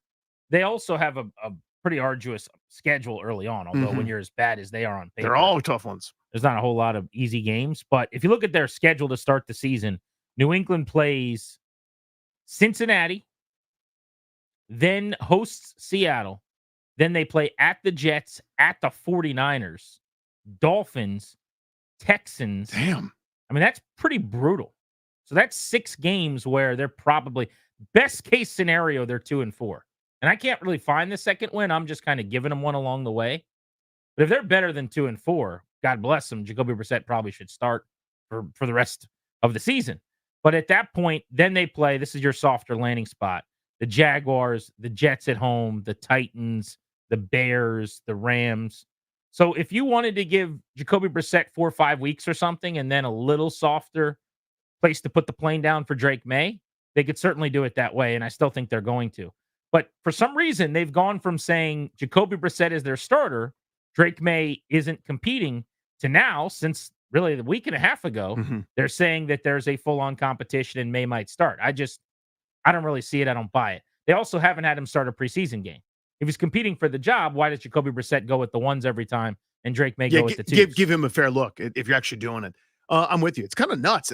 Their first 6 games, I think, are against teams with winning records, right? Well, I guess the Jets didn't have one, so it's 5 of 6, and then 6 of the first 8. If you view the Jets as basically just Aaron Rodgers got hurt and it screwed them up, it's like 6 pretty good teams. Well, yeah. I mean, I guess that's more direct to the point. And then 7 of the first 8 against good teams. I mean, Jacksonville coming off a pretty terrible year. Some of that is the division. Like, and none of those games are against Buffalo, if memory serves. But you got your first 2 against the Jets before the end of October. The division, and you play Miami twice in the first half of the season. It's loaded. You have 3 really good teams. Like, their 3 division opponents should all win 10 or more games. That's a tough way to live. And it's going to be at their expense, a couple of those. When you're bad, that's a really, really hard way to live. Yeah, it's tough. We were talking wide receivers here in D.C. earlier. Mike wants to give us a shout. He's in Wheaton on Grant and Danny. What's up, Mike? How are you? I just want to know that everyone's absolutely bailed on Martavis Bryant. I mean, when he was good 6-7 years ago, he was better than Terry McLaurin was. He was a beast. He was awesome. And if he's got his drug problem sorted out, he's only 32 years old. This acquisition happened just before they let Dotson go. Almost like that acquisition made it possible to let Dotson go. I just want to know, nobody's talking about this guy like he even exists. And does he exist to you guys? Well, let me ask you a question.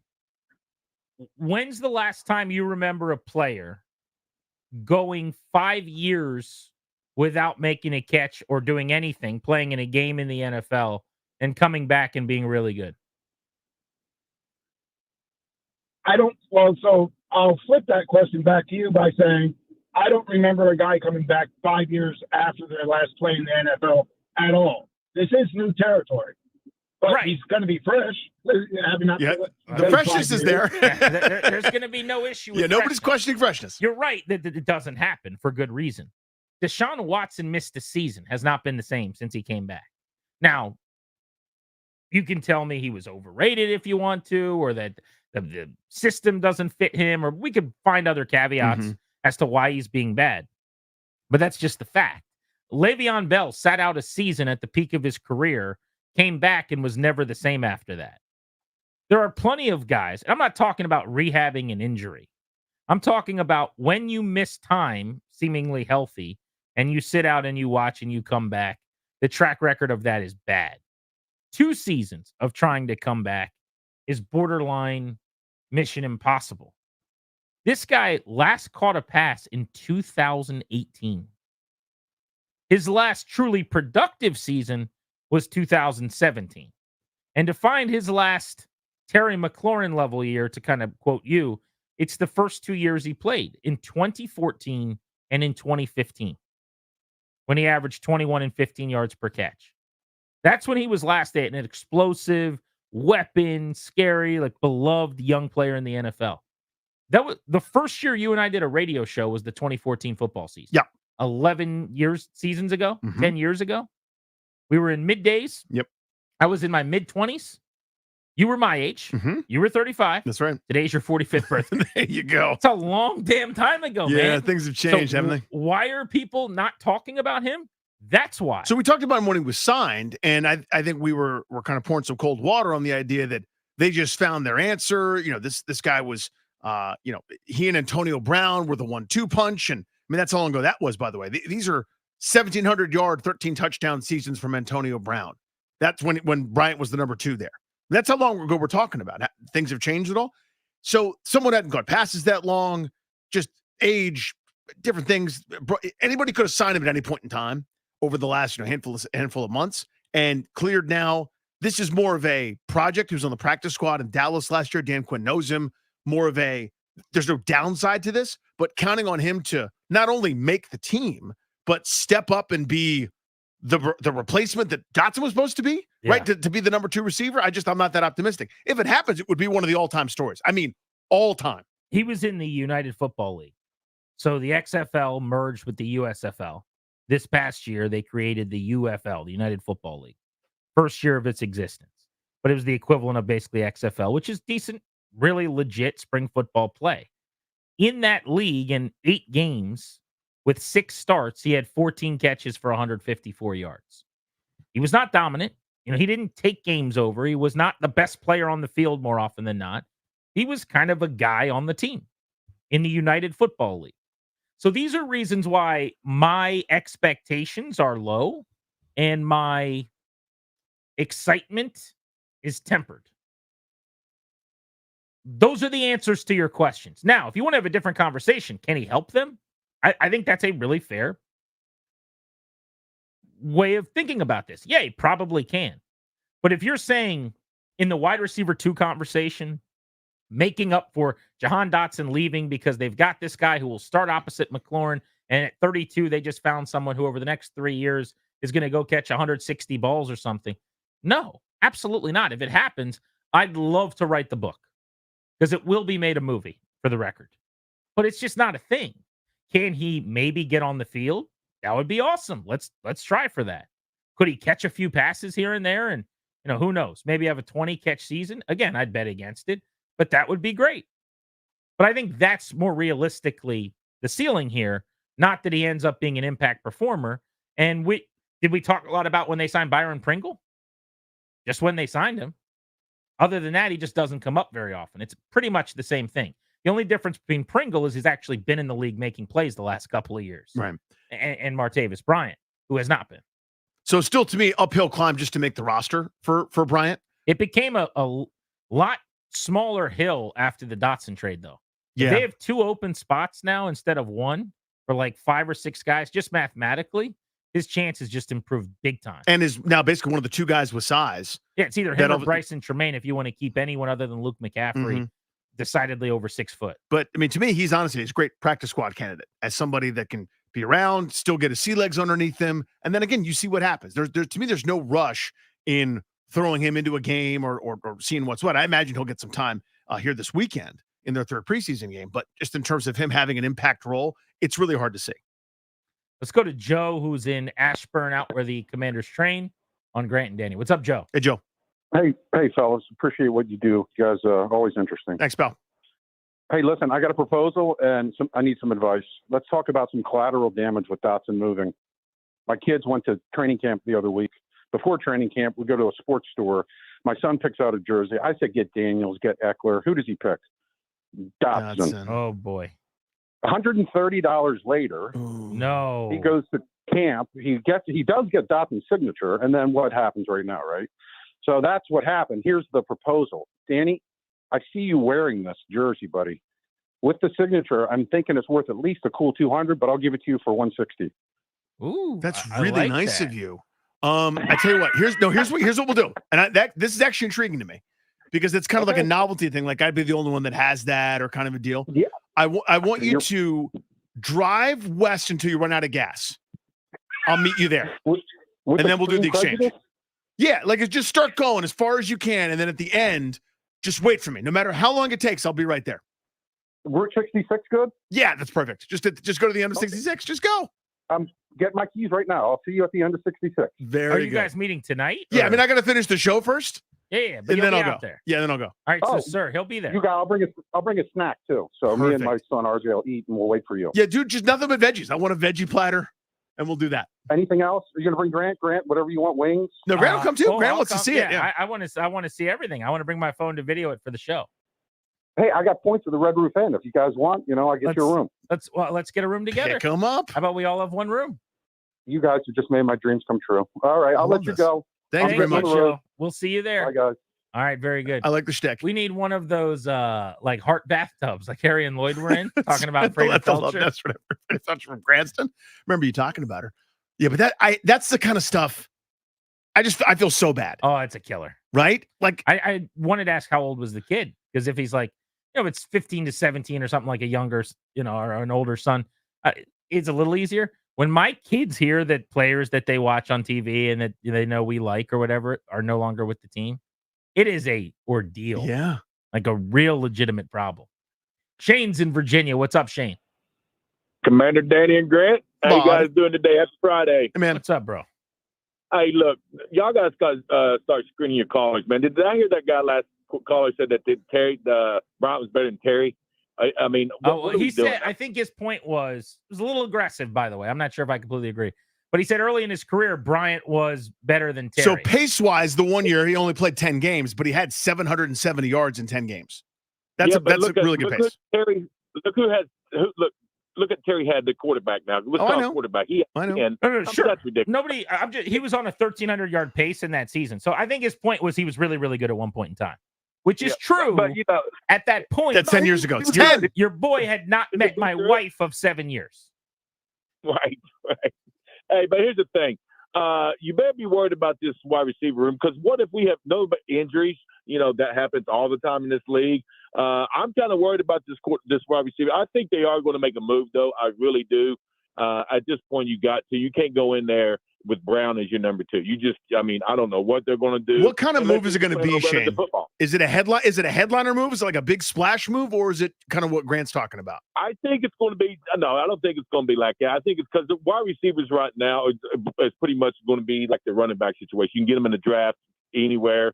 Look, here's the thing. I think it's going to be somebody small. I don't think it's going to be like – I think it could be like somebody like just for example, like a Juju Smith, something like that. But I don't think we're going to give up a lot of stuff for a wide receiver right now. They're not going to pay that kind of price right now for anything right now at that position right now. I don't think so. I think they got other needs that they need to take care of. Number one, still the offensive line, and still cornerback. The corner is going to be the problem this whole year. Watch and see. The good news is they're second in the waiver priority for any transaction move they make. So every player that gets cut and hits the waiver wire that's available to be claimed, they'll have the second crack at them. So they could get the second best corner, second best receiver, second best tackle, whatever they want. Blessed in the DMV just tweeted us. I'm at Grant H. Paulson. Danny's at Funny Danny. He said, "What if that guy does not get sarcasm and actually drives to Strasburg, Virginia, waiting for you guys?" Well, his son learned a hard lesson about buying a jersey. I guess he would learn a hard lesson. It's a family learning some lessons That's right. this week. A tough week for that family, but they learned. Let's go to Bobby in Frederick. What's up, Bobby? Hey, Bobby. Hey, how's it going, guys? Good. The Martavis Bryant thing, I'm not that big on him, but to ask that he come in and replace Jahan as the number 2 receiver, I don't believe Jahan was the number 2 receiver. We know that now. Yeah, you're right. I mean, even before they let him go, I don't believe he was the number 2 receiver. That's why he was playing in the 3rd and 4th quarter preseason games. Because Right. Yeah, I would say that's what we found out the last couple of weeks. Yeah. So, I mean, for him to be able to do what Dawson did last year, that wouldn't be too hard. Would he catch 40 passes? I mean, I'm not saying that I don't know what Martavis Bryant's been doing, but 40 passes?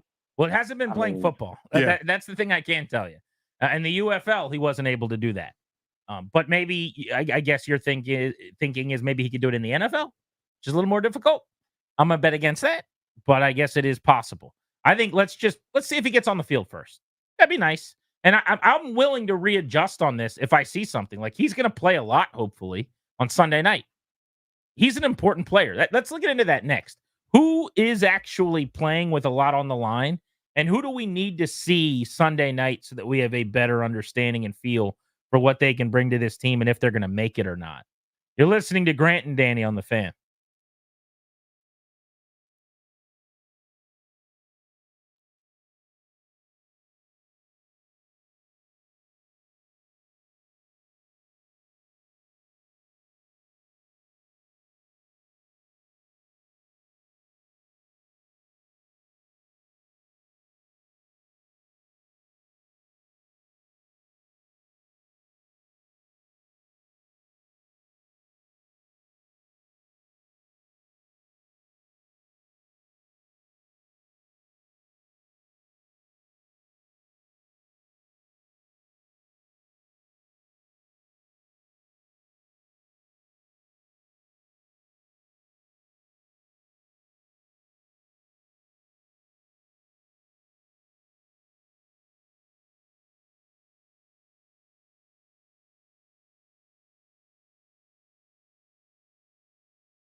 It's Danny Rouillet's birthday today, and we're Grant and Danny.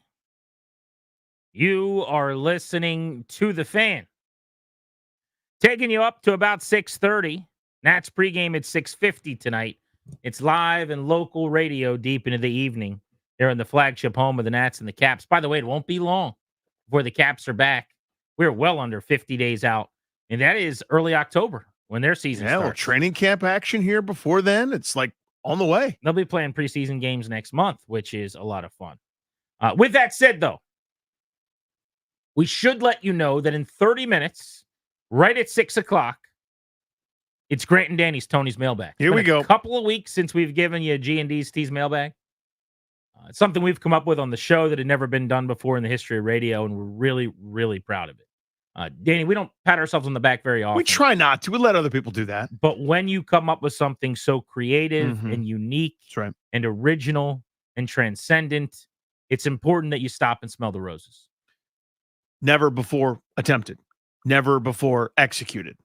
We're walking into uncharted territory. You know, like someone has to go into the breach first. Yeah. When you do that, you want to be like, hey, we just did that. Like our flag goes down. Now that's our flag. See what I'm saying? When everyone else goes by that. Whose flag is it? Grant and Danny's flag. Yeah. And that's why it's Grant and Danny's. Tony's Mailbag. 6 o'clock. You're going to ask us any questions you want. We'll ask us anything about the show, about sports, not about sports, about life. We'll answer your questions. That's what we try to do. That's the deal. That's coming up in a half hour. Before we get to the players with the most to prove in the preseason finale on Sunday night, Kevin wants to offer one more thought on the receiver room, which has been a topic of the day post Jahan Dotson trade. What's up, Kevin? How are you? Hey guys, how you doing? Hey, bud. Hey, yeah, last couple of days I've heard you and the junk say, some of the concerns that the staff had about how Dotson was playing, wasn't being aggressive or whatever. I just was wondering if anybody considered that he didn't want to play here, and the staff knew it, and they traded him and got what they could get when the getting was good. That impossible to know. I mean, without him, sort of saying something to that effect. But yeah, I mean, I don't know. He doesn't strike me as the kind of guy that would pout his way out with 3 years left potentially on his rookie deal. But who knows? You'd figure I'll say normal. Most normal people would, you got the new coach coming in. You're gonna, I want to show the guy I'm the man, right? And they made it sound like he wasn't like putting enough effort in, which seemed odd to me. I just don't understand that, because when he was a rookie, he seemed like, wow, this guy's going to be good, and it just disappeared. I don't know how that just disappears unless he didn't want to put forth the effort. I don't get it. Yeah, it's interesting because the semantics or the word choice here is so important. Agreed. Like the diction of what we're saying. I think it has been portrayed, not even purposefully, but at times, as if he didn't work hard. And I don't think that's it at all. I think there was a lack of urgency in some of the things they asked him to do. There was a lack of aggressiveness in some of the physical parts of his position, whether it was as a pass catcher, a receiver at the catch point, or getting off the line of scrimmage, or showing that you can wrestle and hand fight and some of the stuff you got to do, and blocking as well. I think there was some of that he was missing. I don't think that means he wasn't a hard worker. I don't think that means he didn't train diligently.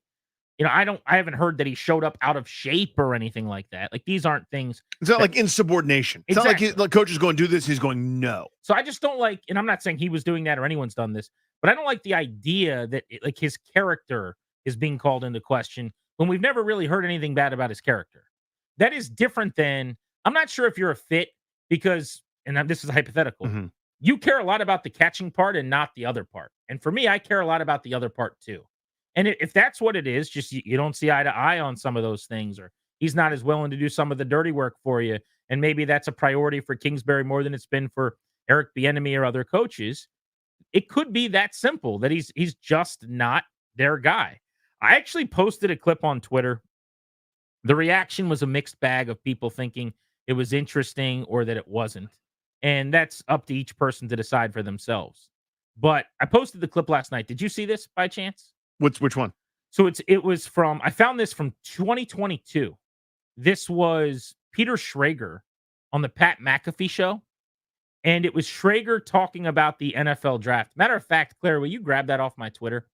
Just a couple tweets back. It's Schrager from McAfee 2 years ago.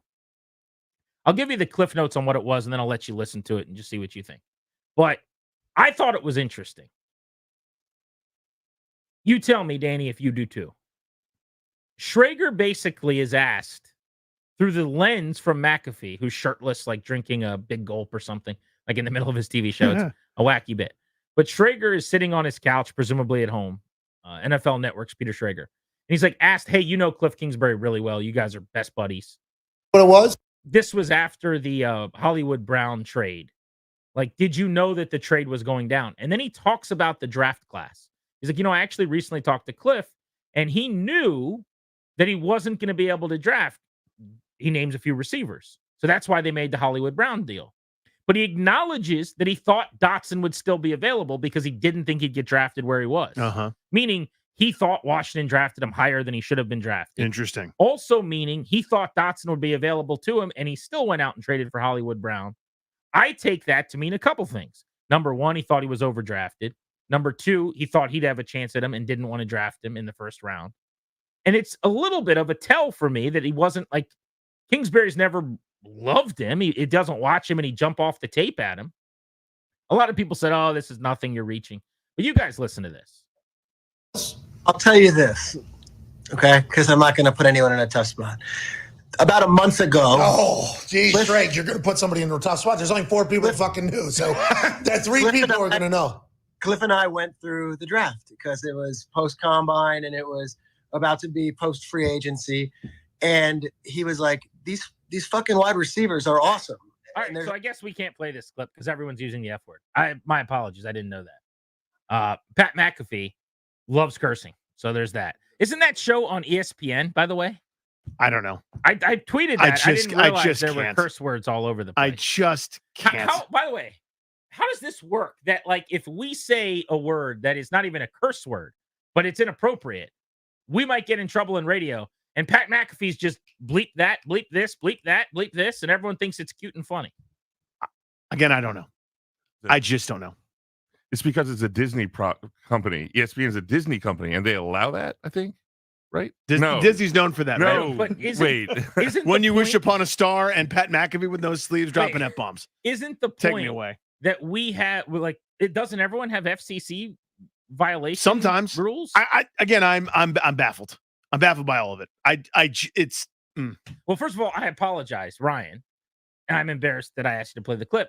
I listened to it a few times. I didn't really notice that there were. You didn't notice too. I guess I had forgotten that there were F words. Yeah. But it was like, oh, Pat McAfee. Okay, you're an idiot. And then Schrager drops one, and it's like, let's just get out of this. Anyway. Never again. This has been a great segment. It was really good to play the clip for you.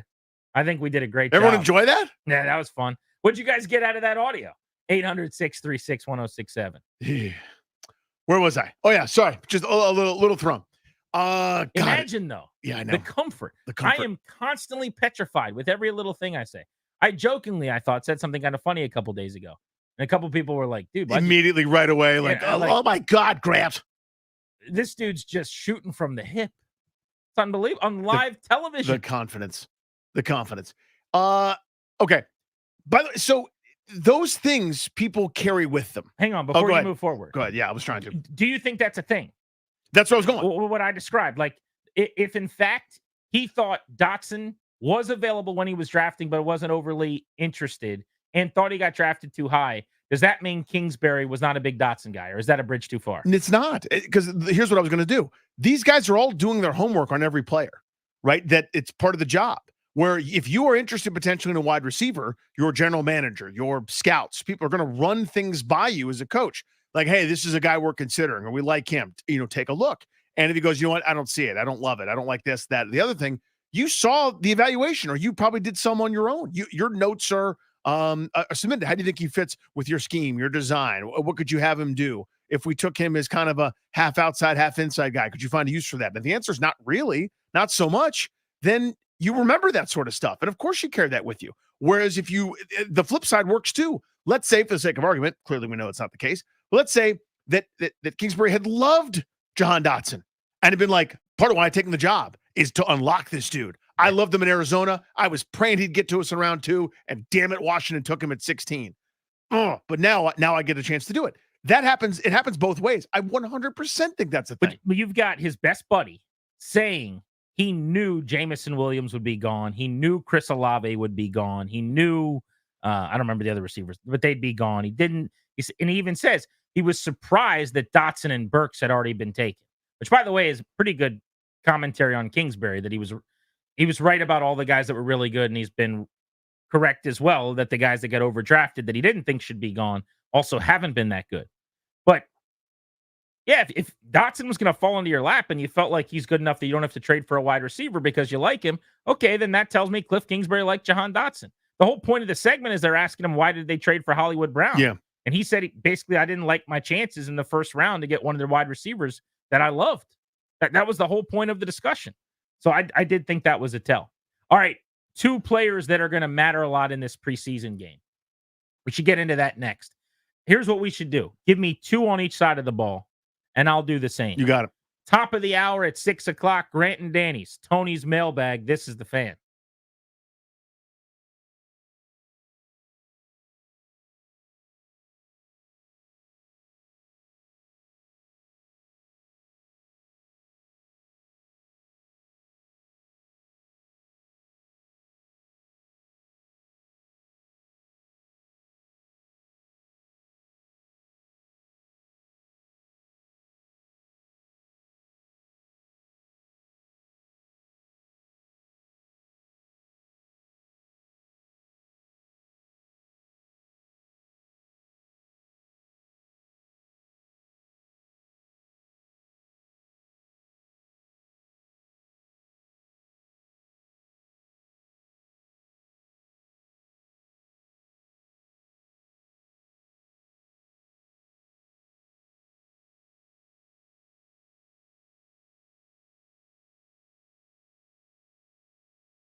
on the Fan. Our G&D's Tony's mailbag coming up at 6. Line up your questions now. You can tweet us at Grant H. Paulson at Funny Danny. You got a question for us.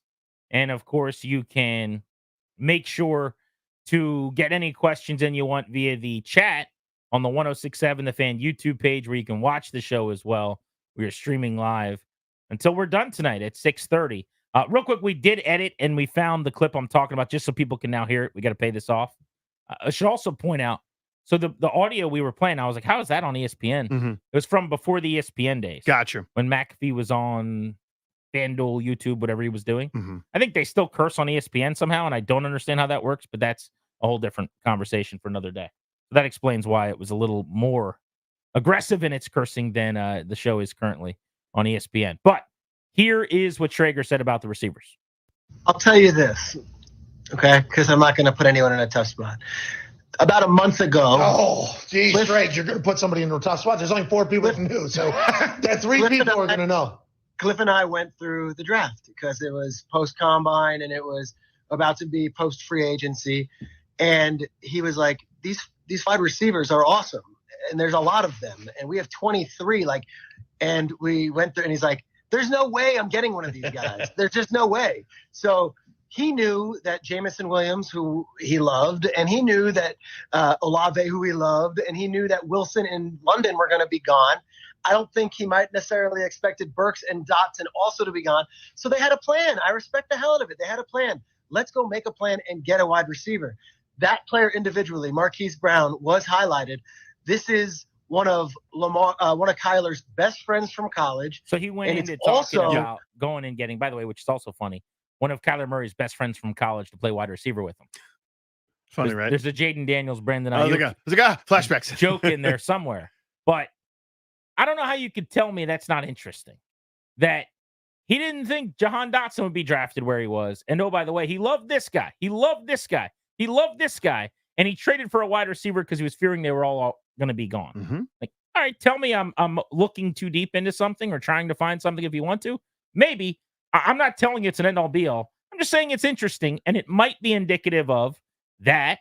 Plus, I don't know, Jahan Dotson not being here anymore. I don't get the sense Kingsbury was a big Dotson guy. Paul's in D.C. What's up, Paul? I agree with you, Grant, because at the end of the day, when you really look at the situation, one of the things that I learned with my father being in sports is that these agents and these general managers and these coaches, they get the guys that they want. And I think that from the very beginning, they didn't want Dotson. How can you justify bringing Martavis Bryant in, who's older than me probably, and letting go Jahan Dotson? And Martavis been out of football for the last 2-3 years. Now, here's another point. He's a first-round draft choice. So even if he wasn't what you thought he was, you still will give them the benefit of the doubt. You still got Jamin Davis on your roster. So, I mean, and he definitely hasn't been more productive than Jahan Dotson. Because Jahan Dotson, first year, people was talking all-pro receiver. So, I mean, at the end of the day, they just didn't want him. And it's just like that person that you get a job with, and the new manager comes in, and all of a sudden, all of your work started getting criticized. But before, you was the best employee on the block. So that's all it was. They was looking for stuff to get rid of him. Now they're attacking the young man's character, and I can't respect that. Well, I don't think they have, to be fair. I have not heard or seen them attack his character at any point. I give them credit for that. That's an old regime thing. I don't think they've done that. I think maybe they've explained away part of, at times, what they weren't intrigued by. And it was just not a schematic fit for the things that he doesn't prioritize that they do. But I don't think anybody has spoken negatively about his character. Yeah. So it always comes out negative because he's not here anymore. Right? Like, there's a reason he's not here. And so then it clearly isn't. He's not here because we love him and we can't wait for him to catch 80 balls this year. Right? Well, it's obvious it's not going to be that. But when you heard Cliff Kingsbury kind of hint to it, talking about him, his scheme, his style, and really what Dan Quinn wants to do, like, everybody is going to be violent. Everyone's going to be physical. And what are you doing when you don't have the football? That kind of gave away the business to me. Basically, not that Jahan Dotson's a bad dude or he's lazy or he's insubordinate or he's a malcontent. It's that that's not a skill set. That's not where he's the best. He's not, Deebo Samuel away from the football, road grading for Christian McCaffrey on a pitch play. That's not what he's great at this point. And they're probably going to keep some guys that are. All right. So, Danny, let's get to the players on each side of the ball you're most excited to see play in this game that are likely to go? We'll start on offense. Give me 2 names. Kaz Allen. I want to see. They're intrigued by this, right? So that's kind of position switch. I think they view him more as a gadget, maybe a Swiss Army knife, some receiver, some running back, et cetera. What do you have involved? You should dominate a game like this. Bryson Tremaine for me, the big 6'4" wide receiver, undrafted out of Stanford last year, was on the Peace Squad, has had a very good camp. I'd like to see him be given some opportunities, whether it's fades in the end zone or some jump balls middle of the field, down the field. Just give him an opportunity to show that he can match some of the size and athletic traits to being able to help you in a game and maybe be viewed through a different light. Michael Wiley, go ahead, dude. Get the ball. Tote that rock. I want to see, is he now someone, I don't think this year, because you've got some more senior guys ahead of him, some guys with pelts on the wall and who are also still young enough to do some things. But is this a stash player that all of a sudden, one of those dudes that bursts on the scene maybe at the end of this season or next year? The aforementioned Martavis Bryant, because I do think there's a roster spot there to be grabbed. And I don't think it's a coincidence. I just went with 2 guys that are 6'4", that are the only big receivers basically in the room. I don't see any commonality there. I really want some size on the back end of the roster. Even if it's for a couple of plays you draw up in the red zone, red area, goal line, whatever it is. Those 2 guys, Tremaine, who's young with some upside, Bryant, who is not and probably doesn't have a ton of it, but might be able to help you a little bit. Those are 2 guys that I'll definitely be tracking that I think in some ways are playing for a job. On defense, I've loved what I've seen from KJ Henry. I think it's not being talked about a lot, but he's been one of the better performers in the preseason. Well.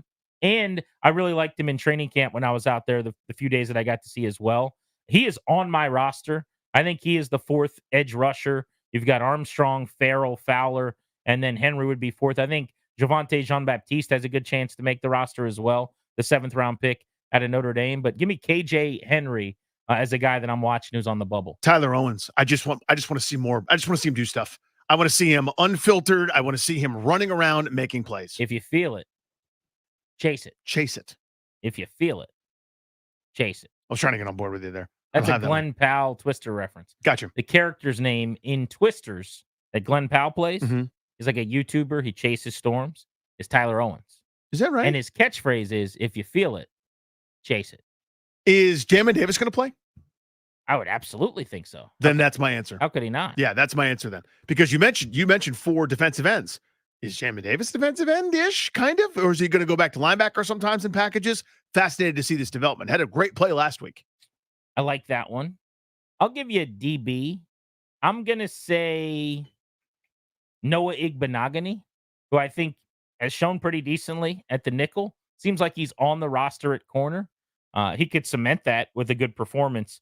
I think he will be in for Washington. I like his game, and they know him from his time in Dallas. All right, Grant and Danny's Tony's Mailbag is next. You guys get to ask us questions, a little Ask Us Anything. 800-636-1067 is the number on G&D.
Danny, and down the stretch we come, the final furlong.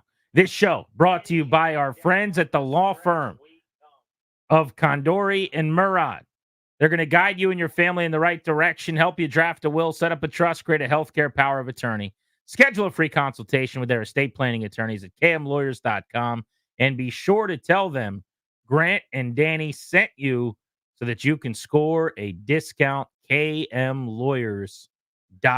We're going to get you ready for Nats baseball a little bit later on this segment.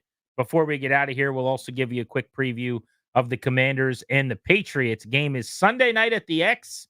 Some of you guys might even be going to that sucker. I will be over there. So hopefully I bump into some of you in the parking lot going into the game and we can mingle and chat a bit. But I was a little nervous, Danny. I thought we were going to have to do the Grant and Danny's Tony's mailbag without Darius's jingle because Darius was not here today. Right. You don't know who just walked in that door. Who? Darius Is he Cameron, here? everybody. Oh, amazing. Hey, buddy. Wow. Darius.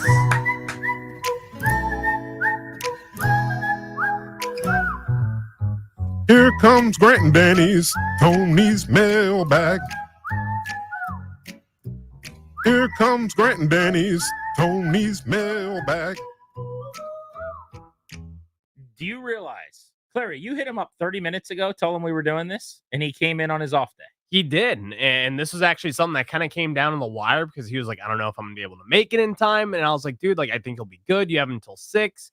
But he walked in. All he wants to do is sing the song, though. That's all he came here. There's no room for any follow-up questions? No, I was going to ask him a quick question about coming in. Yeah, I mean, Darius, would you like to speak?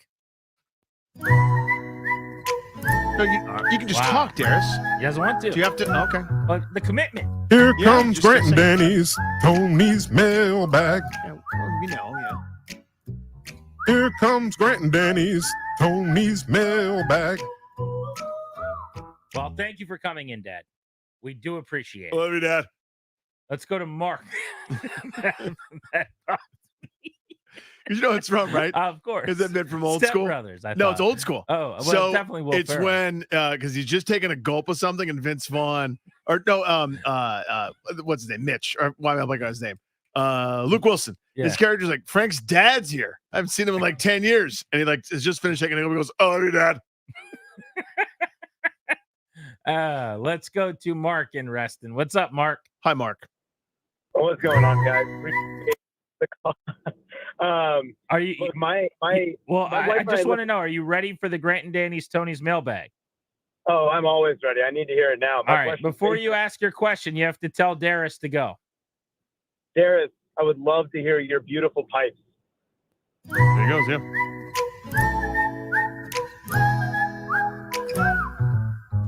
Here comes Grant and Danny's Tony's mailbag. Here comes Grant and Danny's Tony's mailbag. Gorgeous. Yeah, Darius just texted me from the other room, by the way. Voice of an What's he angel. doing? Mark's in Reston, as you know. Mark, Mark. what's up? That just made my day. Thank you, guys. You're Thank welcome. you, Darius, especially. Look, my wife and I listen to you guys almost every day, and I need you to know that jingle, specifically for Grant and Danny's Tony's mailbag, has become a staple in our marriage. It's something that we sing or whistle much more often than I would like to admit. Yep. And we'll take a random everyday thing. This and is such a good bit. jingle, Yeah. change the word. Yeah. Here So, comes first- breakfast with some bagels. I get it. I get it. I sing it to my dog all the time when he's hungry or wants to Yep. go outside or something along those lines. So thank you, Darius, for touching my life. That really means a lot. But my question, I just need to know, how did this jingle come about? I need to know the genesis of it. Oh, The that's Sega, very good. Well, I guess this is the point of the segment, is to pull back the curtain a little bit. Mhm. I got to tell you guys, we're not the first ones to do Tony's mailbag. How could you I'm betray sorry, but really, everyone's trust? this was the original jingle, was that tune Mhm. for Tony's mailbag, which was the Tony Kornheiser show where he would like read emails, I think. And so we just had Darius recreate it in his own voice. And that was kind of the bit. Yep. That's pretty much it. There's not a whole lot more to it. It's not than real that. glamorous. That's Although the I will jingle. say, the first time we heard it, we kind of went like jokes aside, everyone was nervous about how we're going to voice it. What are we going to do? Yeah. Like who's singing it? No one knew who was going to sing it. And like, there's like, I guess I'll sort of do it. He would rather eat a, I don't know, eat a worm than do that. And he did a really good job. And that's why he always has to sing it live every time. And each one is a little bit different, just very You have to listen for it. Slightly different than the others. Let's go to Carlos in Alexandria. Carlos, before you ask us your Ask Us Anything question on Grant and Danny's Tony's mailbag, when you're ready, tell Darius to hit it. Hit it, Darius.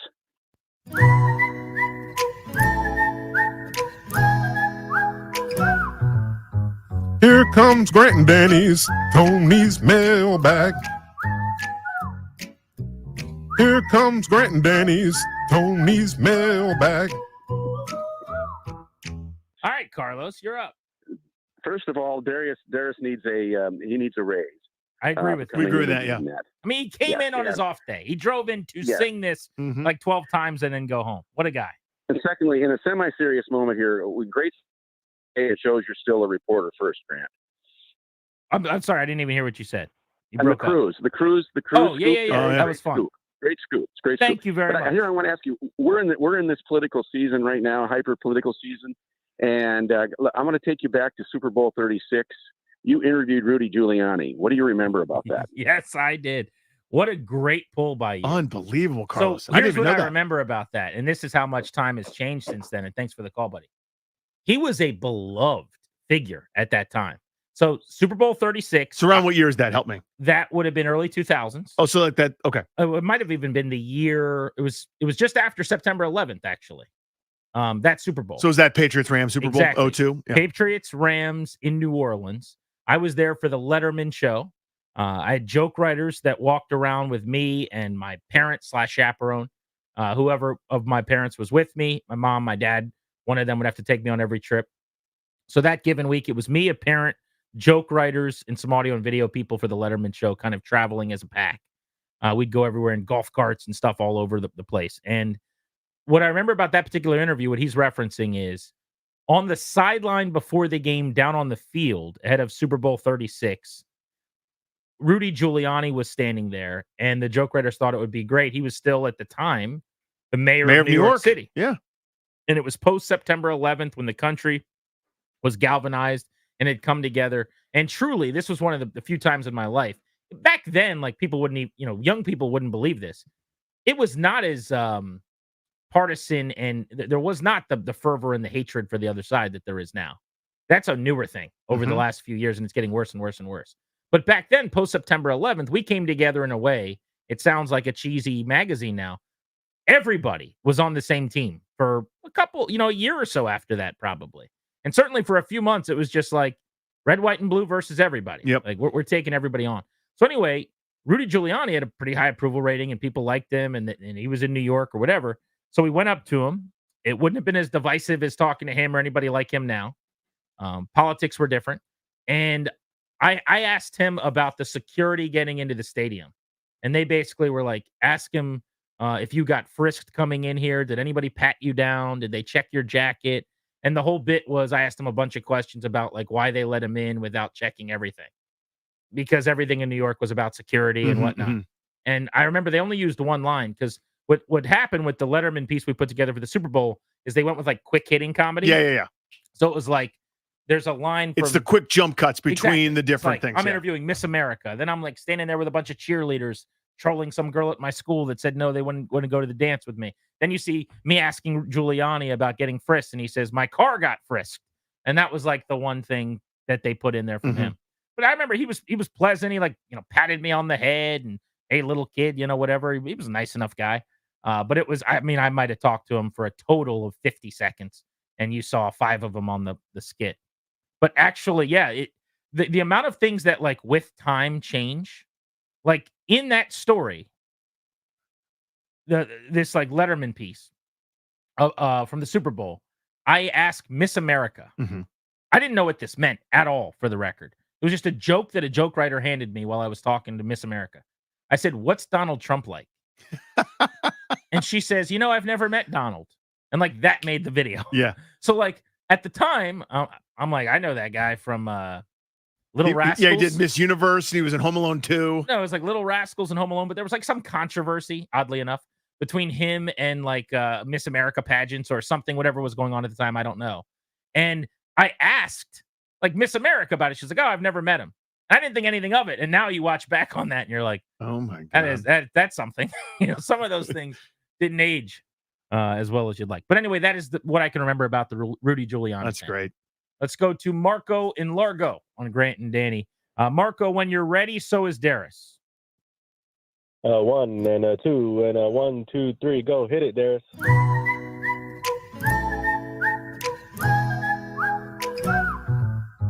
Here comes Grant and Danny's Tony's mailbag. Here comes Grant and Danny's Tony's mailbag. What do you got? All right, so I want to know, guys, what is an iconic sports moment you'd love to live out? So, for example, you hit a homer in the bottom of the ninth to win a World Series, catch a Super Bowl winning touchdown, perhaps, or hit a buzzer beater to clinch the NBA Finals. Any of those? Great one. Great question. To me, there's nothing like that. I mean, obviously, because I dedicated my life to it, but that home run, that Joe Carter moment, right? Or that, it's your team loses if you don't, and you win if you do, and you do.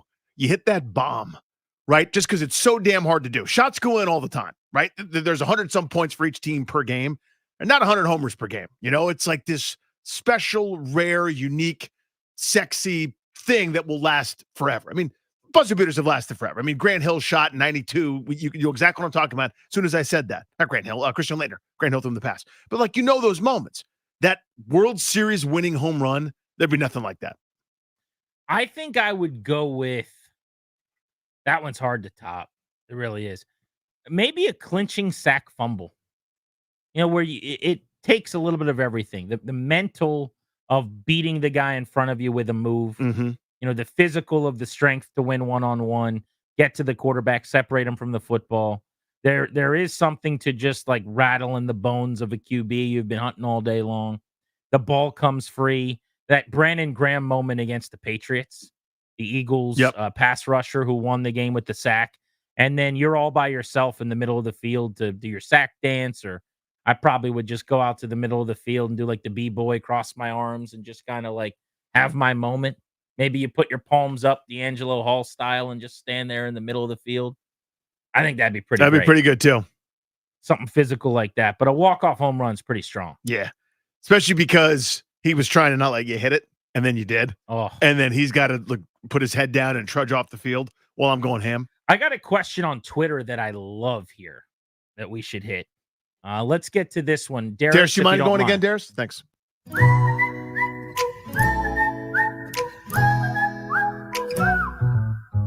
Here comes Grant and Danny's Tony's mailbag.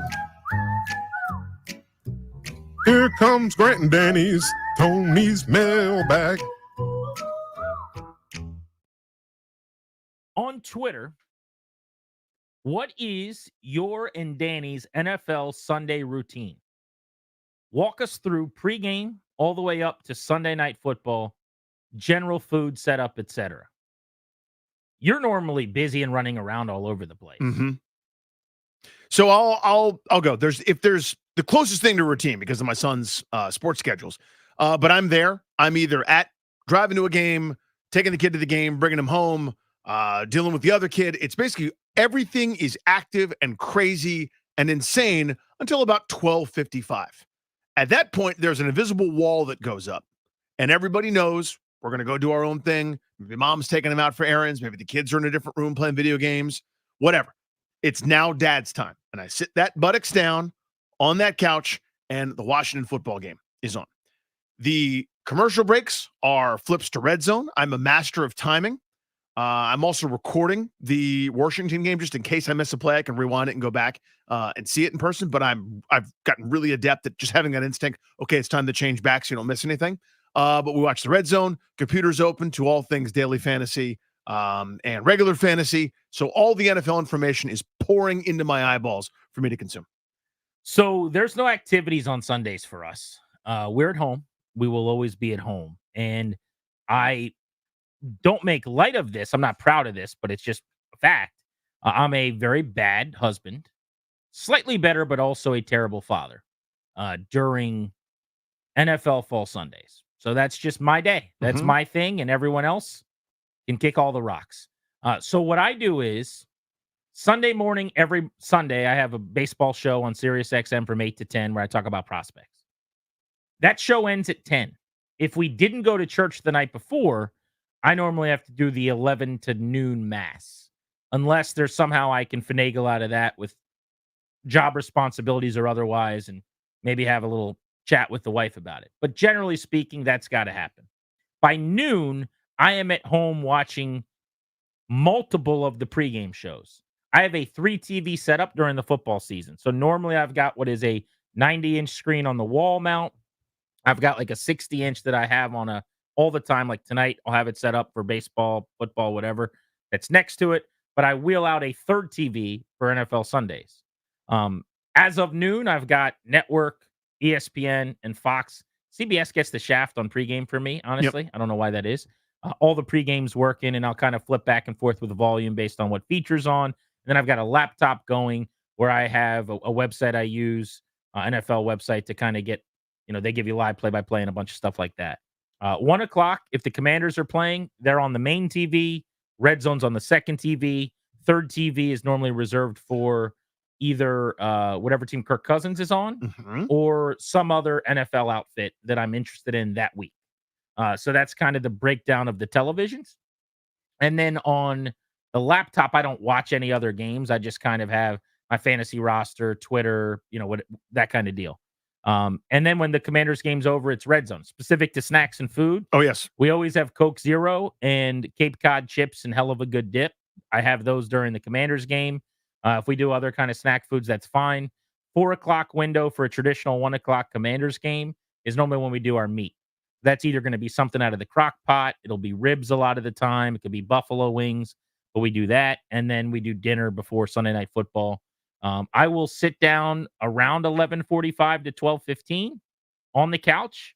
I will not leave that couch other than to go to the bathroom or to grab some type of a new beverage, until midnight, after Al Michaels or now Mike Tirico signs off from Sunday Night Football. And it goes 1-4, short little time there for Sunday Night Football. I hate that time in between, by the way. It's a little bit tough, but you get to see Jack Collinsworth, which is always a thrill. That's a positive. Yeah. And then Sunday Night Football.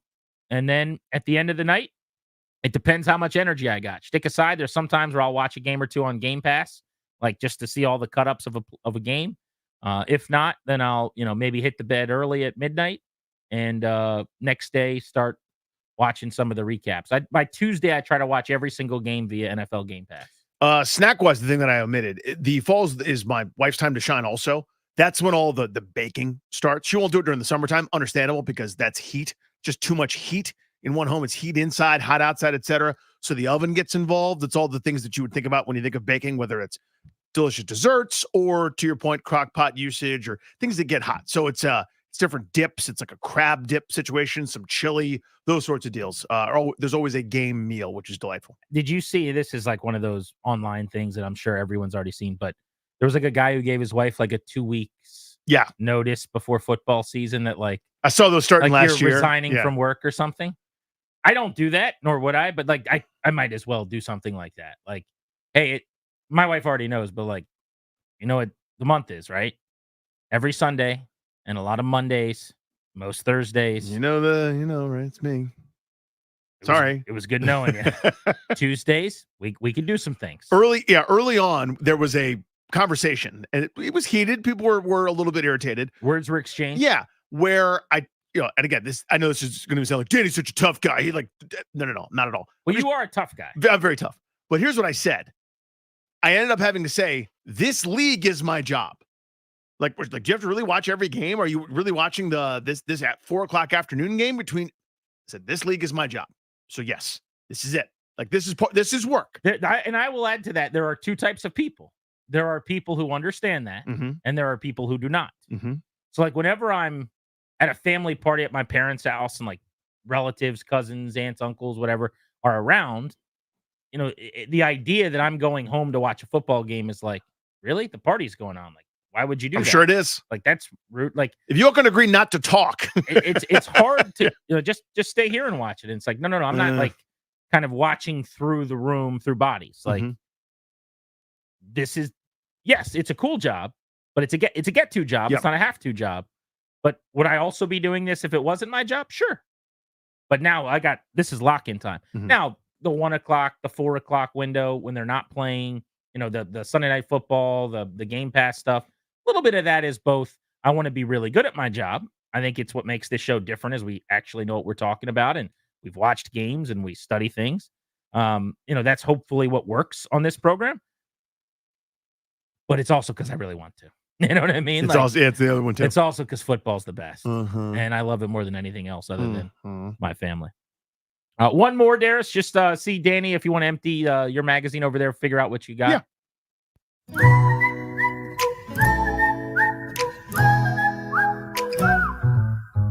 Here comes Grant and Danny's Tony's mailbag. Here comes Grant and Danny's Tony's mailbag. By the way, go ahead, please. Yeah. Darius, I just don't want to make him wait. Can we clap it up? Yeah, and let thanks, him head buddy. home? Have a good trip home, If pal. he's here any more time, he probably gets the bill for the day. So we got to get him out of here. He's already gone. This is two. These are two questions, but one I think can be very short. This is via the YouTube chat. Have you ever successfully resolved an issue with a corporation using their automated customer service system? I'll let you go first. No. Me, no. Okay, next question. By the way, great question because he's just trying to put a ball in the tee. Yeah. If we had more time, it would have worked. 7 minutes from now, Danny would have been losing his voice. That's exactly correct. Last one. Your thoughts on the Acolyte being canceled? Do you want me to take it first or do you want to? You go first, and then I'll give you my thoughts. Justifiable. It's the right call. So we need to not reward bad things. Like when something is bad, whatever the case, right? Whether it's bad behavior, a bad show, some bad thing, we shouldn't go, yes, let's sign up for more of it. There's too much of that in our society. So the show was muddled. I think it was poorly written. I think the pacing was weird. They weren't sure what they were doing at times. They also had in my opinion, an unforgivable portrayal of the Jedi. You can't do that. You can't make these guys neutered dummies who are conspiring and keeping secrets and, space bullies. It's not what the Jedi are. That was wrong. I know it's a different direction, and I appreciate that. I'm welcome different voices, tell a good story. There were great elements to it, though, and that's what the shame of it all is. There were some really cool things and good bones and some great combat scenes, honestly, as good as we've seen, frankly, since Disney took over Star Wars, if I can be so bold to say that. So it stinks that we're not going to see more kind of in that time and space, and I hope it doesn't preclude them from ever exploring it again, because you and I have talked about this, GP, ad nauseum. The High Republic era is ripe for great storytelling. This is your favorite time that you've never gotten a chance to see. You kvetched to me. I can't remember how long ago it was. I think it was in the springtime. You're like, when are we ever going to do something there? I've got Old Republic because I played Knights of the Old Republic and KOTOR 2 for that matter on your old Xbox system, but you never got to see this. They gave us this, and it just missed the mark, I feel like. So it's right that it got canceled, but it is a bummer that it maybe means we don't get to see anything from there again. So my thoughts. Yeah, go ahead. I thought the decision was justifiable. I thought it was the right decision. I don't want to reward bad things. I thought it was a bit of a muddled show. Yep. I thought it was poorly written. I was not in love with the pacing. In my opinion, just my opinion, nobody else's. It was an unforgivable portrayal of the Jedi. You cannot, How so? Yeah, go ahead. You cannot make these guys neutered dummies or space bullies that keep secrets. We all know that. And I know you disagree with me on that. We've talked a lot about that. No, I think it's a good just point. my Man, opinion. I'm all for different voices and great elements. I thought there were some good bones here. Great combat scenes, particularly, like just as one of the things that stood out to me. Oh, this is incredible. We're able to do that fast. Are you a stenographer? As good as we've seen probably them do one of these shows since Disney took over Star Wars, for me. That's just my opinion. Yeah, wow. And I'm probably the only one that thinks this, but I think the High Republic era is ripe for storytelling. I just can't wait to see more personally. I think they need to do more in this area. Old Republic, KOTOR 2, among those kind of options. But this did miss the mark for me. Dude, I know that's a bit. That's incredible. I'm just saying that's my take. No, I get it. I think it's a pretty good take. I'd co-sign it. I should have done the Will Ferrell delivery from Old School where he I just passed out. I blacked out. I just blacked out. James Carville says, I have nothing to add. That's correct. That is the Grant and Danny's. That's how you do it, man. mailbag. It is time to get you ready for Nationals baseball. Your Nats starting lineups and pitching matchups are presented by the Window Man. Since 1989, the Window Man has been the educational window company. Get your free, no pressure, no estimate at thewindowman.com or at their Fairfax showroom.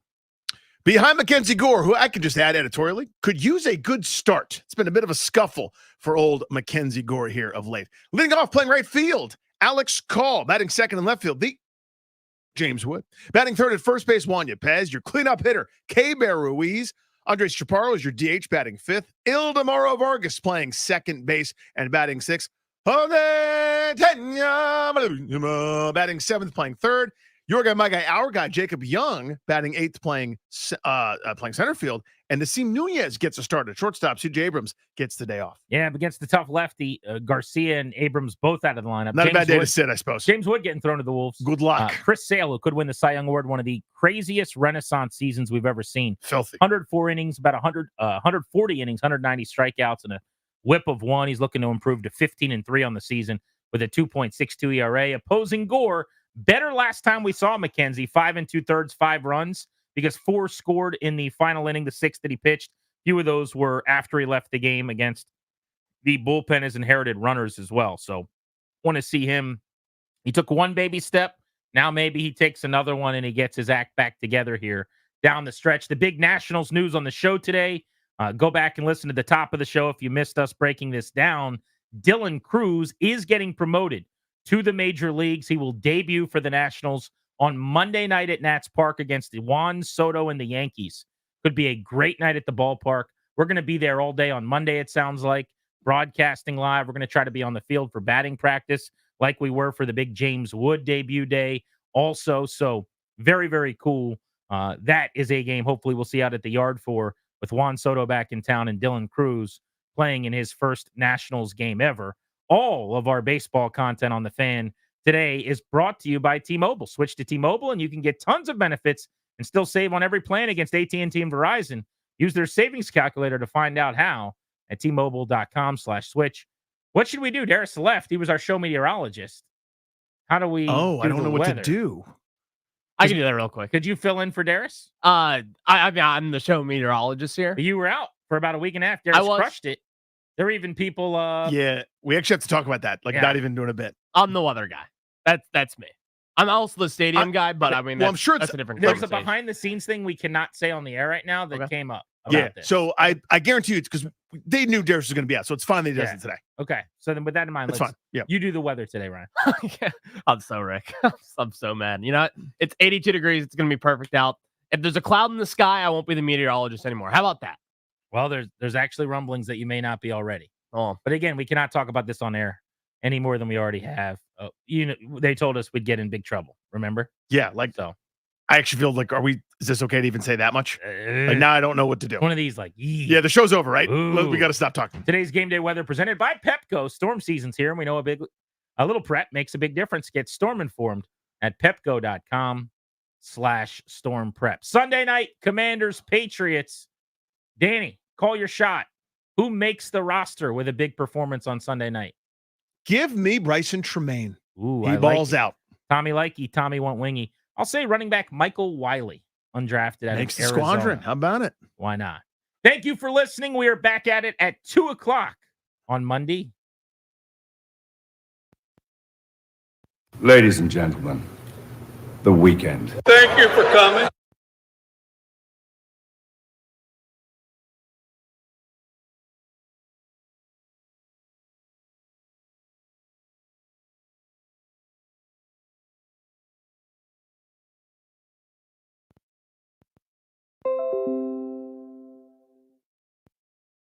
I'm Toby Altizer with your sports update on The Fan. This update is brought to you by Paul Henry's Window Installation, your clear home improvement choice. In the NFL, the Commanders will wrap up their